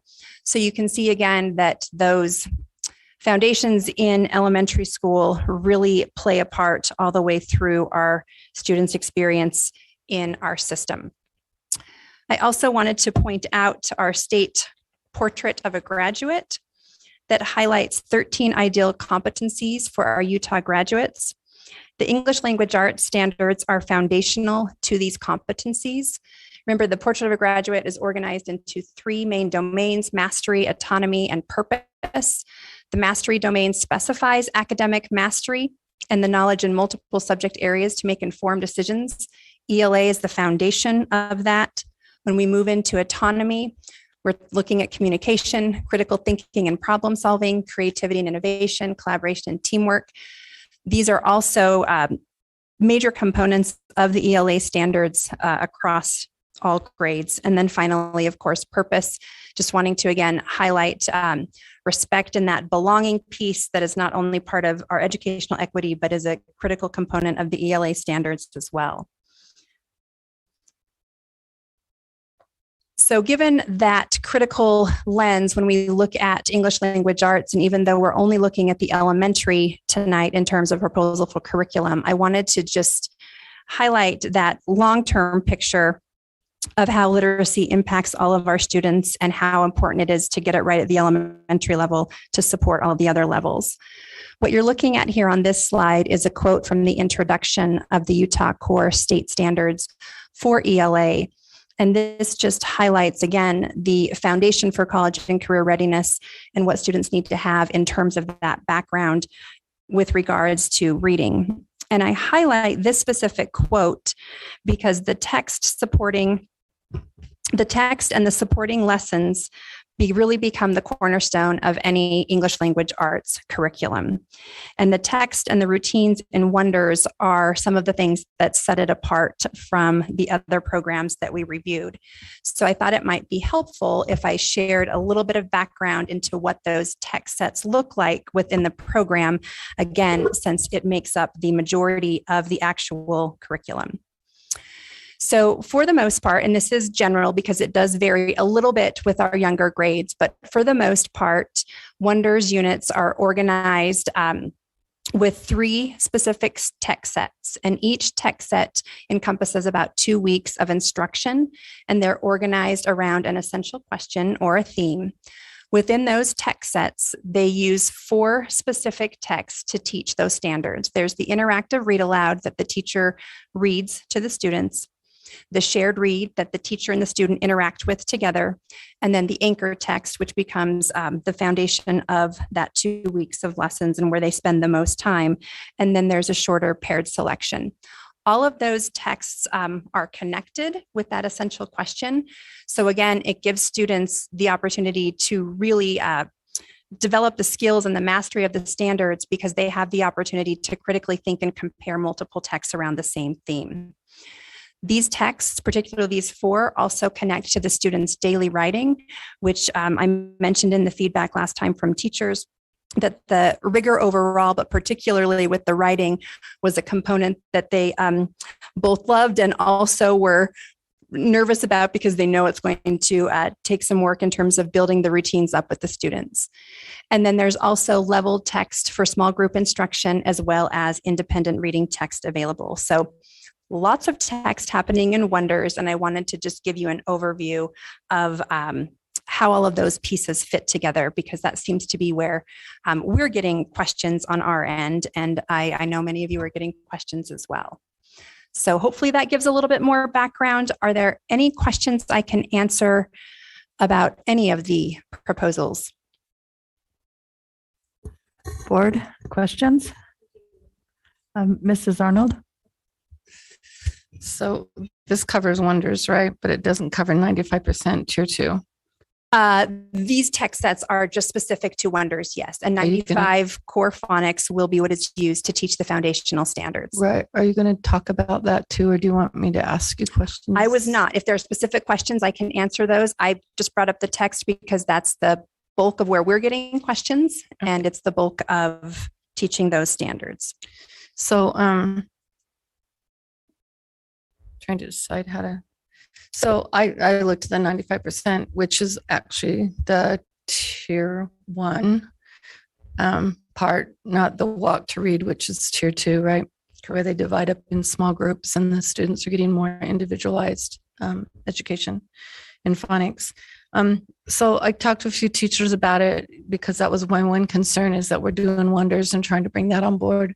95% tier 1 on board. You just barely brought 95% tier 2 on board 2 years ago. It's been a couple of years. Mhm. Yeah, 2 years ago.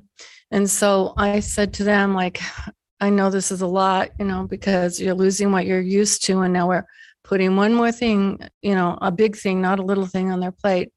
And the teachers said that if they had to learn the phonics, and this was just a few, we could probably do a survey, but they said if they had to learn phonics from Wonders and then turn around next year and then learn 95% phonics, they would just as soon learn it all at the same time and not have them divided up, because then they have to create, if we have Wonders only, their own spelling program for one more year, and they have to figure out their own phonics. They can figure out that phonics program, but then they just have to turn around and figure out another phonics program with letters next year of 5, 6, 7, and 8. So I was just bringing actually some information back to the board that I have learned that they would just rather have both of them at one time and know that they're not having to relearn a second thing again next time. I did look through it. It looks like a really great program. I know it has a lot of the I do, we do, you do, which is part of the anchor of learning how to do the language components. And I really did enjoy the different stories that I did read through them. And I thought they were child appropriate, as well as the fact that they were child leveled. Because sometimes you get the literature books or basal books, and they're not on the student's level. They're 2 or 3 levels above, and the kids struggle to read them and struggle to understand them. I still do have a little concern about the SEL wrap. I'm still working on how much SEL is in there. Most of it, I think, is character-based, even though they're using character trait-based. Even though I know they're using a lot of the terminology you would find in Castle, I'm pretty sure it's not Castle, but they're just hijacking the same kind of words to make sure that we have SEL in their books. The 2 questions I did have, though, is I was told Granite School District and Alpine School District both use this book. I want to know if there's a way to see if they've had growth in their data over the last couple of years that they have used them, or no growth. Because right now, I'm not seeing the growth we're needing. And I really have these, I have this hard thing about this whole thing, because RISE just gets harder and harder. It's more and more difficult. It is not really testing what the kids know. It is testing about how they can manage the computer program. And the Acadians, it's a fluency read. And if you're not fluent, you can't then retell. And if you can't retell, then you pretty well fail it. And I just have these little quirks about those kind of tests that the the state's coming back and saying, oh, 38% of our kids can't read. I don't really believe that that's really the percentage that can't read, because when I do my own class data, it will be 1 or 2 that are struggling, but they can still read. And so I have my thing about that. But if we're going to invest in another whole reading program, I kind of like to know what kind of growth Granite and Alpine's getting out of it. Because another district that I know, when we start a new reading program, they go, well, we're 5th in the state in reading when you look at the valley, but we're 5th in the state at the bottom, at the top, if you're looking at the valley, 5th in the state at the bottom, if you look at the state. And that's why they chose their program, because then they went to another district, literally see the growth per year over the last 5 years, and decided to implement that program. So that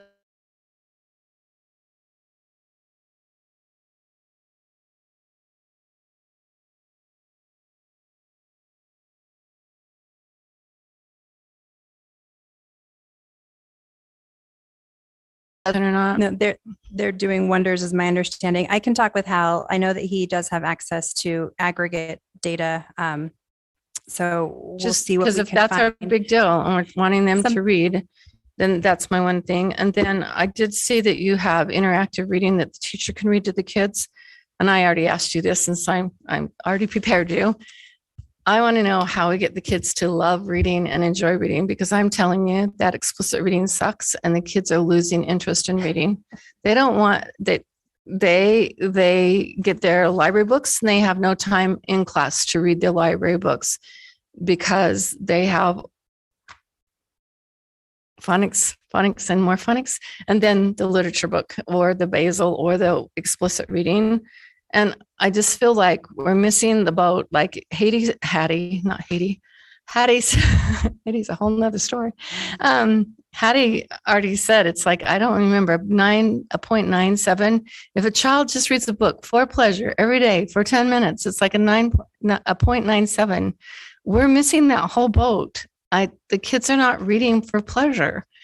I mean, like when you're reading the literature book or the basal book all by yourself, I mean, with a class, that isn't really learning reading for pleasure. Just believe me, it's not. Anyway, so how are we going to get back into the classroom, that silent reading or reading for pleasure or time to read, because their minutes are chalked up and there is no time. So that's my other thing, is how we're going to get that in there. So I think I'm going to respond to your last question first. I think one of the strengths of the Wonders program is the way that they use text throughout their lesson structure. And one of the ways that we know students come to learn to love reading is how they get to interact with the text. And that is built into letters. So in the scope of 2 weeks, they might be reading with a partner, they might be reading independently, they might be reading whole group, but there's a constant back and forth and interaction with the text that gives them the opportunity to really think deeply and discuss the text. And that's where they start to develop those skills and that love for reading. So that's actually an area that I think that Wonders does very well, having lots and lots of text and opportunities to read it, but then the built-in opportunity to interact with it and be taught how to interact with it so that they become even better independent readers.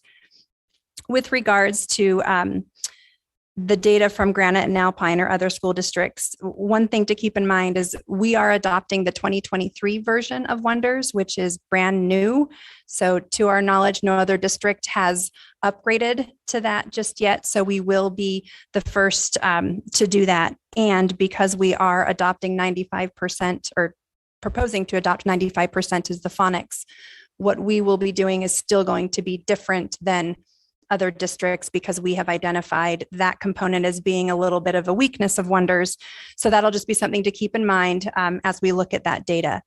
And then one final just response, Clarice, I want to just remind the board and everybody that In the proposal, we have actually requested that we are not including the adoption of the SEL component of Wonders. That will be something that you all can choose to bring back to the table to review when we get to that point in terms of deciding an SEL curriculum, but is not something that we are planning to include in the adoption and in the expectation for this implementation. So when we get to that point, I'm happy to answer more of the specifics if that's something that you want on the table to review at that point. Okay, Mr. Millerberg. And then You Mrs. just Oakes. answered my main question with regard to the STL component on it. So thank you for doing that. And the only other question I have is you read, the kids are going to be doing a lot of reading. Have you vetted it just to make sure we have no political agendas going on in there? I don't want to go through that. Okay. So very good question. And I just want to come back again to these criteria. So in looking at those key texts that I just mentioned, all of the text sets, we have started an extensive review of every piece of text within those lessons. Because of the volume, we are not through every single one. So we have gotten through 3rd, 4th, and 5th grade and the 4 key texts in every text set, which is, I added it up over the break and now I've forgotten the total number. So we have gotten through quite a few. Every single text passage that we have read so far has met these criteria. So we feel very confident with the text that is included in Wonders and the instructional guidance surrounding those texts. We still have more to get through, so I'll let you know if anything comes up. And I'm sure as our teachers and our patrons are reviewing, they're going to let us know if they find something too, and we can again review it against this criteria at that time. And we're not giving you a not to exceed deadline on it. Okay. Right. Mrs. Oakes. So maybe this helps part of your question. So on my flight home when I was out of town, coming back in from Christmas break, I grabbed my Wonders book, and this one is for 3rd grade. That's the age of my youngest in my household, and I went into it as a parent with the lenses as a parent. What would my kid this year be learning?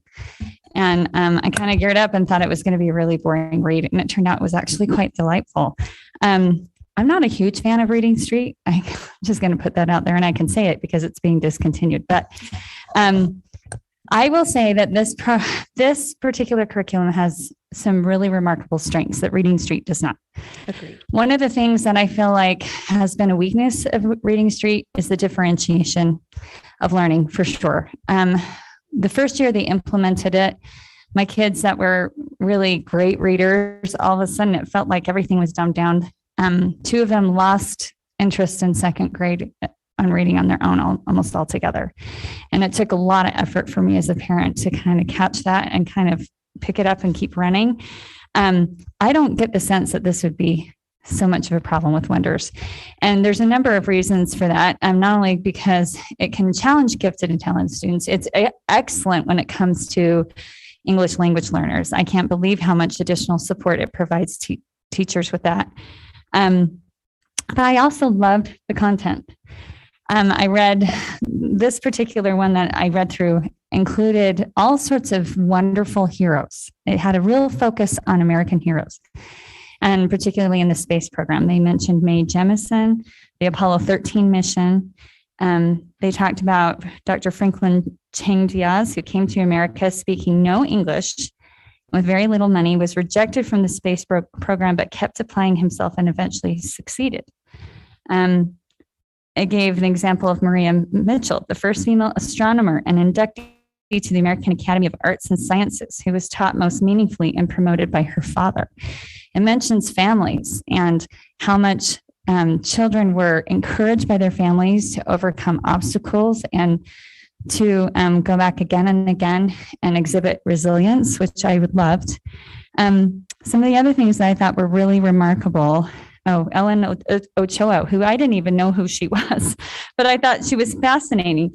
It gives the kids more opportunities to do oral presentations of their writing. I will say the oral presentation thing is something I have really missed as a parent in the elementary level. That's something I remember doing a lot of. And for whatever reason, my kids just have not been given as many opportunities to do that. I don't know why, but this is definitely built into the curriculum for them to do that. It includes them chances to study biographies, to study a national hero of their choice, and to give oral presentations of that. It gives them an opportunity to study poetry. I can't even tell you how much I've missed seeing my kids learn poetry. And believe me, it doesn't mean nearly as much coming from a parent. It goes into, this is in third grade, literary elements of rhythm and rhymes and verse, stanzas and event identification, character perspective, craft and structure, personification, figurative language. I mean, those are very advanced principles, but things that can definitely be grasped by a child that age, and I think are fantastic. I also thought it was extremely interesting that they go into Greek and Latin roots, which is considered very much a part of classical, traditional classical education. I loved seeing that included. And they also go into Greek and Roman mythology, which in many ways can be considered a primary backbone of Western civilization and history and learning. So it had a wide variety of different perspectives, things that I learned. I actually walked away with several notes of people I wanted to learn more about. And I thought it was great. One of the quotes that I wrote in here, wrote down from one of the lessons: time with family is a treasure or something very valuable. It can mean more than wealth or having a lot of money. I thought that was awesome. And with respect to kind of some of what Clarine was saying about, castle and some of the terms and stuff, this is one of those things that I actually kind of bristle every time we say, we've hijacked it from castle. In my mind, castle hijacked character education. I mean, the truth is, when we think about it, these ideas, setting goals, learning how to get along with other people, showing kindness, how to work together in society, and what's the role of a citizen, all of which are included in this third grade. Who said castle invented those? Our grandparents, our parents, we received that growing up. I mean, castle just figured out how to put a name to certain things and put it in a curriculum, but the things that I saw that were discussed here were not even remotely offensive to me as a parent, and I thought were great, actually. So anyway, I will say, I wish that the differentiation for really high impact learners was better. I am a little bit nervous with that. I think that those kids could still easily slip through the cracks based off of what I looked through. So I would like to see some sort of reassurance in making sure that teachers are getting really well trained in that area to make sure it's equitable across the board. One of the other things is there are certain sections in here that talk about multimodalities of being able to teach. They read several plays. And in my mind, I was like, oh my gosh, please tell me that some of these teachers are going to have their kids act out a play or put on a play and do this as a group. That's where the learning really comes alive. And the way that this is written, there are many, many opportunities for teachers to be able to integrate the arts and dovetail it beautifully in what the kids are learning. And so, and just to give an example of that, Lone Peak Elementary, they have a fantastic BTS teacher. Her name is Charlotte Arnold. And she actually took some of the more advanced kids, well, some of the more struggling readers were working on other things. She took the more advanced kids and actually had them put on a play of the Odyssey, from the Odyssey, and the story of Cyclops. And I got to go over and watch it. It was fantastic. And the kids learned so much. And so when I was reading through this, I thought, there are many opportunities that these teachers could do this, and it wouldn't have to compete. It could be very, very natural. So anyway, those are my impressions. I hope it's helpful. Thank you. Thank you. Thank you, Mr. Wrigley, and then Mrs. Neibauer. Okay, I'm going to start out with a complaint that gets met against McGraw-Hill. Their paper's cheap. I don't know if we could ask them for better quality paper, but I know these books are going to fall apart pretty quickly because as I've used them as substitute teaching, they take a lot of problems. I was very impressed by the book. I went through it and looked at it. It was very clear. And from a substitute teacher's view, I thought this is pretty cool. You're not going to lose a day that's pretty easy to understand, and you could just pass it on to your substitute teacher and they'd be able to follow through the lesson for the day. You get a good lesson for it. I also thought that there were some sections here that they send stuff home with the parents, but it's in multiple languages. So it's very possible to send this home to what 50 languages or whatever. There was a whole bunch of languages that now we can send parents home in their language and ask them to help the kids. Is that correct? Yeah, and I'm really glad you brought that up. It's another one of the strengths, I think, of the program is already built in for the teachers are the resources to send home a weekly communication with parent that outlines the texts that are being read, the weekly learning goals for the students and how they can monitor. And that's already organized. And so again, that transparency and openness with our families will be very easy to accomplish with this particular curriculum. Yeah, I was impressed by that. Not only could it involve parents in their child's education, but also a parent does not speak English, it could involve them in their child's education. Correct. And move them in that direction. I also had the opportunity to check out the educational equality principles of wonder, the social emotional stuff. They passed the smell test. It was, I just wanted to see where they were on the level. And it says educational equality, which is every learner receives high quality instruction. And then quality can be considered the driving force behind ensuring that all students everywhere receive rigorous, rich educational experiences that are designed to meet their specific learning needs. And it was pretty specific in regards to education and didn't seem to have much of it. Now, there may be other things, but the things that they were posting on there, unlike some of their other cohorts. So I'm excited about this. I think it's going to be a good curriculum. I'm also excited about if we move forward at some point on a social emotional thing, we might be able to use this at the same time. It'd be much easier on teachers if we did the same at the same time, same program without implementing another one. So we could have that at a different time in discussion, but it looked like a pretty good social emotional program too when we take that into discussion. And it might be something for teachers that we can give them pretty quickly and not have to reinvent the wheel. So thank you. Thank you, Mrs. Neubauer, and then Mrs. Shield. Thank you. And thank you for the time you spent with me. I'm going to first say this was really exciting to get into and to read. And I went online, and I think the cross curriculum between the science and the social studies is pretty awesome. And I think that all of a sudden we're really engaging our readers. The stories are interesting. It's colorful. It's exciting. You know, you're learning how they used to tell time and making those personal connections. The questions are, would you rather cook back in the day or now? You know, it's fantastic.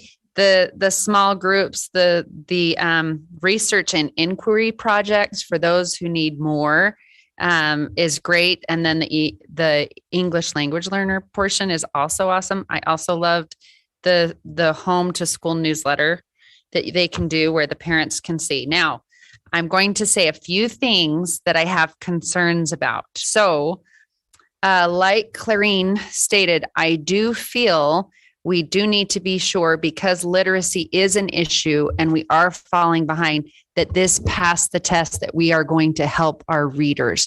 This does a lot of things. This does the social emotional learning, again, does look very benign, and it's more about, listening and part of the inclusivity is, hey, we have a text from someone from China and, exposure to different groups and things like that.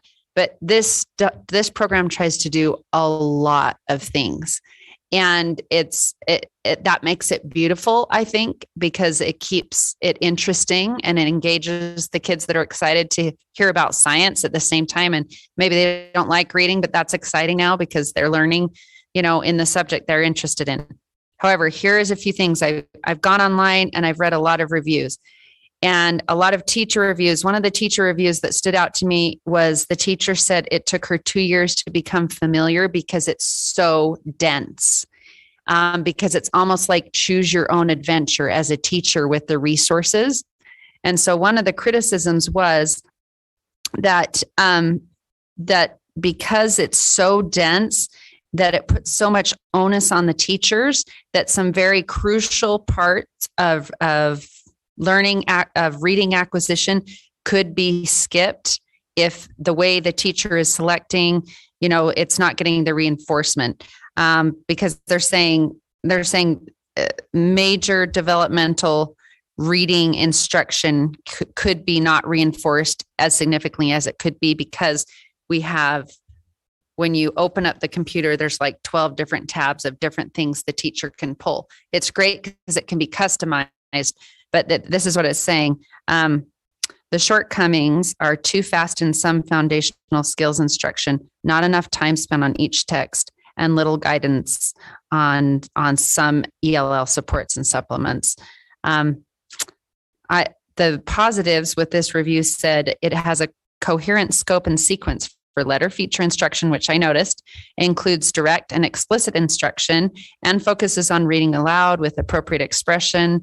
Text selections are varied and complex, which I noticed, and there's lots of diversity with different passages and interesting, noteworthy, social studies and history integration. So my question is, I would also be curious to see what's happened in Alpine School District with their reading and their test scores with reading and acquisition. And then also another concern I have is, if we do this, it is so robust, would we be able to say this isn't changing for a few years? Because I read a ton of teacher comments that said this gets better the longer you have it, because it is a little overwhelming. So that brings me to another question, is teacher training. How much teacher training is going to go into this? Because as I explored online, there's so much. And then, is this curriculum dynamic? It's online.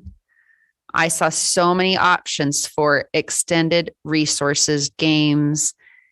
And so how are we dealing with that? Because I know this board's had a lot of discussion with, when we have a dynamic curriculum, what can we do to protect ourselves, that we know what we've approved? So if you can talk to me about that. So first, a couple of things. Again, this is the 2023 edition. And so a lot of the reviews that are on the McGraw-Hill website, I'm assuming, are for past editions. And while there are some similarities, there are some significant differences that actually address the feedback, because most publishers, if they want to stay in business, listen to the feedback of the people that are buying the product and make those adjustments. So some of those adjustments have been made. A reminder again, with some of the feedback that you mentioned from a reviewer online, missing critical components of literacy instruction, we found some pretty significant holes in the terms of the science of reading and those foundational skills, which is why we will not be using Wonders for those particular standards. We'll be using 95% to address those. Our district also has had in place the practice of developing curriculum maps, which will now, as part of the new policy, be known as instructional guides, that really narrow the focus from a comprehensive program into where they need to prioritize their instructional time for, especially when they're starting out in learning the curriculum. So that will help address that. But it does take time. And with any comprehensive program, the longer teachers have access and are using it, the better they get and the more familiar the students get with the routines. So everybody grows together. So it is robust and comprehensive. With regards to how dynamic it is, in the past with vendors, and we have been using McGraw-Hill for other curricula as well, they typically notify us when there are going to be updates to the curriculum. But the updates to a curriculum like this, different from what we experienced with Second Step, is it's tied to standards. And if they're changing anything significantly, they want to charge us for it and develop a new edition. And so they don't make many changes. Most of the changes are more like updates to your cell phone, where they fix bugs based on feedback, usability, different systems with the digital platform and those types of things. So there aren't going to be, at least in our experience with curriculum of this nature for the last 10 years, there aren't going to be many updates that change from what you are seeing now that wouldn't require us to pay more and adopt a whole new version or upgrade a whole new version. Does that make sense? And Another question.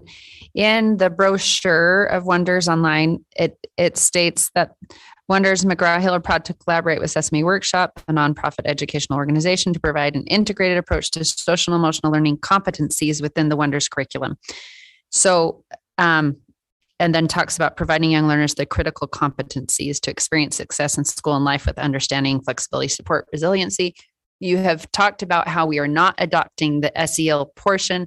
I saw where that was in the book, but I didn't see any SEL competencies. So is that supposed to be embedded in some of the feedback where they're asking questions like, what would you do if, I don't know where those competencies are.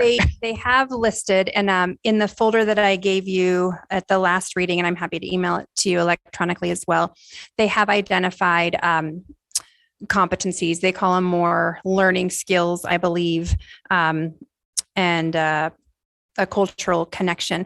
But because we're not adopting those, they will not be in the lesson. So in the K1, there's an explicit lesson, and that's where they're addressed there. In the 2 through 5, they're addressed through access to Character Lab if a teacher chooses to bring that in with a skill highlight at the beginning of each unit. So for clarification, just for the public, there is no social emotional learning competencies that are just embedded within the text with small group work or instruction. No, and I'm just pulling up what I gave last time. So they have habits of learning and classroom culture. Mm-hmm. And then the social emotional competencies are things like they highlight curiosity. I thought I had it with me. Again, no, they're not integrated into the English language arts curriculum. But I will, again, keep in mind that because they're ELA standards, we're talking about communication, we're talking about critical thinking, we're talking about stories that talk about belonging and what to do if you're faced with a problem and how you're going to solve it. So we're still talking about life skills because that's part of literature, that's part of science, that's part of social studies, that's part of history. So those things are embedded as part of the ELA standards. But in terms of social emotional learning competencies, those are not embedded in the English language arts curriculum. Okay. They are separate components. Thank you. And then you and I discussed, and I just would like to bring that back here, that with all of the menu of choices that the learners have, the teacher actually would go in and unlock that and make that available for the students.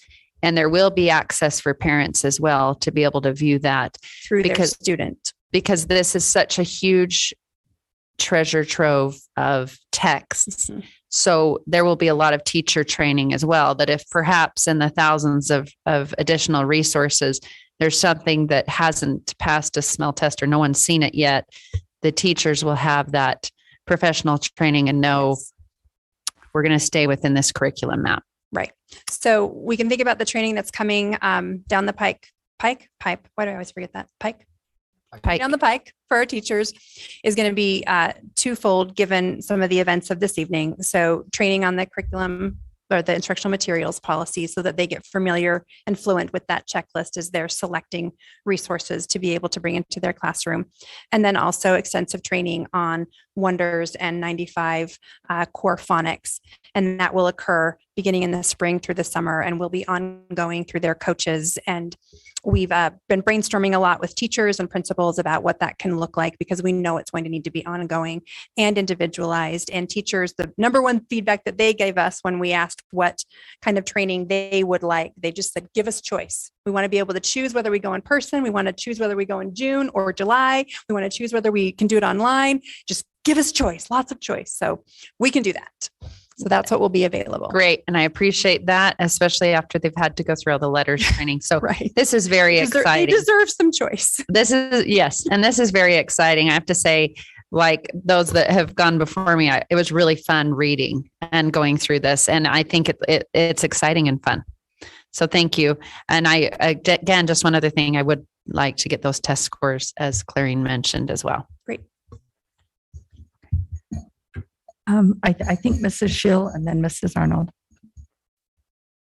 Okay, so I did have a few questions, but they've already been asked. And my fellow board members had a lot of good comments, so I'm not going to repeat anything.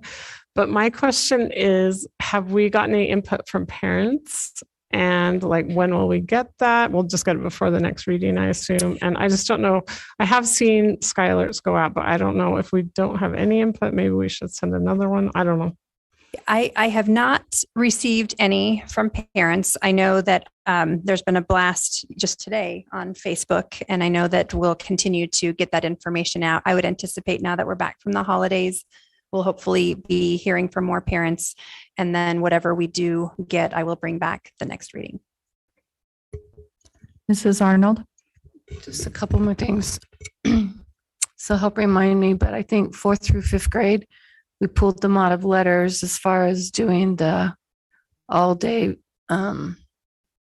PD, right? But they're still doing their, I don't know what happened to my voice. It just all of a sudden. It's 10:09. That's what happened to your voice.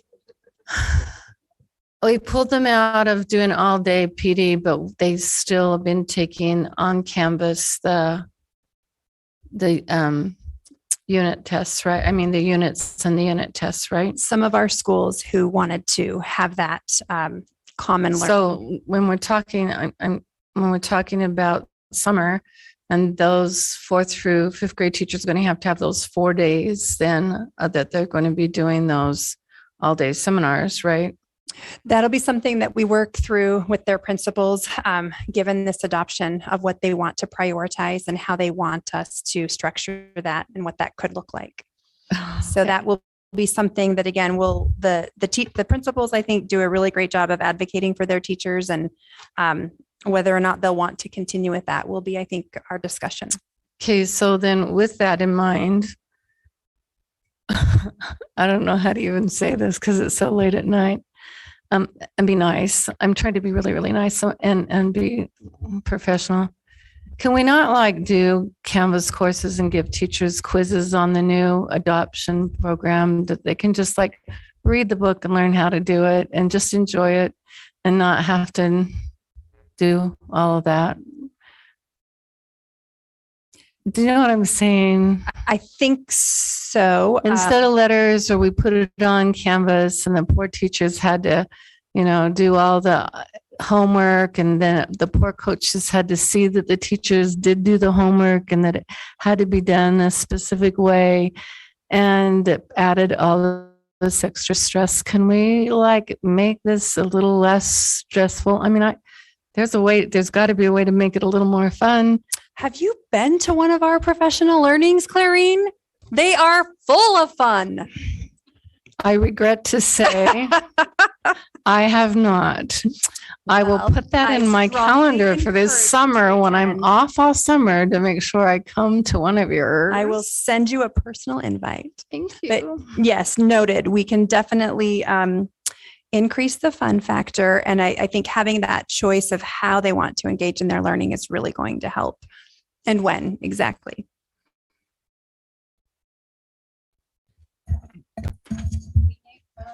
Okay, I think I think that concludes the questions and comments for this second reading.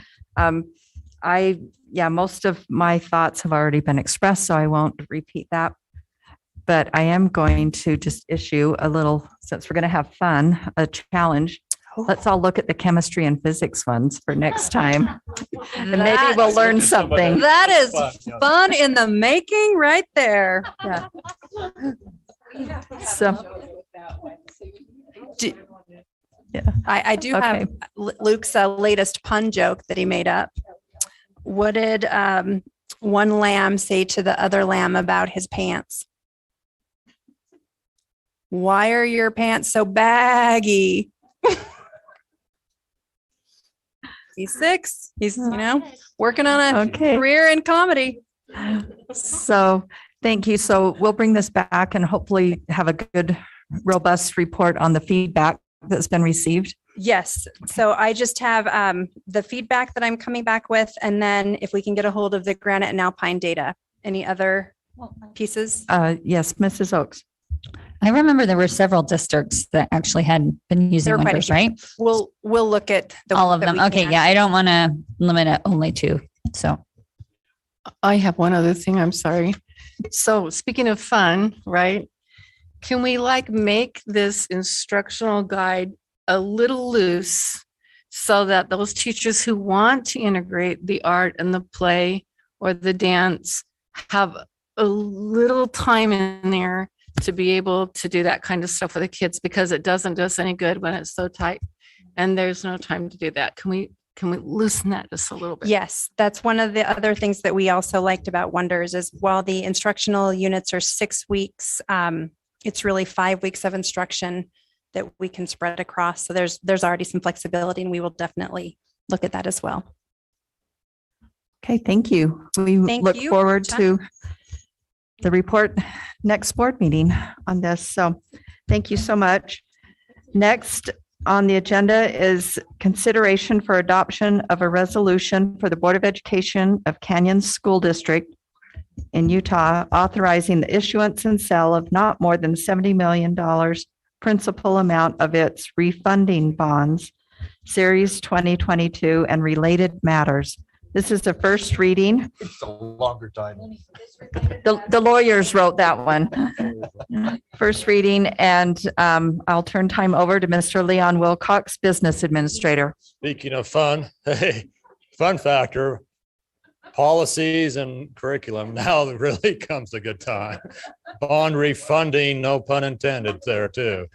Well, we're going to try and get through this in just a couple minutes. Cell towers is just as exciting, the next one. If you remember about a year ago, well, it was a year ago, we refunded some bonds. We can do that every 10 years as these bonds have what they call, when we issue them, previously, they have a 10-year call date. And so when that call date comes, we can refund those. We did that a year ago. And now we issued bonds in 2012. So now in 2022, they are now eligible to be refunded. So we're looking to refund about 65 million by issuing 56 million. So one pays off the other, if you will. The biggest thing there is number two, we are going to look to reduce the repayment time frame from 10 years on the existing bonds down to 7 years. And so that will save us in the neighborhood of 9.2 to 9.4 million. Then by not doing it, again, we won't know the exact amount until we go sell the bonds on a specific date. On the board docs, there is a parameters resolution. We will request your approval at the next meeting if that's okay. And then you could also your memo from Stifel, our financial advisors, on the resolution. Here's just an outstanding quick snapshot of our outstanding bonds. As of the end of June 30th, we had about 458 million. We're going to refund and then defease those existing bonds and make payments this year, bring us down to about 425 at the end of June 30th. So it'll be about 450 once this transaction occurs. Here's a big number of all the issuances that we've done. We've done lots of building, issued lots of bonds. The colored section there in the orange tannish is what we are proposing to refund. Again, that will kick in the 23 year. We still have to make the payment this year in 2022, but it'll kick in 2023. You can see that 7 years there. I like to look at this in more of a graphical form there. Speaking of fun and happy days and everything, the red line is the old Jordan debt. That goes off this year. Oh my, happy day. I think, yeah, we'll need to have some sort of a celebration then. Yes.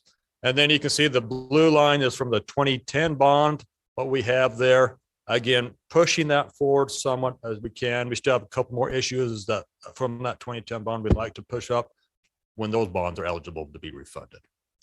And then the orange line is from the 2017. We are making some decent progress on those, you know, the way we issued and structured those out. So you can see our outstanding debt there. Just schedule of events. We're again request your approval at the next meeting. Finalize the offering statements. We're working on those now. Meet with bond rating agencies later this month. We're look to sell these bonds mid-February. I think we have a schedule of events there from the financial advisor. We cannot close on those till March 17th. It has to be 90 days before June 15th, before they're eligible.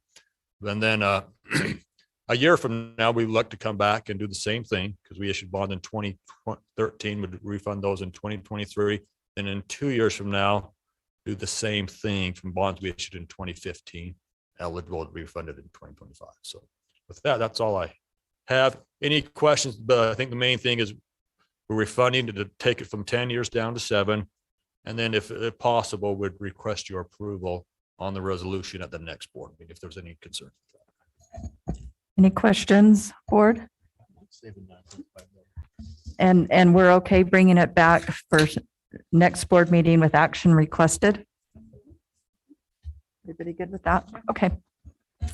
Thank you.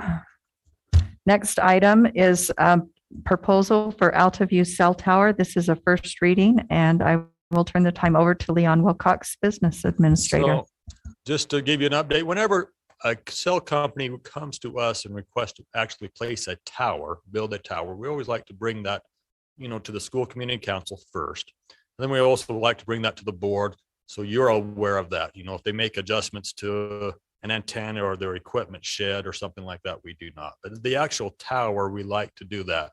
So we've had an Atlas Tower come to us with a proposal to put one at Altaview, of course, our newly constructed school of a few years ago.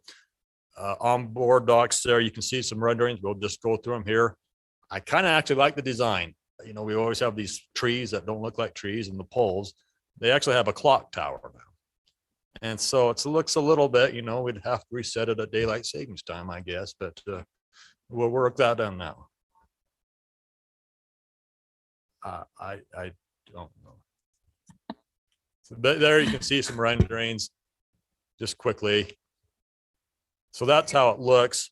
We'd want to be, if we get this was reviewed by the Altaview SEC, the minutes are on board docs there back in November. And then once we always do, once we'll get the actual renderings and drawings from the company, and we take those to the city and make sure they abide within the city ordinances. White City's a little different because, they really don't have any ordinances, but we're going to at least make sure they comply with Sandy City ordinances, which is, as far as the setback and the height, which is typically 165 feet, I believe, from the nearest property line. So we want to make sure that. Yeah, and they can't climb up that thing, can they? No, they don't do it. Okay, just making sure. Just If they do, they'll have to reset it back. Well, Yeah, they'll have to reset the twice clock. a year to Uh-huh. reset it back, but yeah. Are there any questions I can answer? Mr. Millerberg.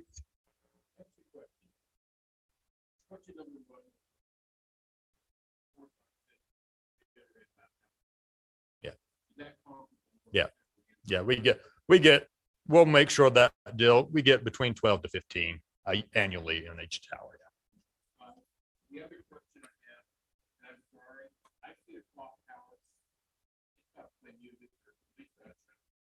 It's got, what we are gonna, we thought about the old, what's the old movie, Michael J. Fox, where he runs in the clock tower and Back to the Future. It's 10. How that is sad. I can't remember that. But it's 10:30, Dr. Brown, that DeLorean, yeah. So, if it's okay, we'd probably bring this back on a consent agenda. I don't know if you want a second reading or not, but we can discuss it for later. Any other questions or comments on this? I had one thing in the SCC minutes. The SEC asked several questions. Have their questions been We'll make sure addressed? they are, it's particularly where that lands, I think it's going to have to be, that's a retention pond there. So we'll have to set back on that. There'll also have to be a small shed constructed there, but we'll make sure all their questions are answered. Yeah, that was a good point. Okay. Okay, thank you. So board, are we okay bringing this back on the consent agenda for next time? Yes. Okay, thank you. Thank you, Mr. Wilcox. Okay, that concludes our business items. And now we'll have staff comments. Superintendent Robbins, and then Mr. Wilcox. Thank you, President. So just in the essence of time, one of the things that I wanted to discuss real quick is just the changes in COVID guidance. I don't know if the board has questions on that. I want to also recognize Jeff and Kirsten. Over the holiday, the CDC changed their guidance. And so on a very cold, chilly morning in the office with our parkas and Eskimo gear on, we worked on this, but I just appreciate their efforts and the way that we were able to get in front of it and get that all communicated out. That doesn't just happen. It takes a lot of effort. So the real crux of the change is the change from 10 days isolation to 5.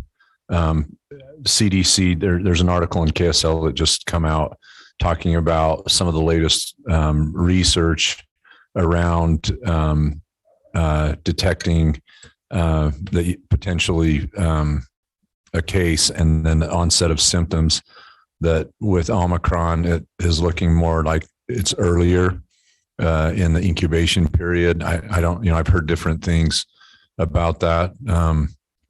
But the reality is that now under that guidance through county health is that at 5 days, if a person tests positive, employee or student, that they may return to school with the recommendation to wear a mask for 5 more days.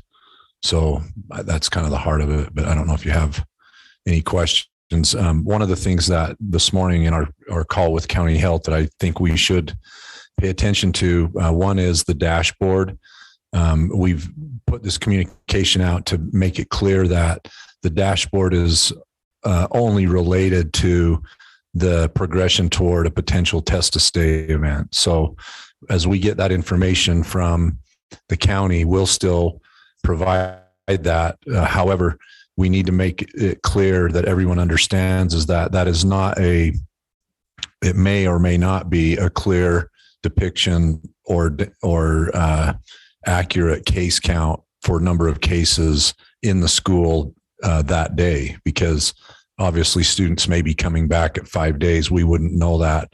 And the dashboard previous to this was running on the 10 and 14 day cycle. So that obviously that's going to be problematic, but I think we still, want that information to be updated as best that we can so that parents can see that we're getting closer to a potential test to stay, and those vigilance letters go out, which I think it's been very effective in our strategies and how we've targeted individual schools and dealt with it. So the other thing this morning that came up is that the county health department is recommending that at 3 cases, individual classrooms initiate their own test to stay protocol. I'm not sure how that looks in high school with a student having, 5, 6, 7, 8 courses. I think that would really be problematic. And I raised that issue. So it may end up just being a recommendation. They're moving further and further away from individual contact tracing and essentially just sending a letter to parents when those numbers are reached and stating that, it's recommended that you test because there's been 3 cases in your classroom. Probably a little, I guess, more doable in our elementary schools, but still a challenge, especially when, we've really been locked in on 2% and 30 cases for under 1,500 enrollment. So still to be determined, but just wanted to, that's the latest. Oh, and the last one is for our employees, as you know, if our employees are fully vaccinated and they end up testing positive, that we've offered them 5 days of leave. The question is, what does fully vaccinated actually mean? Because we have now all these different stages. So the way that is heading is that it will be defined as updated. So wherever you're at in that, if it's your second dose and that's where you're at, then your vaccinations are updated. You're fully updated.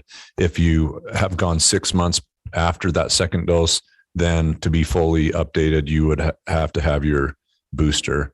So I know working with Steve Diamond and HR, will be transitioning to that language because it just got too confusing. There were so many different messages about what fully vaccinated actually means, but we'll move to being updated is the definition. I think that probably is the most fair. So questions, thoughts? It's not like talking COVID at 30 at night. You do not want to hear my thoughts. Mr. Milliberg. Superintendent, just one thought. As I look at the dashboard and it comes back, I think the last one, I can't remember how many cases, but we showed on breakthrough cases that we were at 100%. And it just seems to me that, you know, where we have such a high number of employees vaccinated, we should logically expect a high number of breakthrough. But I'm just afraid that number goes out and the public may not understand it. And I don't want people starting to feel like it's not worth getting vaccinated when it really is worth being vaccinated. Yeah. And to that point, Mont makes a really good point. One of the things that we're seeing is, and Leon can comment on this too. I think he has the numbers better than I do, but a high percentage of our breakthrough cases are those people that have received 2 vaccinations, but not the booster. Very, very few that are fully boosted are testing positive with breakthrough. So one of the efforts that we want to make is to work with CNS and potentially offer more booster opportunities. Employees can get it. There's multiple places you can go, but for whatever reason, you know, and we're going to get this data to understand it better, but many employees are kind of in that window in between and not choosing to get their booster. And so we really want to encourage that. So, and if we can offer our own clinics, I mean, we know last year how effective that was. People were very willing to come to our own. So that's one option. I think one thing too to mention in our call with county health is that part of the, you know, the crux to this is that a stronger encouragement for masks on that 5th day, that if you are symptomatic on that 5th day, you should not come to work or come to school.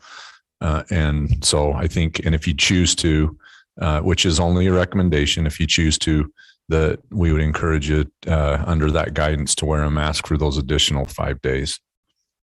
So. Other questions for Superintendent? Anything else, Superintendent? No, thank you. Okay, thank you. Mr. Wilcox.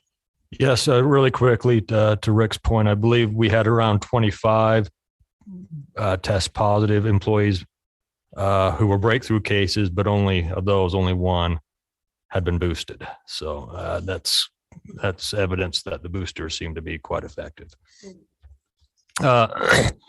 Just a really quick update. Appreciate Floyd, Kirsten. Mont attended several of our Midvale Elementary SCC meetings discussing the boundaries. We've gone to all 4. We've met with all 4 SCCs. Starting this week, this Thursday, we will have open houses. We still want to have those in person because we think they're just going to be so much more beneficial. The first one this Thursday is at Carperview. Then the next 3 Thursdays, Midvale, Mid-Valley on the Midvale on the 13th or whenever I believe the 13th, the 20th, and then the 27th at East Midvale. Open houses. The SECs all coalesced around option 3. That seems to be the less impactful one. That is just shifting the avenues out of East Midvale there and into Midvale Elementary, which seems to we thought made a lot of sense.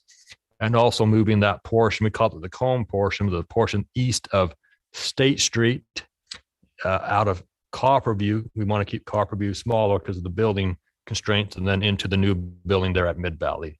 They all seem to be supportive around that option there. So we'll be bringing that more back. But again, those open houses coming up here in January. And that's all I have. Thank you. Okay, thank you.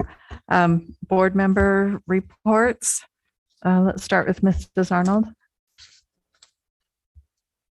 Since it's the new year, I just want to tell everybody I'm really appreciative of everything they do.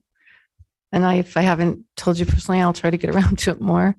But other than that, I'm just kind of tired tonight. So I'm just going to end right there.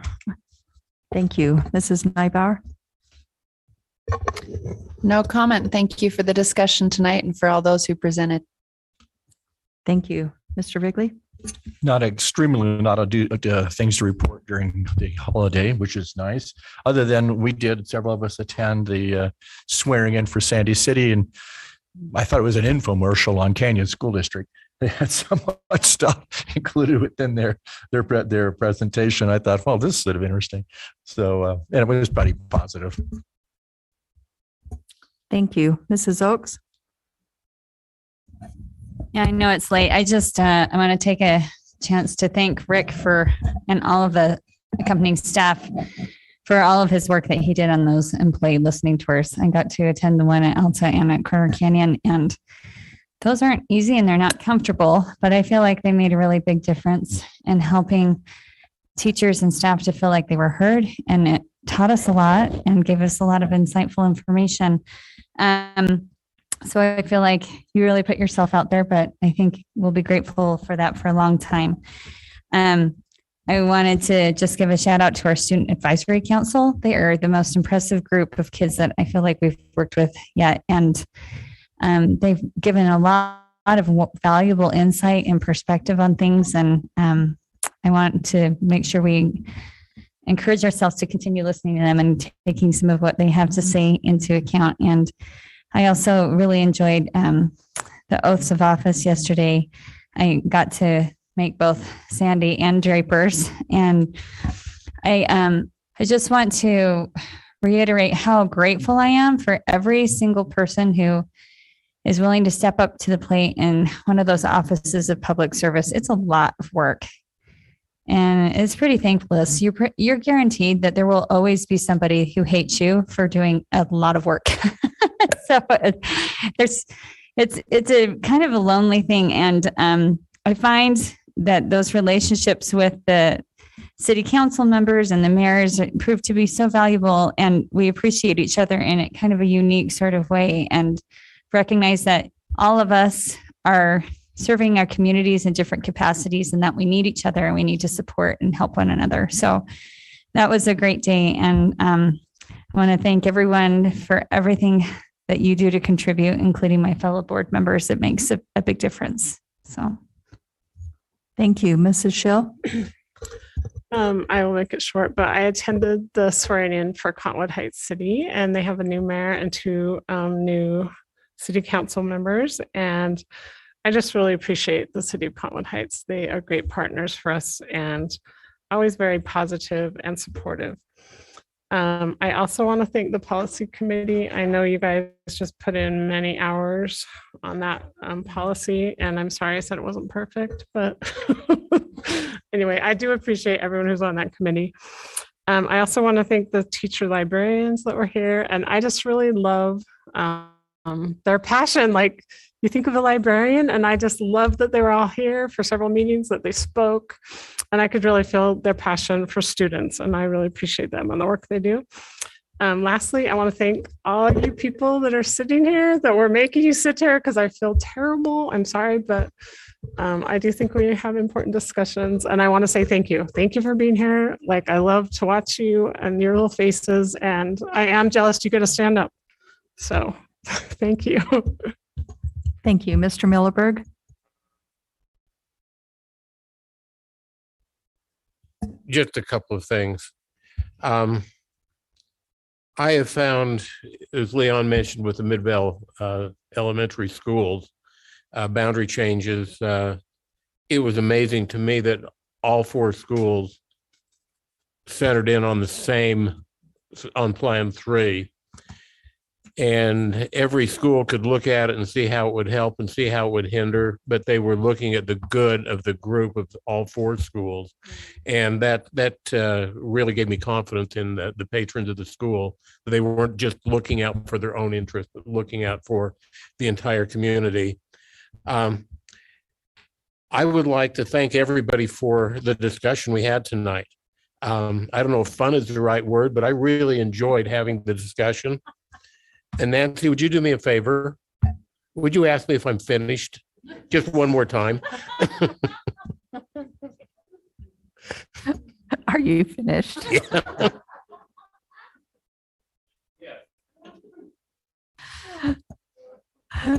Thank you. And I'll just add my thanks and appreciation, but I do want to mention, because I didn't get to at our last board meeting, that I was able to attend the high school musicals at Hillcrest and Brighton High, and they were so fantastic. I love high school musical season. I wish they would scatter them throughout the year. So, because sometimes I can't do it when they're all within the same couple of weeks. Yeah, can't get to all of them, but just fantastic. And what lifelong memories and experiences those who participate in those productions will carry with them. And I too want to recognize the newly elected city officials throughout our district. I was able to attend the Sandy City swearing in but appreciate all of our cities and the relationships that we have, and the work that goes into having them understand more what we do here, because I think it helps and supports us in ways that are hard to calculate. And then I just want to say I'm looking forward to the USBA conference and wish Amber all the best. That I hope the conference goes well. I know it's a big deal when you're in your position and running the conference, and I'm sure it will go well, and I'm excited for it. So, and is there anything else? All right, seeing nothing, then I will declare the meeting adjourned, and thank you